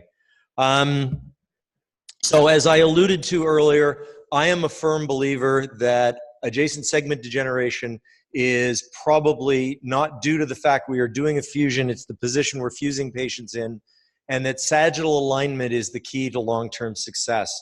So this talk is just basically a little bit about sort of what sagittal balance is and why we measure it. So Charlie Kuntz, a gentleman from who was in Cincinnati, he did a literature review looking at what is normal for lordosis, cervical lordosis, thoracic kyphosis, lumbar lordosis, and there's a huge range of normal. But what he found, the key is balance. And balance is essentially, is the head square over the pelvis in the AP plane, and is the center of the head, or C2, square over the femoral heads in the lateral plane. And the human body goes to incredible lengths to maintain balance. But once it gets out of balance, and the diagram you see on the right there, that's Jean Dubusset's concept of the cone of economy. If you are in balance, you use less energy to stand and walk. If you are out of balance, you lose more energy, which leads to pain and disability. So the concept here is, what is the minimal important data set in terms of what angles do we need to measure? Because if you do what I do deformity surgery, I go to deformity meetings, and every time I turn around, somebody has come out with a new angle that correlates with clinical outcome that we're supposed to be measuring. And you just cannot measure all of the angles that people are talking about. but they all seem to correlate with outcome. So, you know, I go back to what really matters to the patient. What matters to the patient is pain, their standing and walking tolerance. When you get up into the cervical spine, looking at measurement of parameters to look at it in the cervical spine, they need to be able to see where they're going and swallowing. So these are the things. So what does our minimal data set need to measure? What if we're going to look at measuring stuff, what do we need to know? Well, first we need to know, are they in the cone of economy? Are they balanced? Second, can they see the horizon? Third, if they're not balanced, where is the primary deformity?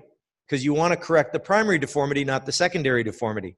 So a lot of people with, quote, cervical deformity, if you actually look at their x-rays, they don't have a cervical deformity, they've got an upper thoracic deformity. And no operation in the cervical spine is going to correct that. And your data set that you're going to measure needs to be able to assess the cervical spine, the thoracic spine, and the lumbar spine. So first, looking at balance, clinically looking at balance, when you see somebody, what you're looking at really simply is their ear over their greater trochanter, and is their inion over the gluteal cleft. That's balanced. And anything that's not that alignment is not balanced. Radiographically, the two classic measures are the C7 plumb line. So C7 plumb line should fall through the sacral end plate. And then there's the C2 plumb line. A plumb line from C2 should fall through the femoral heads. Which is more accurate? There's a really good study showing that in 1 out of 4 patients, this does not correlate with the true center of gravity. So if you're going to measure anything, measure C2 over femoral heads. That's your global measure of balance. Then you want to look at where is the primary deformity. So this is what got it all started about 10, 15 years ago. That we realized this correlation between the pelvic parameters and what lumbar lordosis should be. So there's 3 angles we measure. There's sacral slope, which is the comparison of the top end plate of the sacrum to the horizontal. There's pelvic tilt, which is the center of the sacrum to the center of the femoral heads and the angle to the vertical. Those two are essentially the components of the one that really matters, which is pelvic incidence. So you take a perpendicular to the S1 end plate and the angle between that and the femoral heads. And it turns out, if you look at a lot of numbers, that pelvic incidence should equal or lumbar lordosis should equal plus minus 10 degrees of pelvic incidence. So these, again, all of the normals, huge variety. But now there's this concept we talk about spinal pelvic harmony. So is there sagittal vertical axis within 5 millimeters? Is there pelvic tilt less than 20 degrees? And is there lumbar lordosis? So this is what we're aiming for. And really, when you are doing even fusions, you should be trying to match this. Now, in the elderly, not quite so true, because as we age, those change. So in patients who are over age 70 or 75, it's 8, 25, and you want to actually be a little bit under. So in terms of, so we've got a pretty good measure now of how to look at lumbar lordosis and what really matters in the lumbar spine. So when we go to the thoracic spine is important in 2 ways. One is that's how we compensate for lumbar malalignment. So somebody with a lumbar flat back is also going to flatten out their thoracic kyphosis, and in severe deformities may even convert to a thoracic lordosis. But it is also the foundation for the cervical spine. So, sorry. 3 minutes. Yep, okay, I can do that. So T1 slope and T1 pelvic angle, which is the same vector of pelvic incidence to T1. And again, just quickly, you'll be able to get these. These 2 angles correlate with outcome. Cervical spine, 2 functionally distinct zones, occipitocervical, which is involved in forward gaze, and the suboccipital, which is balancing the head. And so here what we need to do, the equivalent, the cervical sagittal vertical axis should be less than 2. Again, T1 slope, and T1 slope minus cervical lordosis less than 20. People have fooled around with trying to get the equivalent of pelvic parameters. It doesn't matter. And again, these are just the normals. Again, things change with aging. This is another one that is, there's a growing body of evidence, matters, C2 slope. And when we look at occipitocervical, the classic is the chin-brow vertical angle, which is often difficult to measure on X-ray. So now the common one is the slope of line of sight, which is essentially the angle between the floor of the maxilla, or the floor of the nasal cavity, and horizontal. So what overall really matters? Cervical sagittal vertical axis, thoracic kyphosis, OC2 angle. So at the end of the day, what do I measure when I'm seeing these patients? Well, any patient who comes to me with a lumbar degenerative problem, I'm measuring pelvic incidence, pelvic tilt, and lumbar lordosis, because those correlate with outcome even in single level degenerative cases. In thoracolumbar deformity, I add T1 slope and T1 pelvic T1 slope and T1 pelvic axis. Cervical spine degenerative patients, the cervical sagittal vertical axis, the T1 slope, which tells me whether there's an upper thoracic kyphosis leading to the problems with CSVA, and the cervical lordosis. And then in cervical deformity patients, I add the C2 slope and the slope of line of sight. So these are sort of the minimum amount of information that you should be looking at on a regular basis in any patient that you're contemplating doing a fusion. Thank you.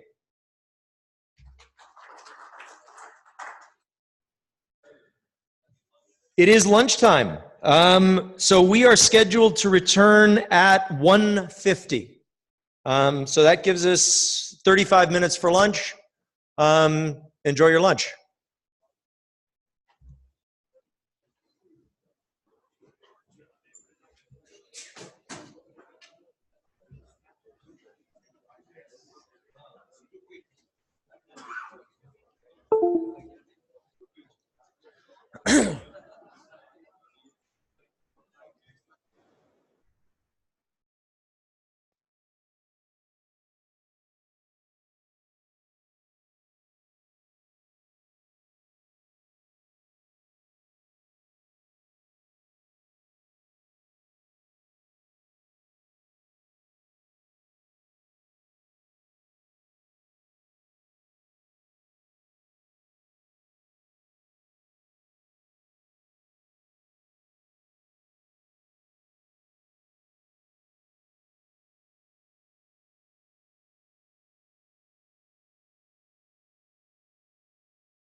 with a case and talk about what happened with the case.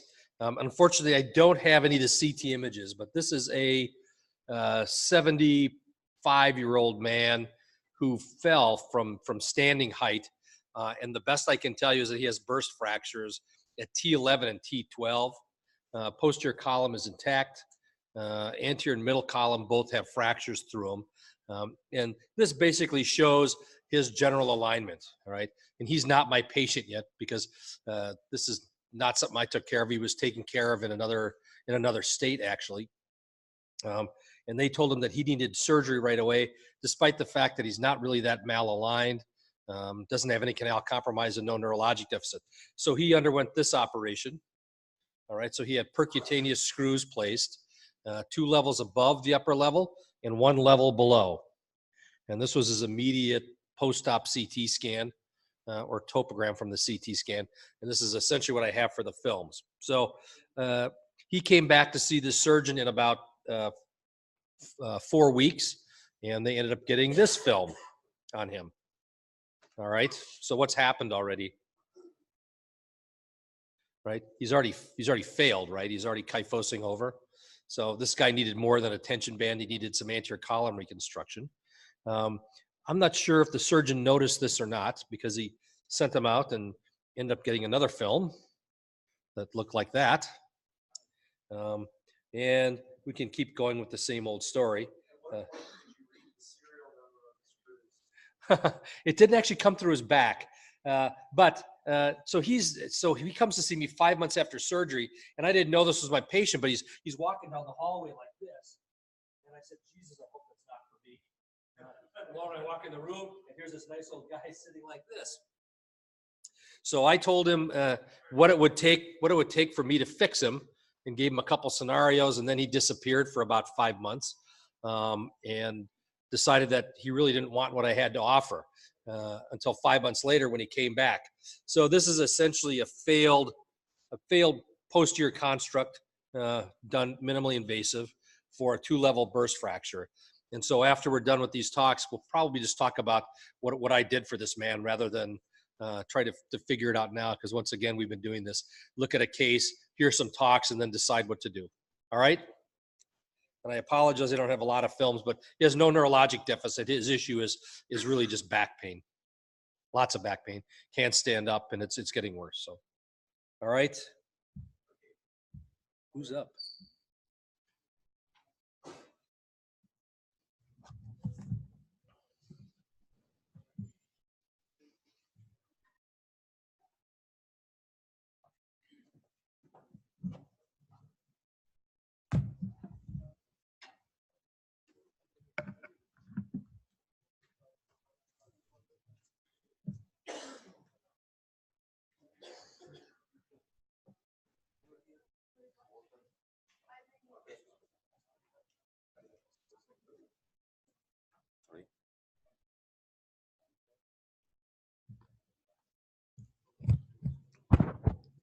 Hello to everyone again.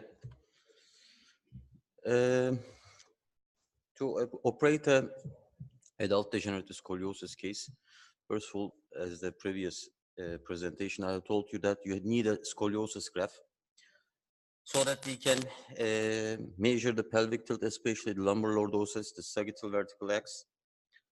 You may use SurgiMap, it's free. You can download on,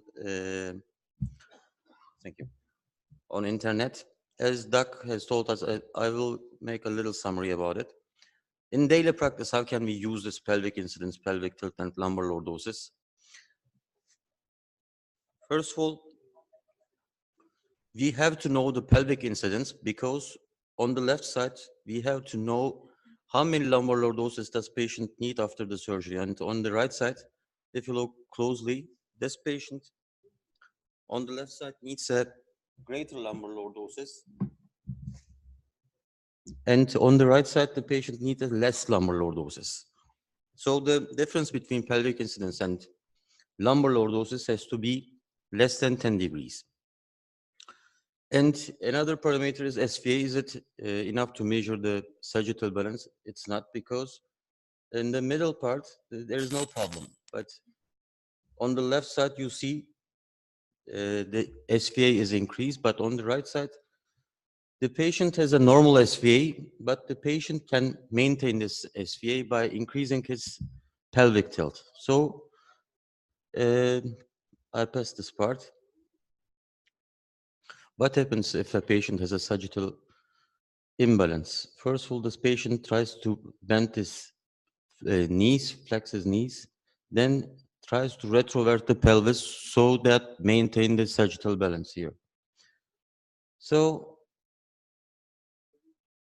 if you don't know anything about the pelvic tilt and SVA, you can only look to the pelvis AP so that this is the normal pelvis. But if you look at a patient that is retroverted, you may see this pelvis in this shape. So there are important key points here. I pass this part. This is the Cheops software. This patient seems that the patient has a normal SVA, but if you take please look at here. If you bring this patient into the green area, the pelvic tilt, you will see that the patient's SVA is not normal. We have to know all of the things before the adult degenerative scoliosis surgery. We know that we have to aim these parameters, but according to Schwab and his friends' paper, they have ideal alignments, but after the surgery, they need to revise 50% of these cases. So there's another term, as Doc has told us, in every meeting we have new terms. There is a global alignment and proportion score here. They have measured lots of things here. As a summary, they have measured the relative pelvic version. They measured the relative lumbar lordosis, the ideal, and they measured the difference between them. And at the end, this is a really important parameter. You have to give a lumbar lordosis to the patient, and these lumbar lordosis has to be 80% at the L4, L5, L5 S1 level. As Doug has told us that you have to give the more lumbar lordosis to the end of the lumbar lordosis. And if you sum all of these, another key point is if you operate a patient greater than 60 years old, you may have complication. If you sum all of them, if this score is greater than 7, it says you that you may have a complication 95%. These classifications, these management doesn't help you to how to operate that patient. But a paper that has published in 2014 in European Spine Journal, Beriano and Lamartina shows you a way to how to operate these patients. They have divided the adult degenerative scoliosis cases in 4 groups. Don't we have a pointer?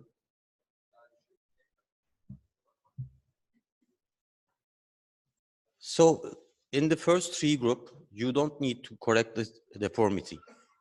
But in the 4th group, in 4A and also in 4B, if the patient has a sagittal and also coronal imbalance, you have to correct these patients. These are the case examples. If there is a patient has only non-apical symptoms, you have to only correct that part. If the patient has symptoms at the apex, you have to fuse that segment.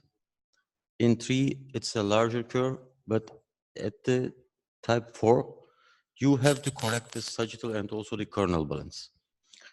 These are the case examples. This patient is 65 years old and has previous lumbar disc surgeries. You see that patient has a positive sagittal imbalance. Now you have to correct this patient. What we have done, we have performed an L3 pedicle substruction osteotomy and we fused this patient from T9 to L5.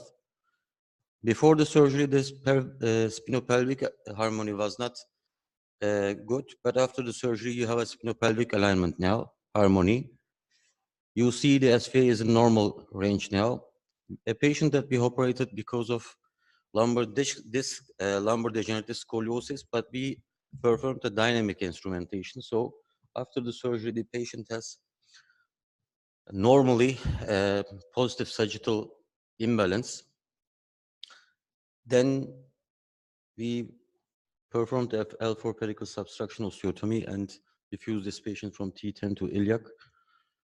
Before and after the surgery, this patient was operated in an outpatient clinic.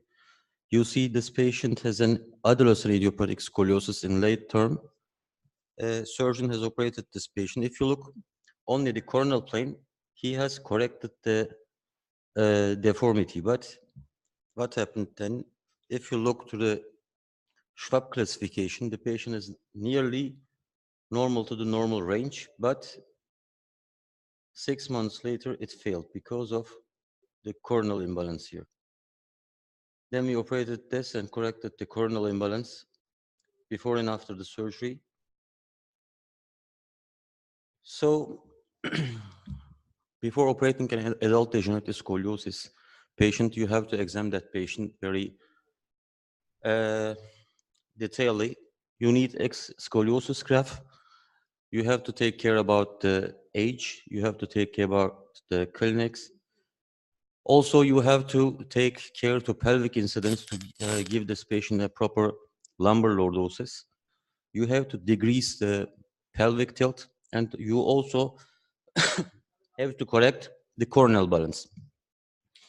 You have to think twice because the complications of the adult degenerative scoliosis cases, complications rate are too high, and you will need revision surgery.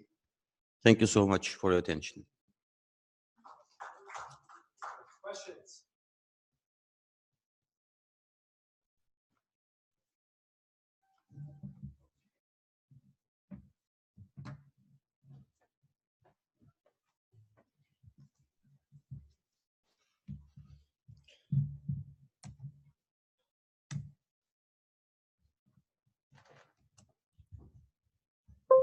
Okay, I'm afraid I'm going to torture you guys because Giannis is faculty who is down with GI upset, and as well as Mehmet. So I am going to do his talk and then my talk.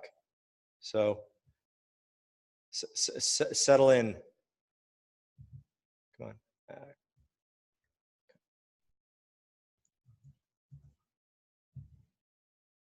Come on. Here we go. Okay. Okay, so as I alluded to earlier, I've been involved in minimal access, minimally invasive surgery for most of my career. And a lot of my interest in it came about as a result of an interest of one of my mentors, who also is the person who taught me a lot about what I know about scoliosis surgery. And essentially, you know, sort of asking ourselves, is there an alternative to this? This is a 35-year-old male with an 80/80 double major scoliosis. And this is a pretty significant thing. And I'm going to quickly breeze through this. You know, why do minimal access? We've kind of been mentioning all the reasons for it, but a couple of the reasons that kind of come into this is marketing. A lot of people do minimal access surgery so that they can say they're minimal access surgeons in the hopes that they will get more patient referrals. Some of us like doing it because we wanted the challenge of trying new things. But at the end of the day, we have to be looking at how to improve outcomes. Now, you know, historically, you know, we've been through the era of thoracoscopic releases and thoracoscopic instrumentation. And now the main areas are minimal access fusions of one point or another and percutaneous instrumentation. So this is just, you know, the first of these techniques and where I got involved initially was at thoracoscopic releases, which is kind of cool. You go in through the thoracoscope and you know, you do your approach from the concavity. And here you have, these are thoracoscopic views. Yeah, here we go. No, it's not projecting. So you can see the spine here. This is looking down towards the diaphragm. This is looking up towards the aortic arch, you can see there, much closer to the diaphragm. The heart is there. So you get very, very good visualization. You take down the pleura, take down the discs. And so this was a really nice technique, a way of doing it. And what we found is that it really did give us good correction, short hospital, you know, the usual, shorter hospital time, shorter OR time, and blood loss. And then people started instrumenting this way. And here you can see just some pictures of trying to do an instrumentation thoracoscopically. So we could do it. We had the technology to do it. Well, what was the results? Well, again, shorter hospital stay, less pain. We got equivalent correction to posterior, but we had higher instrumentation failure and higher pseudoarthrosis rate. So really these technologies have been abandoned for a couple of really reasons. One is we got much better at posterior techniques and we didn't need to go anteriorly anymore. And that we found that the thoracoscopic instrumentation didn't do as well. So that was sort of the first era of minimal access technologies for deformity. And coming back again, always think of the principles. So we need to be able to correct the deformity. We need to get stability. And in my mind, when it comes to minimal access deformity, this is the problem where we still don't have the answer, is getting solid fusion. We still have trouble with that. So the first of the technologies that really allowed us to do this is the lateral fusion, which I talked about the other day. Again, the patient positioning, the dissection, and we went through this the other day, but this is a very powerful tool because of the ability to put in large footprint cages. You can use cages with high lordosis. And so this is really a very powerful way of correcting in one or two planes. What lateral interbody fusions, though, don't do is allow you to correct rotation very well. And so that limits their use. And this was the case I presented, and you can see the preoperative, and you can see how much correction we got just by putting in the interbody fusions. So this was sort of the next step in minimal access surgery for deformity. We now had the ability to get some correction, high fusion rates, very low morbidity. So this was a big thing, but we still didn't really have a good way of instrumenting. So you would do this nice minimal access procedure, you would do this nice minimal access procedure, but then you'd still have to do an open posterior instrumentation. And so there are his final films. So what really changed it was so the first percutaneous screw instrumentation system would only do one level. That was the sextant system. They came up with some widgets that you allowed to do 2 levels with the sextant. That's the second most frustrating piece of surgical equipment I've ever used. The most frustrating piece of surgical equipment I used was the original endoscope that they used for the MED. But you know, this allowed us to use multi-level instrumentation. And you could, because of the way these essentially worked like a spondylolisthesis reduction screw. So you have a large area there, and you can use these towers to then reduce the rod down into the screws, pull the spine over, and get some correction. And so this is just, you know, we sort of went through this. You put in your Jamshidi needles. Through your Jamshidi needles, you put in guide wires. You dilate over the guide wires, and then you place your screws. Fairly simple. And you can do this over many, many levels. And so this then allowed us to do minimal access technologies to do fusions. So here's just a patient, degenerative flat back, minor degenerative scoliosis. This was treated with just a 2-level ALIF and percutaneous screws. This was sort of early in my experience. A little more complex here, has a degenerative, or has isthmic spondylolisthesis at L5S1, degenerative scoliosis, rotatory subluxation. Again, this was treated with a combination of ALIF and laterals. And so we have the ability to do this, and I have friends who do a lot of this, and I've got people doing T4 to pelvis, all with percutaneous screws. And so when we look at the results of deformity surgery to date, there's multiple case series, but really nothing definitive. There's no randomized controlled trials, no level 1 instance, not really even a lot of good conservative studies or comparative studies. The best data is probably from Neil Anand and Rick Fessler. They're the ones who have done the most. Mike Wang is another one. And you know, if you really look at it, you get good coronal correction in degenerative deformity. They do have a shorter hospital stay. What they found is that they're not that good at sagittal correction yet with the minimal access techniques. And to the extent that Neil Anand now says that if he's going to do an MIS deformity. He's only going to do it in patients who are already in sagittal balance. And in my mind, if a patient is already in sagittal balance, their main pain complaint is not their degenerative deformity, it's something else. They probably have stenosis or a spondylolisthesis or something like that. And so in those patients, I'm not sure that a deformity operation is necessary, and that the minimally invasive is to just do a smaller apical procedure rather than trying to do that. They do not, the minimal access techniques are not good yet at derotation. And they're not good in osteoporosis. And so that's just a quick overview of, the way I look at it, really the unsolved question right now. So if you talk to these people, what they're doing is they're trying to do facet fusions. When they put the tube down to put the screw in, they burr out the facet, put a little bit of BMP or demineralized bone matrix protein in there. And I'm just not convinced yet that at the higher levels where you're not getting an interbody, that we're at a point that we're actually getting a decent fusion yet. So again, this is another technology where I've sort of gone into and pulled back from a little bit. In deformity surgery, I do use a lot of lateral interbodies because I think that that's very useful. But I've kind of backed away. In my hands, I think anything up to about 5 or 6 levels of percutaneous instrumentation is reasonable. But I think once you get beyond that, I believe that that's a triumph of technique over reason at this point in time. And so that's quick thoughts on deformity surgery with MIS. Questions or comments? Come on, somebody's got to say something, because otherwise you're just listening to me talk. Microphone? You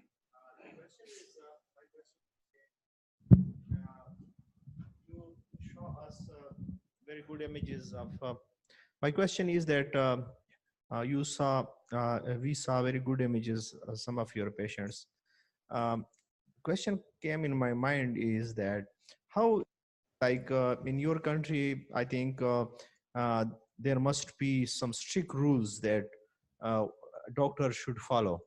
How you tell the patient that you need so big rods, and how they agree to do these rods, because we cannot counsel the patient even for discs that much easily. And they are not agreed with us.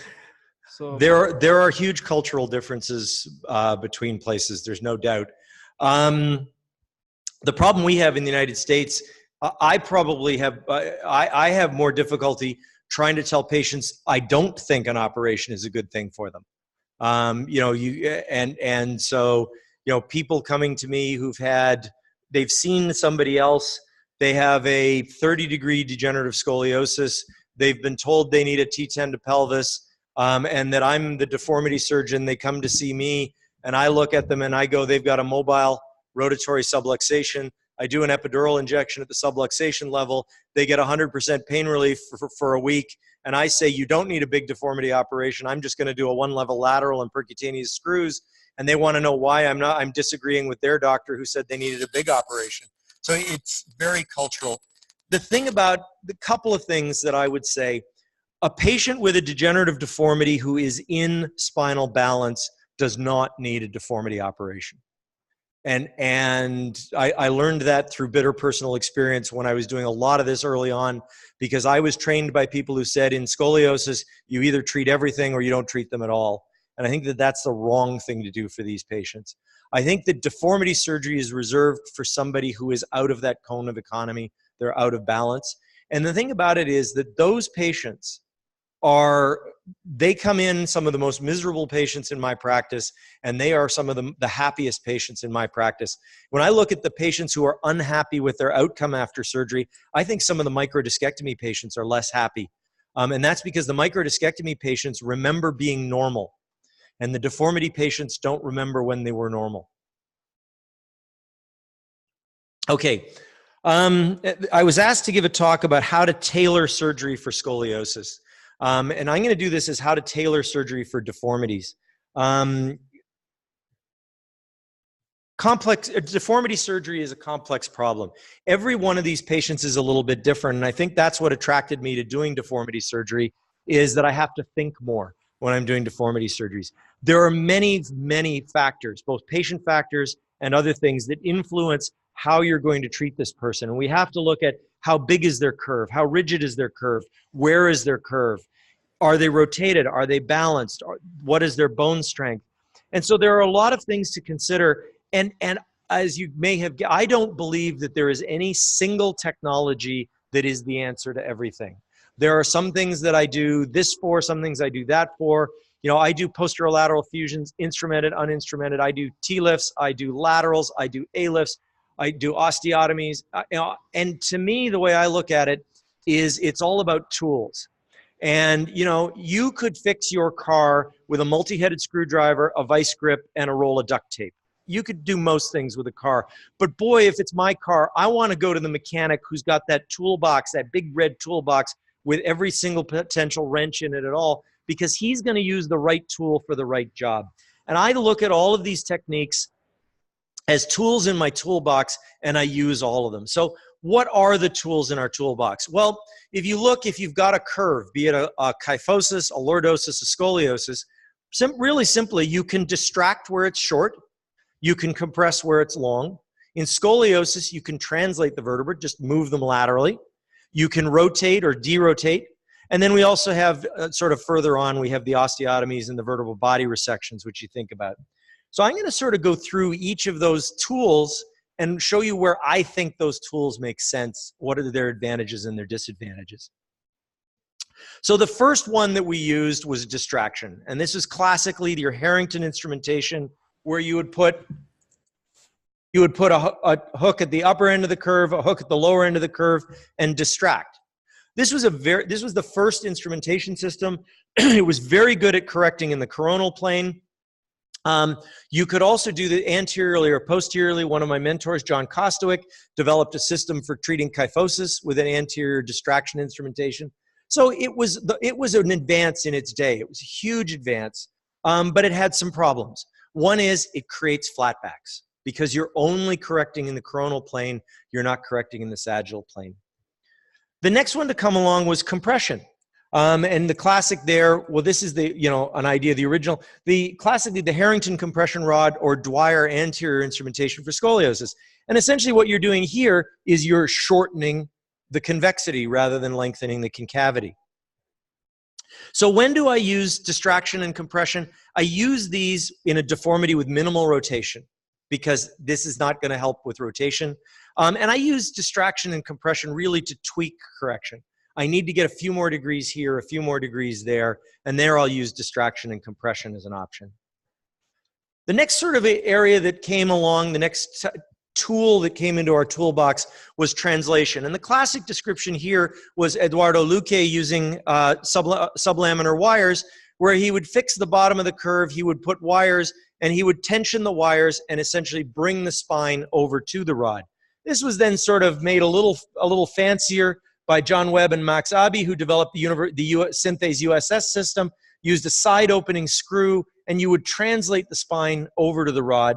And then you can use the spondylolisthesis reduction screws this way. So you put the spondylolisthesis reduction screws at the apex of your curve, you tighten, you lock in the bottom so that the rod won't rotate, and you just gradually bring the spine over to the rod utilizing spondylolisthesis reduction screws. A very powerful correction technique if you have good bone quality. Not so great in osteoporosis, but this is sort of another thing. And because of this, and this was really the big thing that Luque did, is Luque made us realize that you can control for lordosis and kyphosis. So started getting us away from the iatrogenic flatbacks that we had with distraction instrumentation.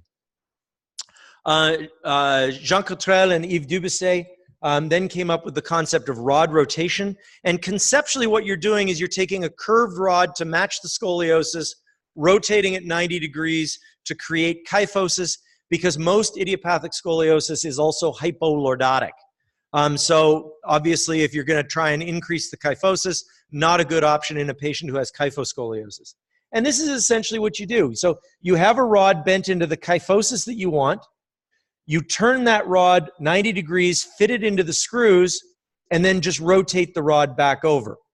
If you actually do CT scan studies looking at the major correction moment there, it is actually just translation. It's just a little different way of doing it. In terms of treatment of idiopathic scoliosis, this is the big change. John Webb and Max Abbey came up with it. It's been popularized by Larry Lenke. And essentially what it's placing screws at every level, aggressive posterior column releases or posterior column osteotomies. And then what you're actually doing is at each level, you put an extender on the screw and you rotate that vertebra around the rod. So to do that, you either need monoaxial screws or fixed screws, or you need a system that locks both screws together so you're not just tilting the head. You put this big extender on, you lock the curve at the bottom, and then you just derotate the vertebra. And the beauty of this, you get phenomenal correction. And the primary deformity that bothers these young women in idiopathic scoliosis is the rib hump. And by derotating the vertebra, you also reduce the rib hump. So when I was a trainee, we did a lot of thoracoplasties, resecting the ribs across the rib hump. Terribly debilitating operation. And basically, you don't have to do it anymore. All right, so moving on quickly to the options we have for kyphosis. Well, again, you can either lengthen the anterior column, shorten the posterior column, or do both. And so the options we have there are interbody fusions, however you want to place an interbody fusion, facet resection or posterior column osteotomies, augmented posterior column osteotomies, I'll explain that in a minute. And then we've already talked a little bit about pedicle subtraction or pedicle subtraction osteotomies and VCRs.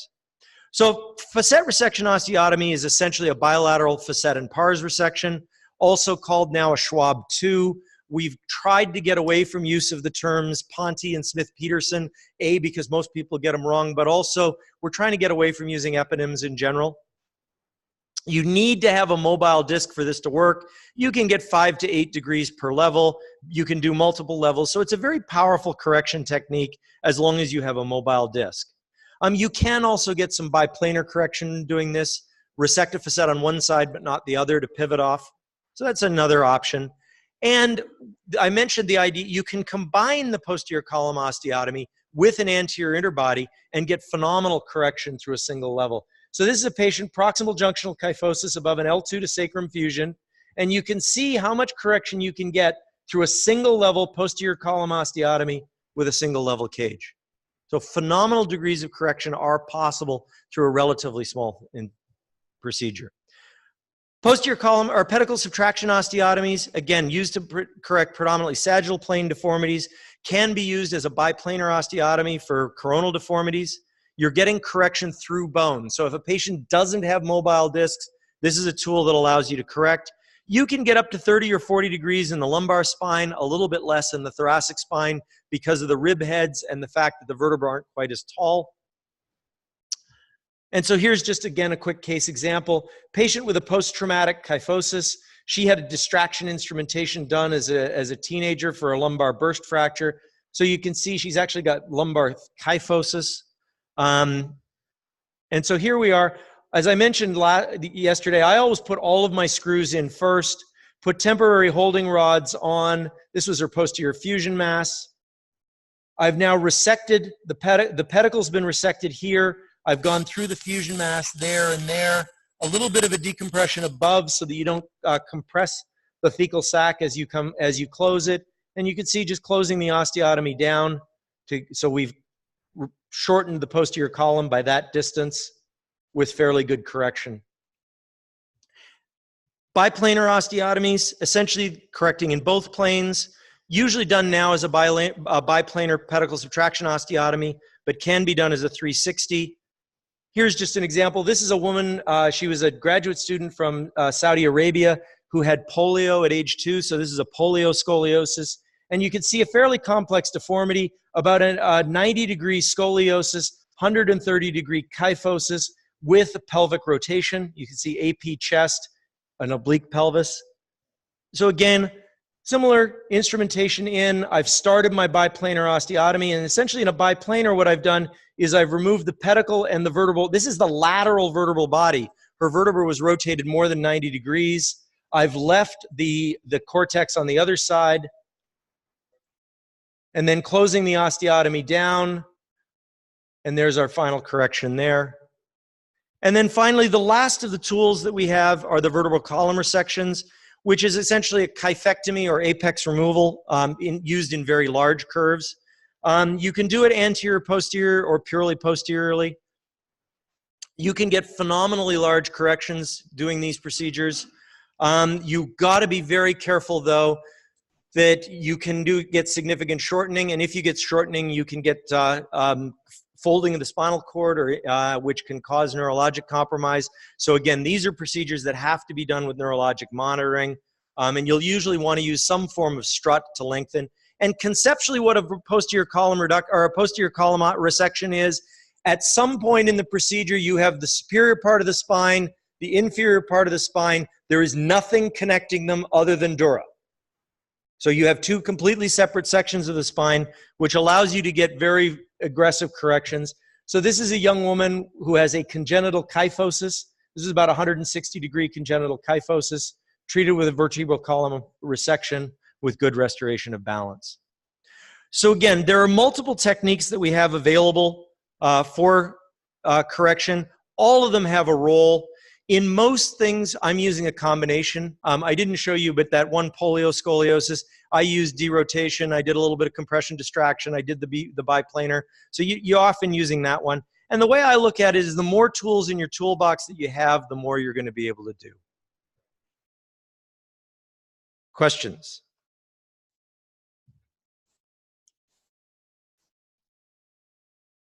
Yes, sir.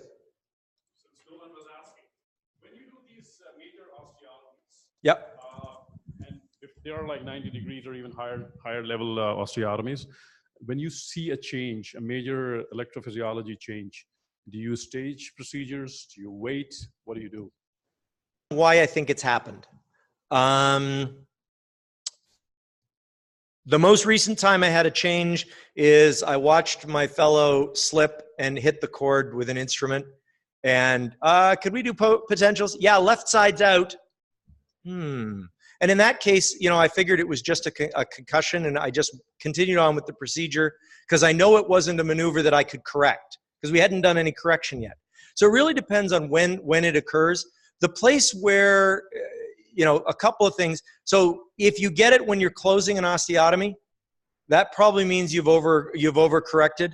And so what I'll do is I'll release some of it. The other thing I do is I take a good look at did I do a good decompression above and below, or do I have bone infolding the dura? In which case I'll do I'll extend my laminectomy above and below. Also, another thing that happens in very high degrees of correction, you'll sometimes get infolding of the dura, and occasionally you have to do a duroplasty. So there's a lot of, it depends on when you lose the potentials, what you have just done. I had one recently where I don't know why we lost the potentials. All we had done is exposed and taken down the pedicles, nowhere near the dura, nothing. The potentials went out. I just sort of, and there I think actually what happened is, actually, sorry, it was Was that true positive? Post-op patient had deficits? So that's what I was going to say. So what actually happened in that one, I think that once I did the posterior release, she fell into a little more kyphosis. And so what I did there is I proceeded with my osteotomy. After I closed my osteotomies, the motors started coming back. So I think what had happened is that the cord was just tented over the dura, and as I released the posterior tension band, it just went a little bit more. But just for the sake of, probably for young surgeons, we have had more than a few where our younger surgeons, while doing major osteotomies, we have had changes, mostly ipsilateral changes. If we see a total drop, 100% drop, as I told you in my lecture as well, if it's a 90% drop, we still continue. Yeah. But if it's a 100% drop, we stop.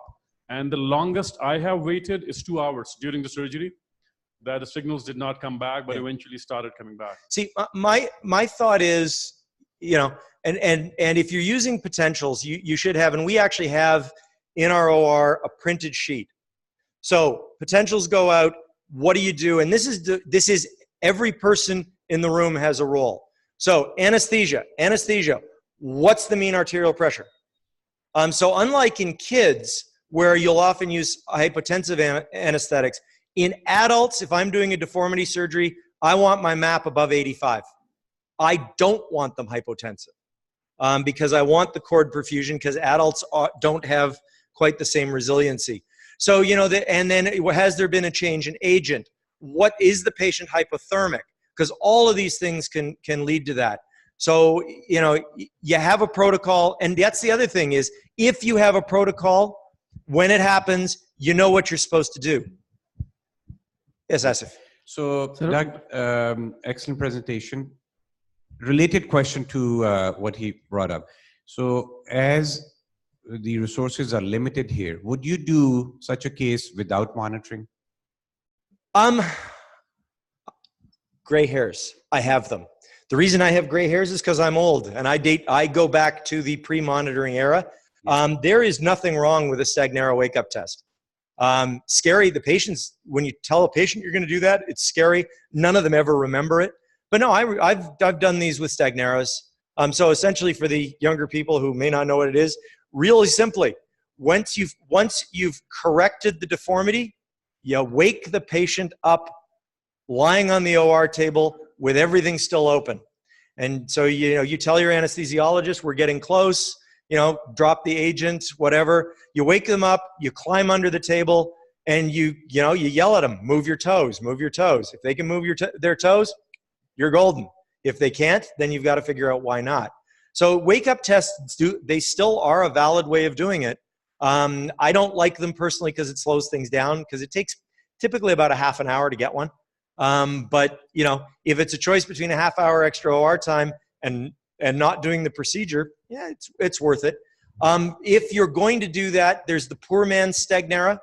If you're starting with somebody with a normal neurologic exam before surgery, while you come out of general anesthetic, everybody goes through an excitatory phase. Through that excitatory phase, if you forcibly dorsiflex the ankle, they will have clonus.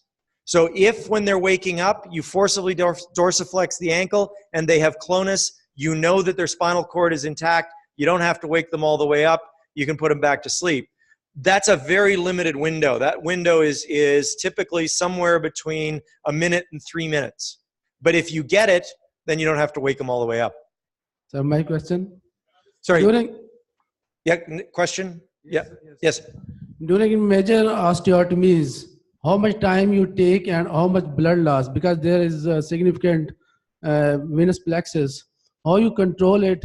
And same time, second questions, what is the post-operative symptoms of those patients? Okay. Which go so much big in major surgeries. Okay. So first, how do you control bleeding? First, very, very, very careful hemostasis from the time you cut skin. So, you know, in a short procedure, you've got a little bleeder that's leaking one cc per minute. That's nothing. In an 8-hour procedure, that's a unit of blood.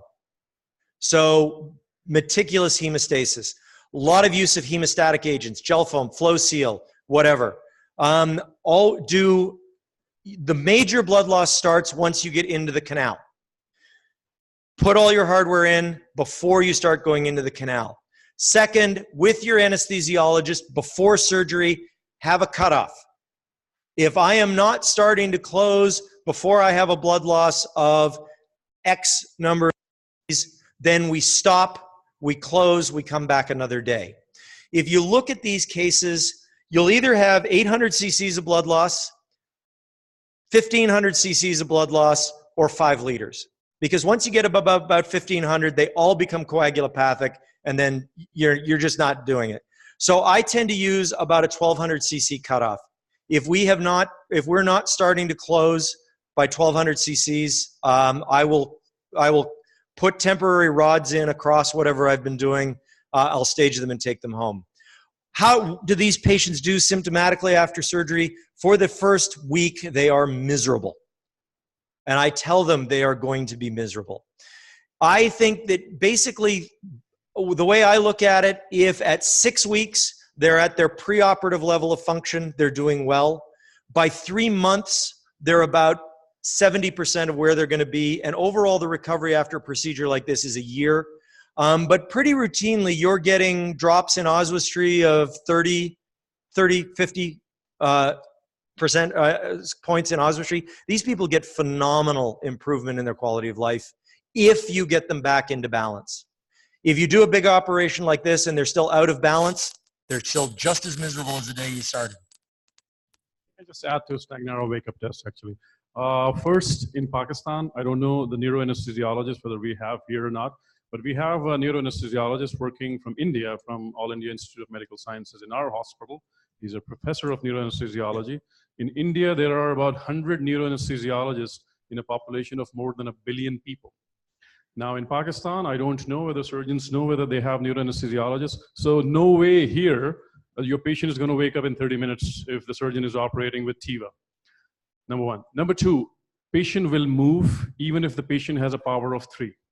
So patient will wiggle the toes. So at power 3, he will wiggle the toes. Number 3, even if you have total sensory loss, SSEPs are gone, patient will still wiggle the toes. So, you know, I mean, But what you've got there is you've got a partial spinal cord injury that is likely to recover. Likely going to recover. recover. So it's still, it's not, but again, if the option is we can't treat these patients here, or we can do. I'm just arguing for the electricity. Now, the last point that I have is for us in my hospital, a patient who has come to us with power 5, if he's going to home powered with power 3, that's a failure for us. So none of our patients are going home with power 3, at least 4 or 5. So that's why we're using electrophysiology. But I heard here, and once, like a couple of years ago, one of the surgeons mentioned for us here, patient coming in power 5, going home power 3 with this deformity surgery, this is a successful surgery here. Well, so, again, I mean, if at 6 weeks they're power of 5 again. Yeah, but if it's which is the norm, by the way. Yeah, no, patient leaving hospital with power of 3 who's got power of 5 at 6 weeks. That's still a success. So may I just make a comment? Yeah. So you are saying that here in Pakistan, surgeries are not up to the mark. And also everyone is saying that complications, you said. Let me clarify that. Okay. So You I said think this. what You you said mentioned. So I have the since I have been on both sides, and Doug is standing here, and the others are standing here. Complications happen everywhere. We've done I'm not doing the deformity big time. I'm not doing for the last 1 year now, but I was doing it but with a partner with me, right? When we did them, we had monitoring always. I had never done a carotid endarterectomy without monitoring till I came to Pakistan. But the patients are doing fine. Complications happen in US. Patients wake up paraplegic. It has happened. I've seen it. So that's not what I think the best clinical practice is to have monitoring available. This is what we need to work on. And the other thing is that these are not procedures that you should be doing one of a year. Yeah. If you're not doing a large volume of them, basically for most procedures, if you're not doing 20 of them a year, you haven't flattened out your learning curve.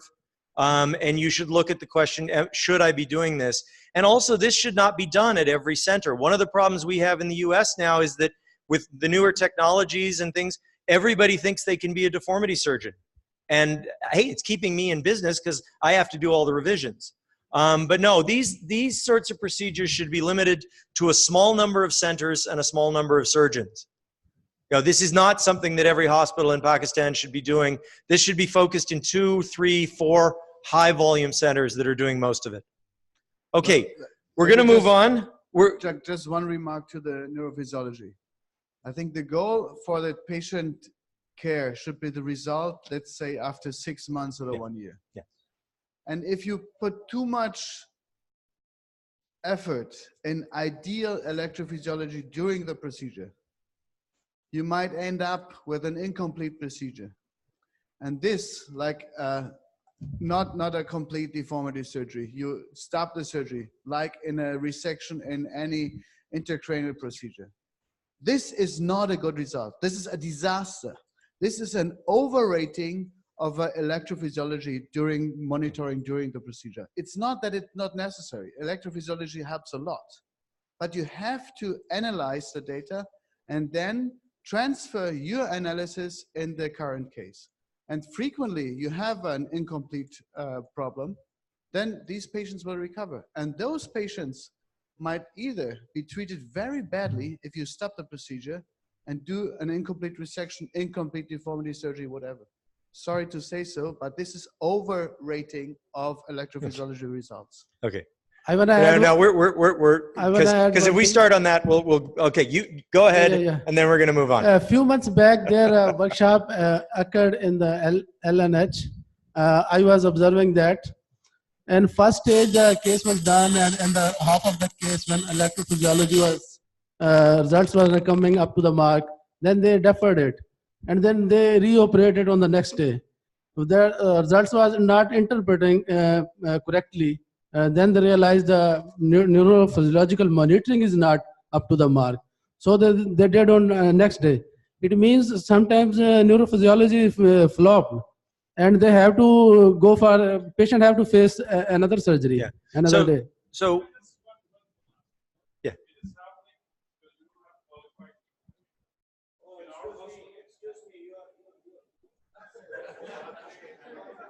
No, he's saying qualified people to monitor. Yeah. This is what he's saying.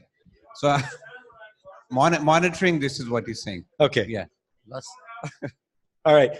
So yeah. Okay. Owner. Okay. Sorry. I think we need to move on. I don't know what's the situation in US or in Germany now, but in Turkey, if everything is in the right position after the surgery, nothing will happen. Okay, but if you have a complication during the surgery, and if you don't use neuromonitoring, okay, this is malpractice.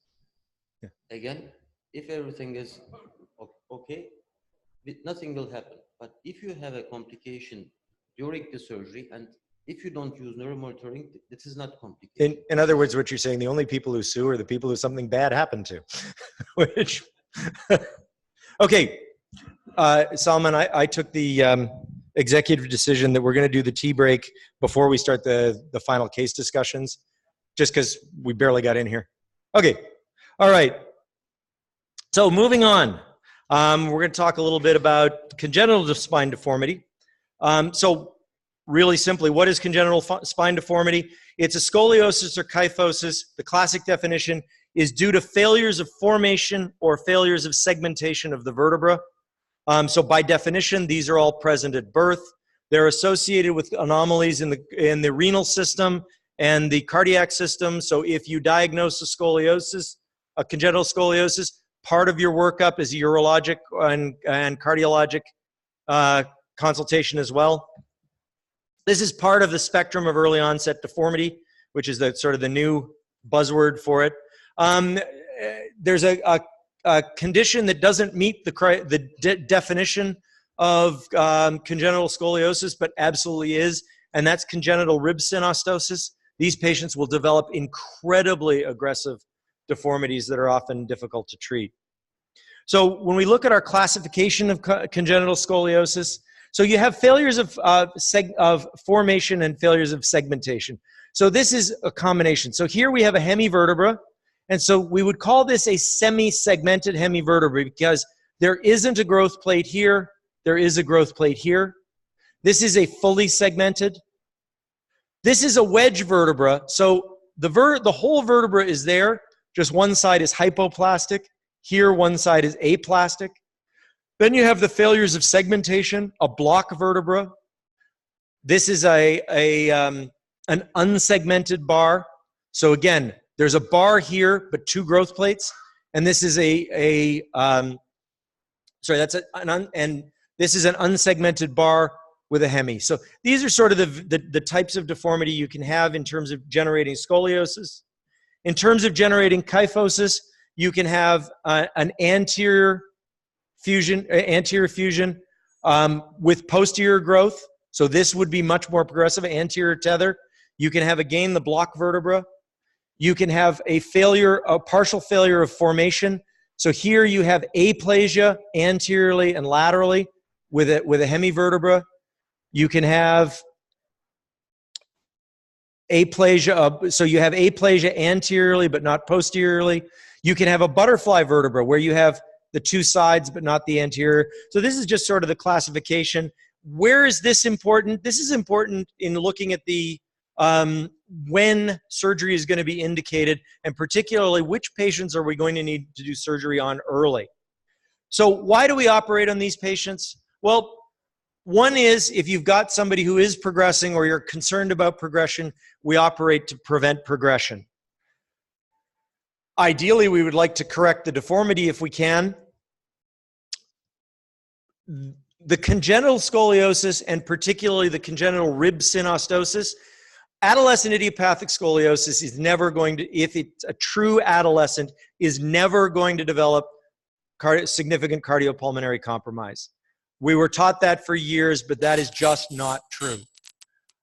These patients do, however, develop curves that can lead to significant cardiopulmonary compromise. So this is something we do need to look at.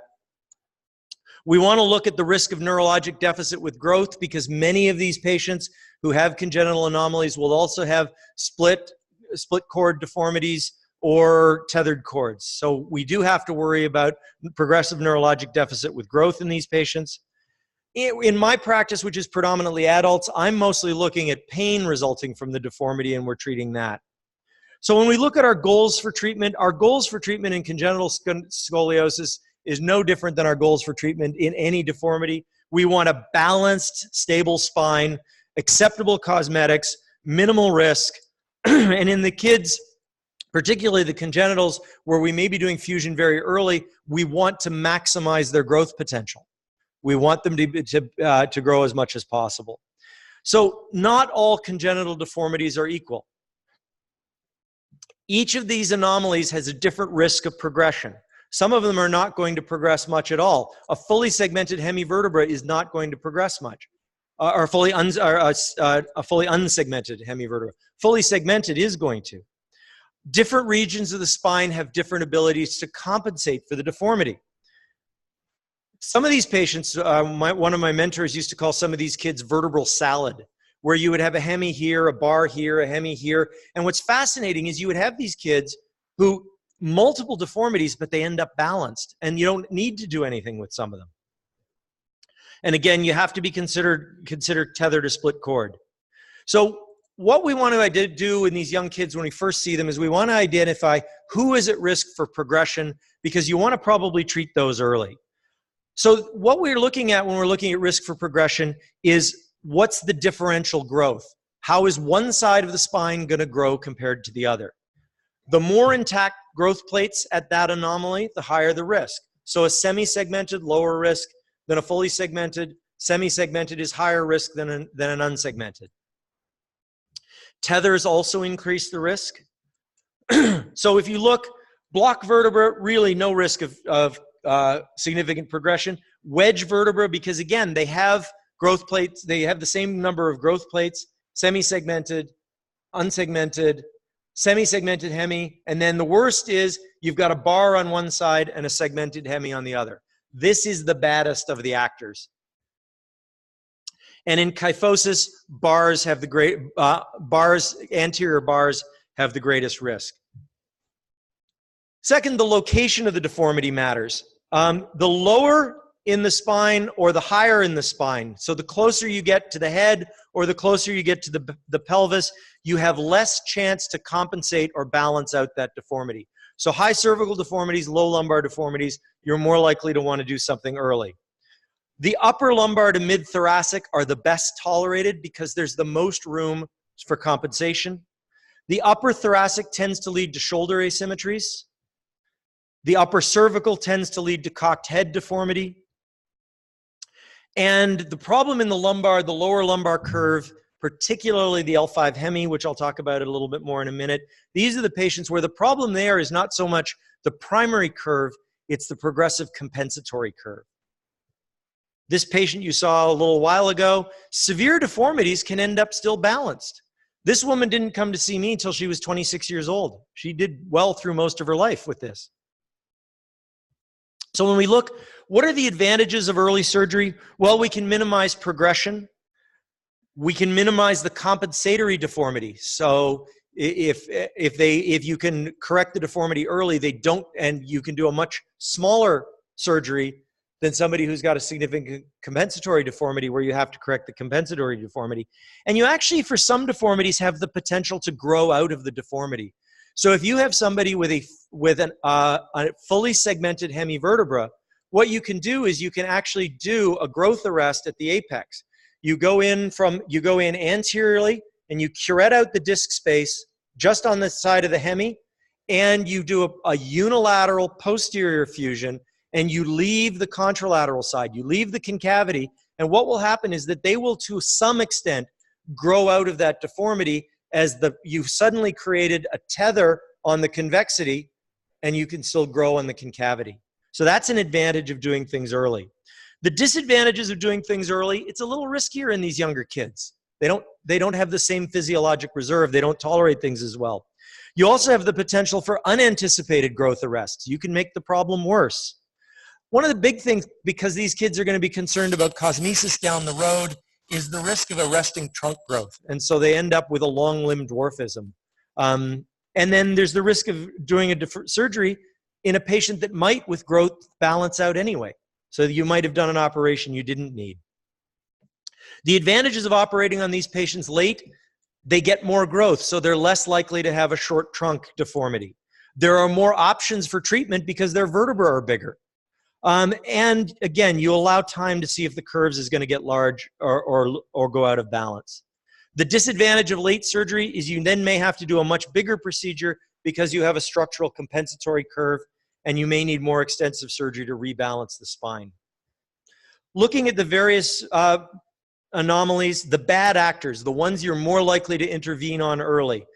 The segmented L5 hemivertebra, that's almost one that you treat right as soon as it's recognized. A bar with a segmented hemi, again, high risk of progression, probably should be treated early. Multiple unilateral anomalies because they don't have the growth on the other side to balance. So this is just an example of L5 hemivertebra.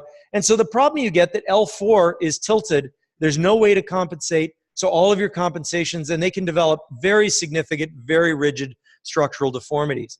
If you can address this early with an L5 hemivertebrectomy and level off L4, you can accomplish this with essentially a one-level fusion and prevent the compensatory deformity.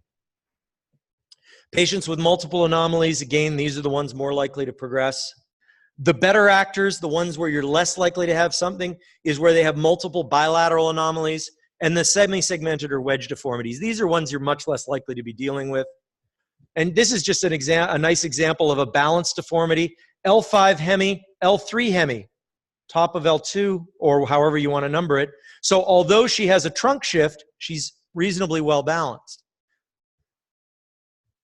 So where we would tend to early surgery, patients with a segmented L5 hemi, progressive mid-thoracic segmented hemi, a bar with segmented hemi, and a progressing compensatory curve. These are the ones where we tend to do early surgery. We tend to wait and observe patients with multiple bilateral anomalies, and if they have low growth potential, and they're in the mid-T to upper lumbar spine. So conclusion, the timing of surgery, when do we operate, is based on the risk of progression. We're most worried about unbalanced deformities where they're more likely to progress. And always remember that some of these anomalies will cancel each other out and you may not need to do much of anything. Questions? Yes?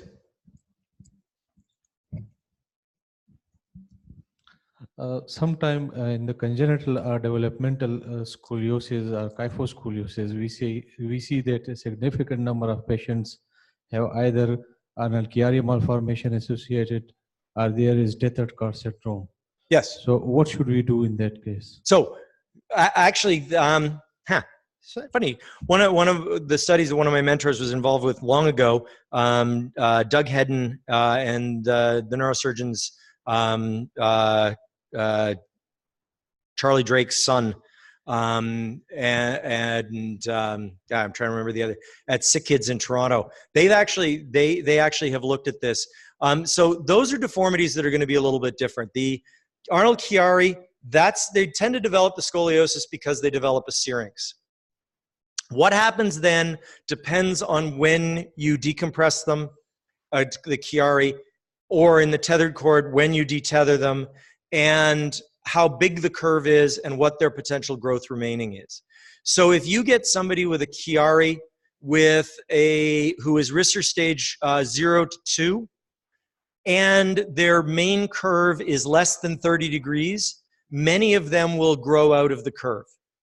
If you get them with a bigger curve than that, and you really redo the Chiari, their risk of progression is the same as an idiopathic. If you get them at Risser stage 3 or 4, they behave like a scoliosis with Risser stage 3 or 4. So the earlier you do them, the smaller the curve, the more likely the deformity is to take care of itself.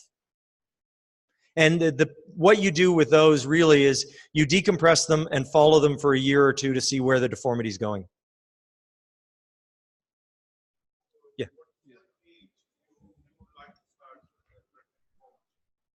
It depends on the deformity. No, I'm serious. It depends on the deformity. So if I have a 2-year-old, well, I don't do the 2-year-olds anymore. I have 3 pediatric partners who only do pediatric spine. But if they have a child age 2 with an L5 hemi, they will do the L5 hemi at age 2. Sir, my question is related to that. So no, just to answer your question, that's why I looked at, here are the ones we would consider early, here are the ones we would consider late. So it's a multifactorial thing when you would do it. They need to be old enough with good enough bone that you can do the procedure. But for some of these deformities, the earlier you do them, the better.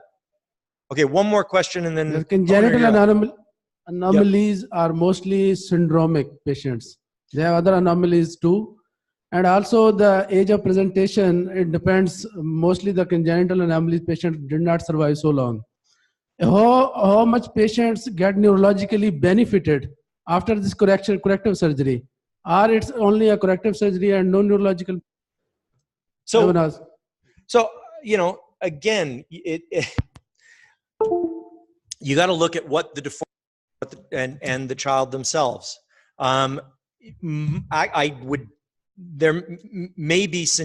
There will often be other anomalies, but they're not necessarily syndromic.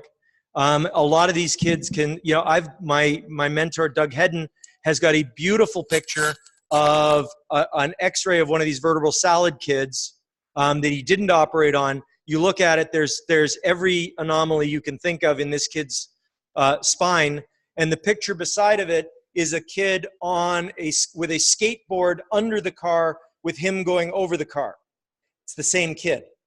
So these kids can have phenomenal levels of function with or without surgery. So, what you do, again, like everything else, you individualize for what can you accomplish for this patient.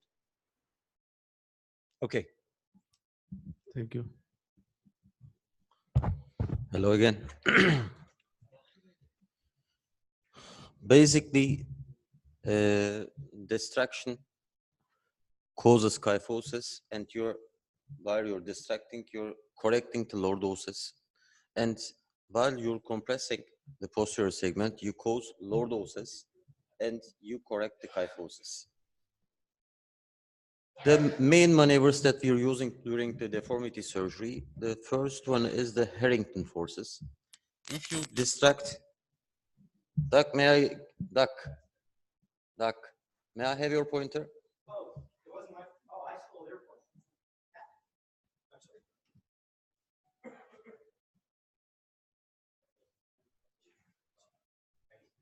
If you distract the concave side, you may correct the deformity, and if you compress the convex side, and you also correct the deformity. During the translation maneuver, you have to bend the rod as possible as to the normal kyphosis and to lordosis, so that you can bring the spine to the rod here. Another maneuver is the cantilever maneuver. It doesn't matter if you fix this part or this part. You put a rod, then you compress the rod to the spine here. The rod derotation maneuver is a combination of Harrington and translation maneuver, so that most of the idiopathic scoliosis cases are hypokyphotic. So you have to use the rotation maneuver.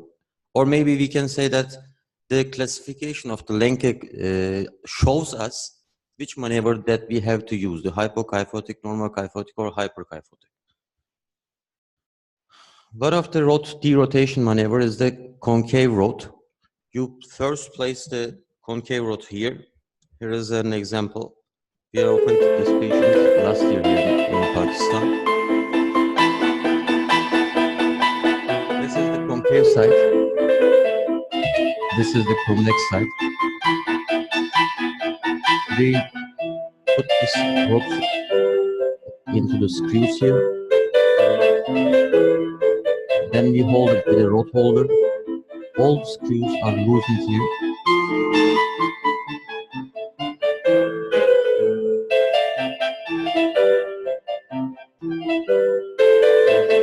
During this maneuver, I'm telling that to decrease the rip pump on the convex side, you have to push the rip pump down and point it over here. You're using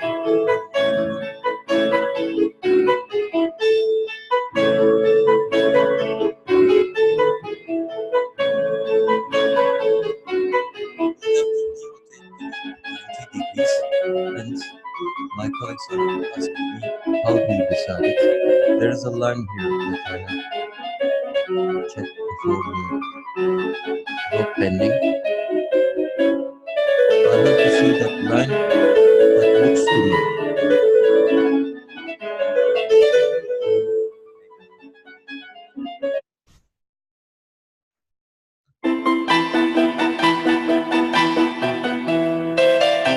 I try to see the line here. So that I have to know that I have derotated the rope 90 degrees. So after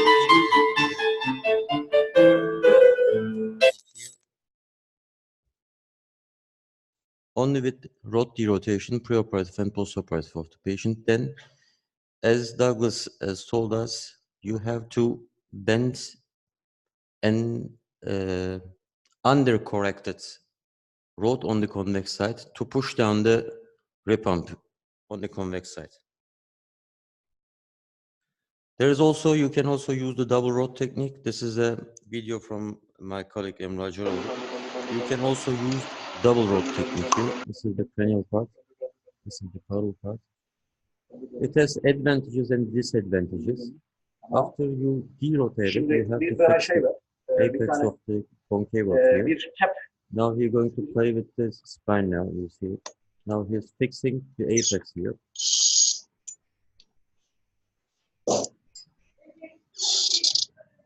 Tamam. Şimdi onu bırakabilirsin.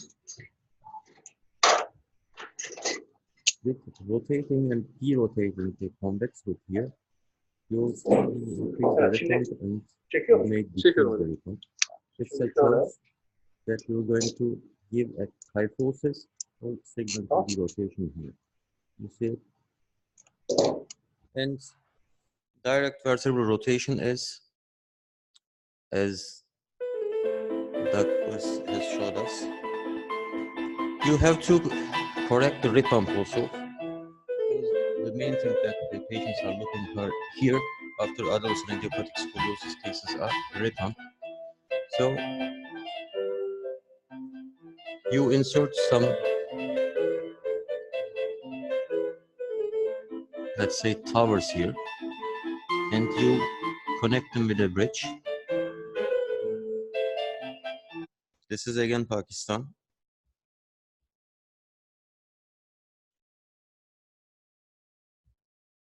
You see the bridges here, and you put a handle here. This is the caudal part. This is the cranial part. If you look to the handles here, these are the derotated vertebrae. This is the normal position now. Now you're starting to fix from distal. You see how strong maneuver it is. Then you release the cranial part and you direct it segmentally. And while you're doing these maneuvers, you can distract segmentally to correct the deformities.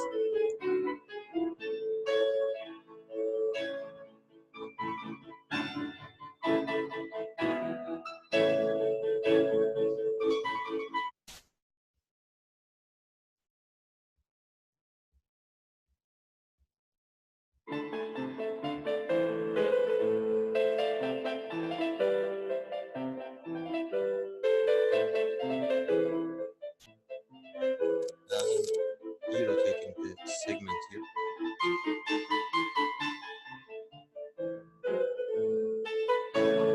You can find the screws in Pakistan. And these maneuvers are combined maneuvers. You can use these maneuvers during the surgery. You may need one and you may use the other one. The main idea is you have to, especially in adolescent idiopathic scoliosis cases, you have to correct the curve, and you also have to balance the shoulders, and you also have to check the corneal balance. Thank you so much for your attention. And Doc, do we have time? Only 1 minute? I want to make an announce for a meeting in Koç University in May in Istanbul, and this is the other one in my hospital.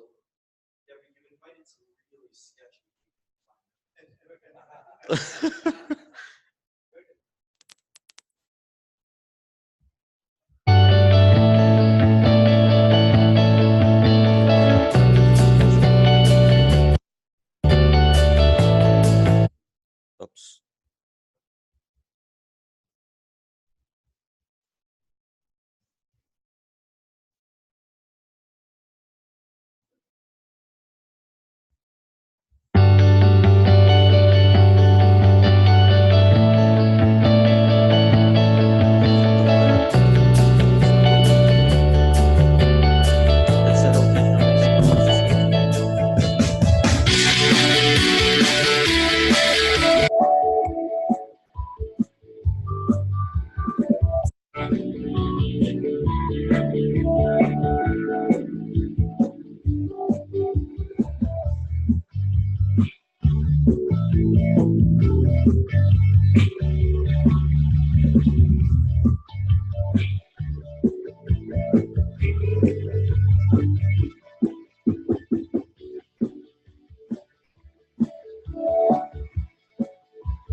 Hang in there, folks. One more talk. We'll take a tea break. Then we're going to do a few cases.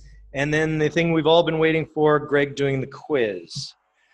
So I want you to be thinking, when we come back from tea break, we want you to sit in 3 groups. We want one group here, one group in the middle section in the front, one group in the middle section in the back. I don't want to see anybody sitting in the back or over there other than faculty. Okay? So just remember that when we come back.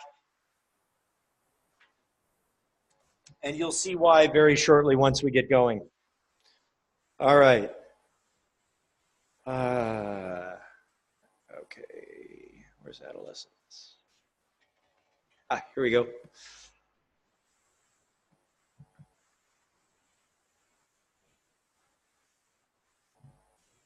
So this talk is actually a little bit out of order.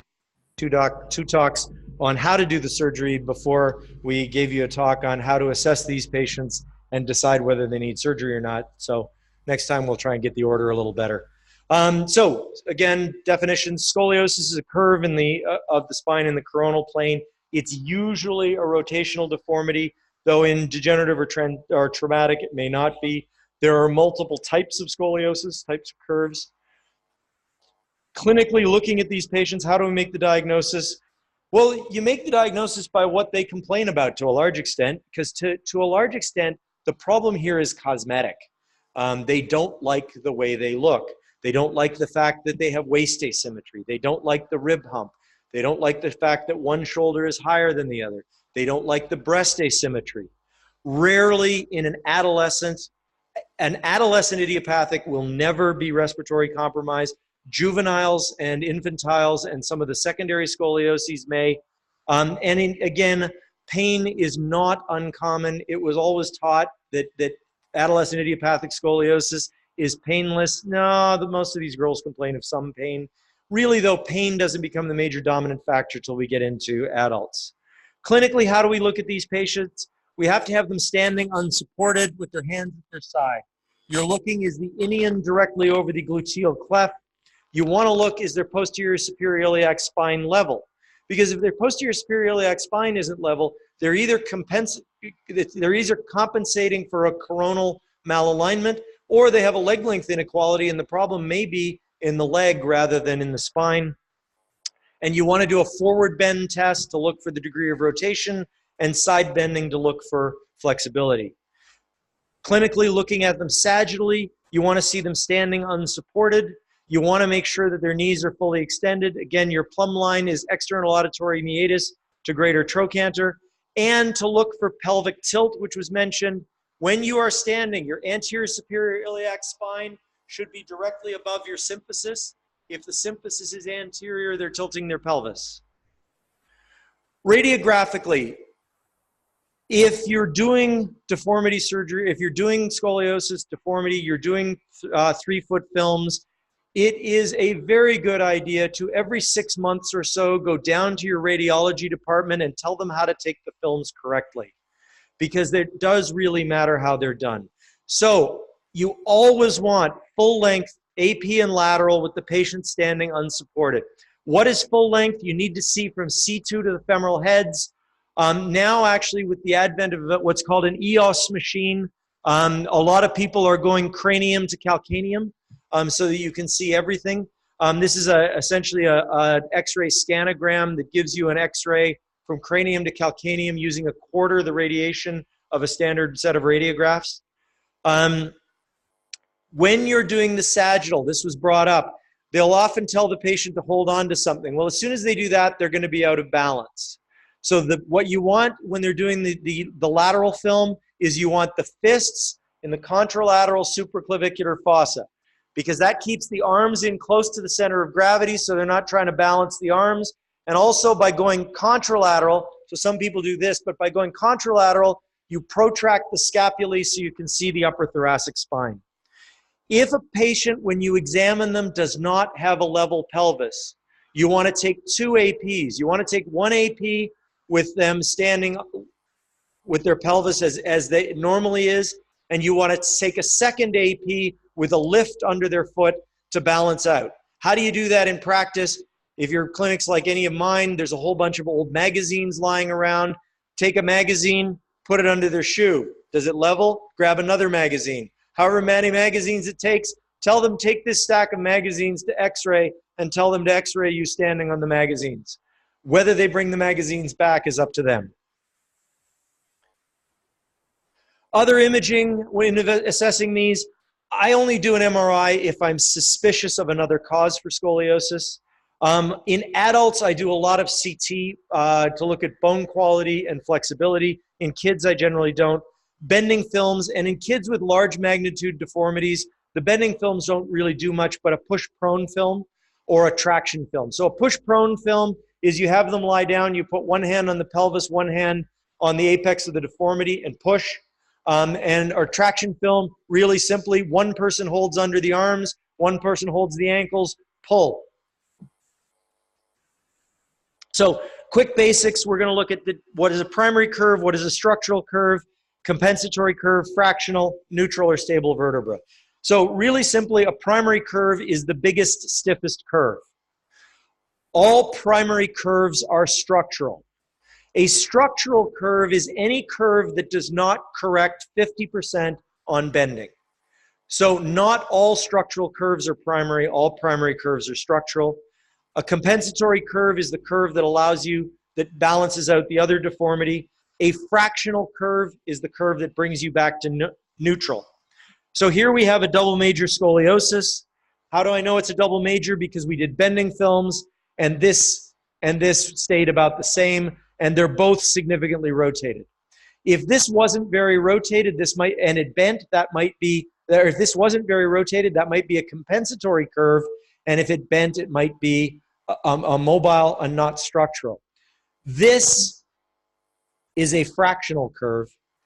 And it used to be a neutral vertebra in the days of Harrington instrumentation. This would be a neutral vertebra because the superior end plate is level and there's no rotation. Now with current generation, we look as the neutral vertebra as being the first derotated vertebra. So typically, it's the two vertebrae that are that you measure the Cobb angle off of.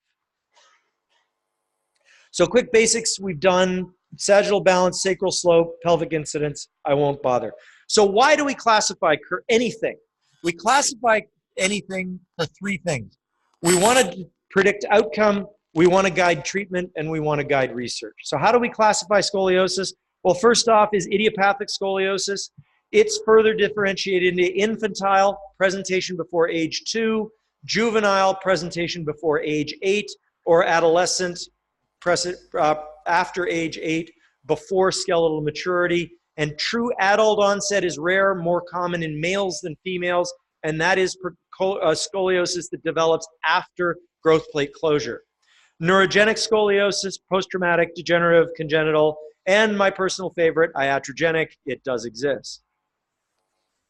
So the two classification systems historically used in idiopathic scoliosis are the King-Mo and the Lenke classification. The King classification was done to predict when you could do select